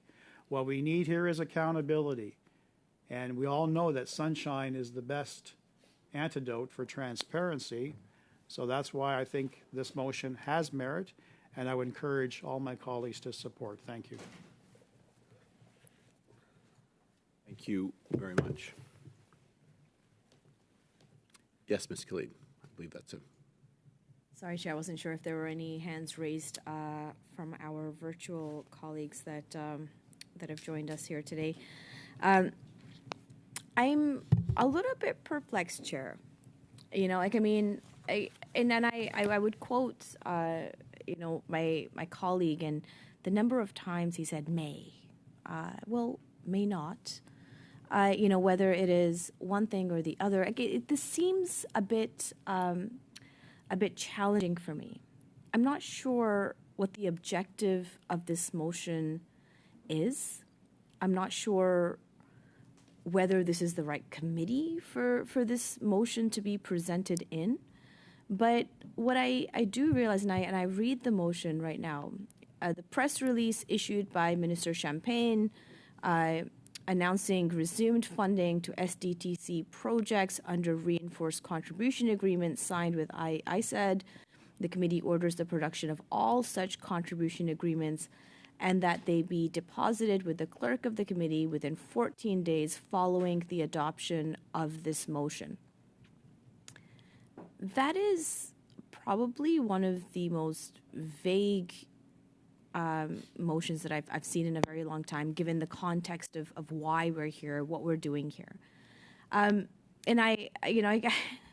I've seen so many of my colleagues over these years as a young liberal, as going through my law school and really actively participating in just keeping an eye over what happens in Canadian democracy. I remember past governments and conservative members, including their opposition leader, posing with massive checks with companies and saying, "Hey, look at what we did! Look at what we did!"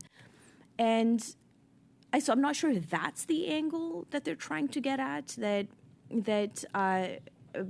members of parliament should not celebrate the success of industry or should recuse themselves of money that is being doled out in positive ways. And again, I don't want to take away from the importance of the SDTC study that is going on here, because I do not agree with any wrongdoing in the use of taxpayer dollars. But at the same time, isn't it the objective of the Minister for Industry to promote Canadian industry? And as I said earlier, I'll pause while the Conservatives are conferring over there, perhaps, Chair. No, well, I'll call them in order. Please don't pause. I'm happy to pause, no, Chair. we don't. No, pause will trigger a vote. So let's. Why don't you keep talking, and I will just ask them to move to the back of the hall if they're going to be disruptive. Thank Over you, to you, Chair. Ms. Quinn. It is quite distracting when I can hear what they're saying just across the table here. And as I was saying, what is the objective of this motion here? Are we talking about vilifying the clean tech industry specifically? And I realize and understand and appreciate, with their three-letter word campaigns or three-word campaigns that they love to go on, are we vilifying the clean tech industry here? Are we going down a rabbit hole of producing all of these documents and all these contracts without setting any barriers, any boundaries? And I know I spoke earlier about this as well, to a number of points that Mr. Perkins had raised with respect to the purpose, with respect to why we are doing what we're doing here, with respect to creating that balance of ensuring that our clean tech sector is protected, that they are able to thrive, that they're able to continue to engage not just here in Canada with their research and development, and to ensure that we are leaders at the world stage, but also engaging with international organizations as well. And as I had indicated earlier, what are the dangers of vilifying an entire industry? Now, I know and understand that the majority of the Conservative Party votes come from Alberta, and they have a specific narrative that they want to go down. Let me make my point, Mr. Perkins.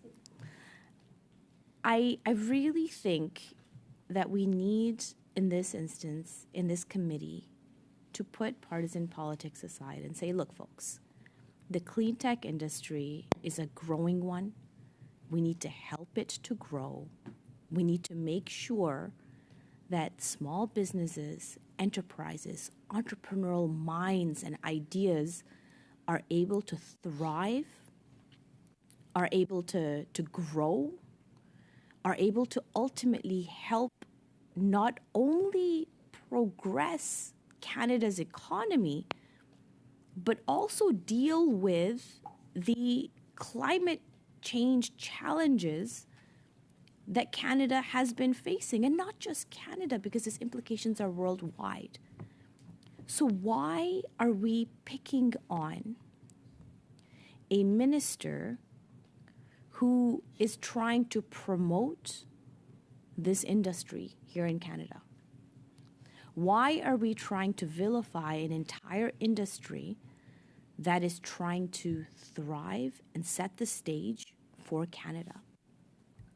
I think that's it's important for us to really reflect on the objectives of what this motion is really all about. And, you know, like, for example, I know that members opposite continue to call the SDTC a green slush fund. Well, the green in their term is important. Clean tech is relevant and important to Canada.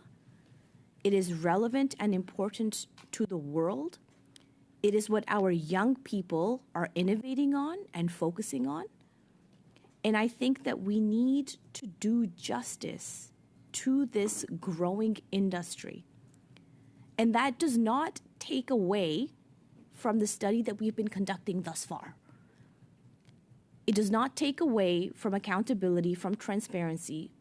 But as I outlined earlier, by putting in these types of motions that have no purpose whatsoever other than to vilify the clean tech industry, it sets a stage for what the future of the clean tech industry is going to look like in Canada. We have seen, as I have said again and again in this committee, that the small businesses that are innovating, that are ensuring that we are progressing, that there's research, that there's development, that there's collaboration, not just here in Canada, but across the world. When we vilify an entire industry here in Canada, then we're doing our Canada an injustice here. And I can outline so many ways where that does not help clean tech, where that does not help Canadians, that does not help the people that are...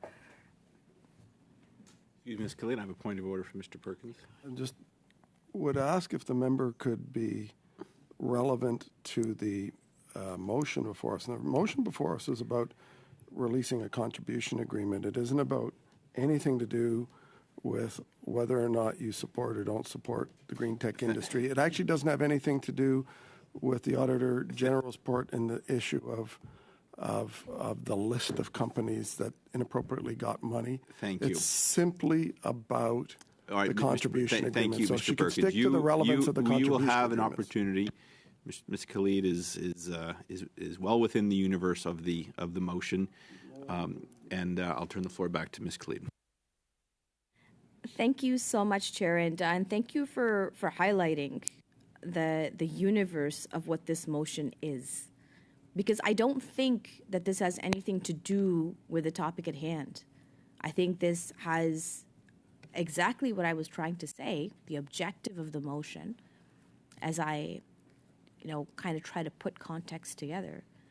It is to vilify the clean tech industry. And I don't think that's fair to Canada. I don't think it's fair to Canadians. When we go down the path of contribution agreements, etc., I'm so sorry, Mr. Perkins. I really can hear you across the chamber. It kind of throws me off of my thoughts. So if you can maybe speak a little bit quieter or in your mind, that would be really helpful. Thank you. And I will try to do the same out of respect for you, as I know that you care about the issues that we're talking about here. So, as I was saying, Chair, it's about going down a rabbit hole that is expanding and vilifying the clean tech industry here in Canada. I can cite so many instances where contribution agreements have been signed by previous governments. I think I remember Tony Clement as one of them, where so much happens, so much is done, and it's for the good, for the purpose of making sure that the clean tech industry, which is a thriving one, which is a growing one here in Canada, is able to strive. And again, I know that the Conservatives love to clip me and put out whatever it is. Again, I want to reiterate that this is not about holding government or government organizations or arms-length organizations to account. It is about going down a rabbit hole and to kill an entire sector. And I don't think that this motion fits into the spirit of what Canadian industry is about today. And I think I did go at length earlier to speak about small businesses that have suffered because of these vilifying of small business earlier. To say that what happens if, what may happen if, well, what if this, what if that? Well, what if clean tech is able to strive in Canada? What if clean tech becomes the industry that Canada relies on in the future within the G7, within dealing and fighting with climate change while also growing our economy? What if? Why are we trying to kill this industry here? And when I say we, I really mean the Conservative Party here, Chair. I think that this motion is a way to go down a rabbit hole of trying to really nuke what clean tech industry has to offer here in Canada. I think it is a way to create a negative rapport of small business, of research and development, of ensuring that Canada is pursuing and supporting what is going to be the future of all of our country from coast to coast to coast. So, when we do these production of documents, when we do find us this document, find us that document, absolutely parliamentarians have the privilege to request all of those, and as does this committee. But to what end? And why? Why is Parliament abusing and parliamentarians abusing their power? Why are we breaching our Constitution to force the RCMP to do what it is their prerogative to do? Why are we trying to dictate to the Auditor General what she should or should not study, which is her prerogative to do? Why are we trying to kill the clean tech sector? And that is exactly what I think that this motion is trying to represent here. Not to me, Chair. I'm not an expert in the clean tech sector by all means. But that is the message that we are sending to small businesses to say, look, guys, we don't want your business here. And if you try to come and do your business here, we are going to make sure that you come before us. We're going to haul you through the mud and make sure that you are not successful. What kind of message are we sending to that industry? What kind of message are we sending to those young people, especially those entrepreneurs that are trying to create an innovative field to not only try to enhance the economy here in Canada, but also trying to combat one of the biggest challenges of our time, and that is climate change. I think that we need to do better. I think that we need to take the partisan politics out of what the Conservatives are trying to do here and focus on the issue at hand. And this motion is not that at all. This motion is a blatant political play in trying to kill an entire industry. This motion is a blatant play in trying to expand and to really try to go down all of these rabbit holes to try to find something, anything that will vilify the clean tech sector. And I think that we cannot, as the Public Accounts Committee, we cannot and should not be responsible for its death. I think that the responsibility of this committee is to ensure that we are effectively using taxpayer dollars to the betterment of our country. And what this motion represents is the exact opposite of that. So I'll stop there for a second, Chair, and I would like to get back onto the bottom of the list. Thanks, Chair. There's so much. I believe Mr. Perkins is first. But if that's not the case, every one of your colleagues wants to speak to it. So well, you gave a look as if you had nothing to say, Mr. Perkins, and I know that is probably an impossibility. So the floor is yours. I'll be quick and give my colleagues a chance to add in, but I'll just point out that while heartfelt, the last statement really had nothing to do with the issue before us, and the issue before us has nothing to do with this bizarre claim. I can hear you. The issue before us is the issue. Just hang on. That's okay. That's okay, Larry.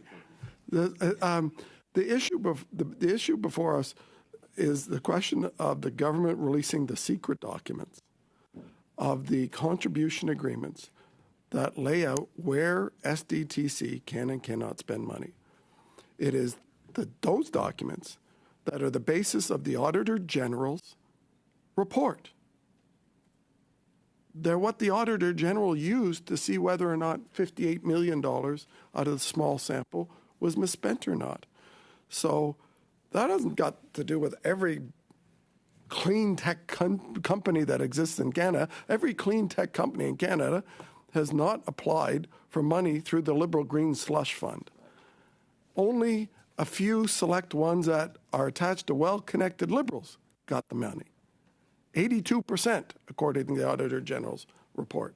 So the issue that's before us isn't the broad public policy discussion on how best to grow our clean technology company. It's about why does the government want to hide the contribution agreements? Why do Liberals want to hide the contribution agreements that lay out the restrictions on the Green Slush Fund, on what it can and cannot spend, the $1 billion that this minister gave it, and the $22 billion that this organization has spent of taxpayer money since its inception in 2001.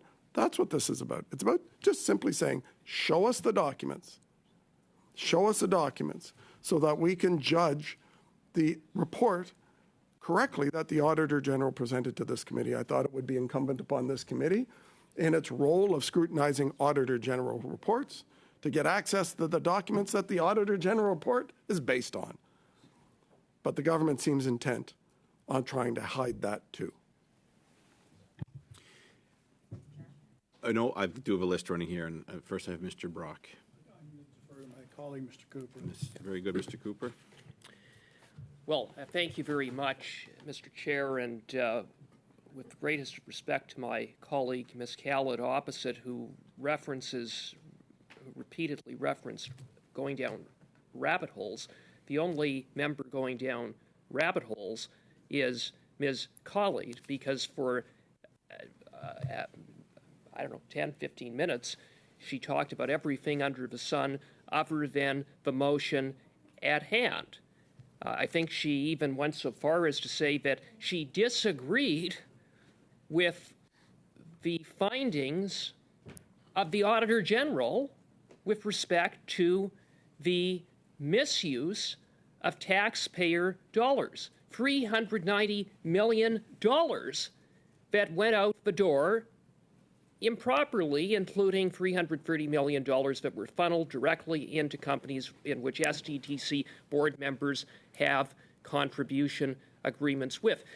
Ms. Khalid complains that the green tech sector is being impacted as a result of the freezing of funds. Well, those funds were frozen because of Liberal corruption. So she should respectfully look at the record of her government, because it is her government and her government's corruption that is directly led to the freezing of funds once the minister got caught turning a blind eye to all of the corruption that was taking place at SDTC. And the arrogance and the utter disrespect for Canadian taxpayers to say, in the face of 186 conflicts of interest, in the face of $400 million that went improperly out the door, but somehow it's too much to ask for some basic transparency on the part of the minister, who said that he was going to see during this transition that there would be enhanced oversight and monitoring. What is that enhanced oversight and monitoring? The minister hasn't said. We don't know. We need to find out. Is there, in fact, enhanced oversight and monitoring, or are those just words from the minister that haven't been followed through in the way of action? Is it too much to ask when the minister says that his department is resuming funding, that funding would be resumed through so-called reinforced contribution agreements, to see exactly what those contribution agreements look like? You know, the minister issues this release on June 4th saying, I'm taking action. We're going to have more oversight, more monitoring, reinforced contribution agreements, which would involve taxpayer money going out the door. Well, after this $400 million colossal web of Liberal corruption, as we get to the bottom of what the heck is going on, I don't think it's too much to ask to see what those agreements look like, to see what follow-through has actually been done as the government proceeds to transfer over this green slush fund to the National Research Council. We know the minister hasn't even bothered to pick up the phone or sit down with the president of the National Research Council. That's how much interest this minister, who time and again has been AWOL on the job, I guess as he works to succeed the captain of the Titanic, the Prime Minister, to become the Liberal leader, but that's a whole other issue. And so in face of all that, Ms. Khaled says this motion is about killing the green tech sector. It has nothing to do with that. It has to do with providing accountability and transparency that has been completely lacking, notwithstanding the minister saying, I'm taking action on June 4th. Well, what action has the minister taken? We need to find out. And I'm taking action on behalf of the committee. This meeting is adjourned for resources reasons. Thank you.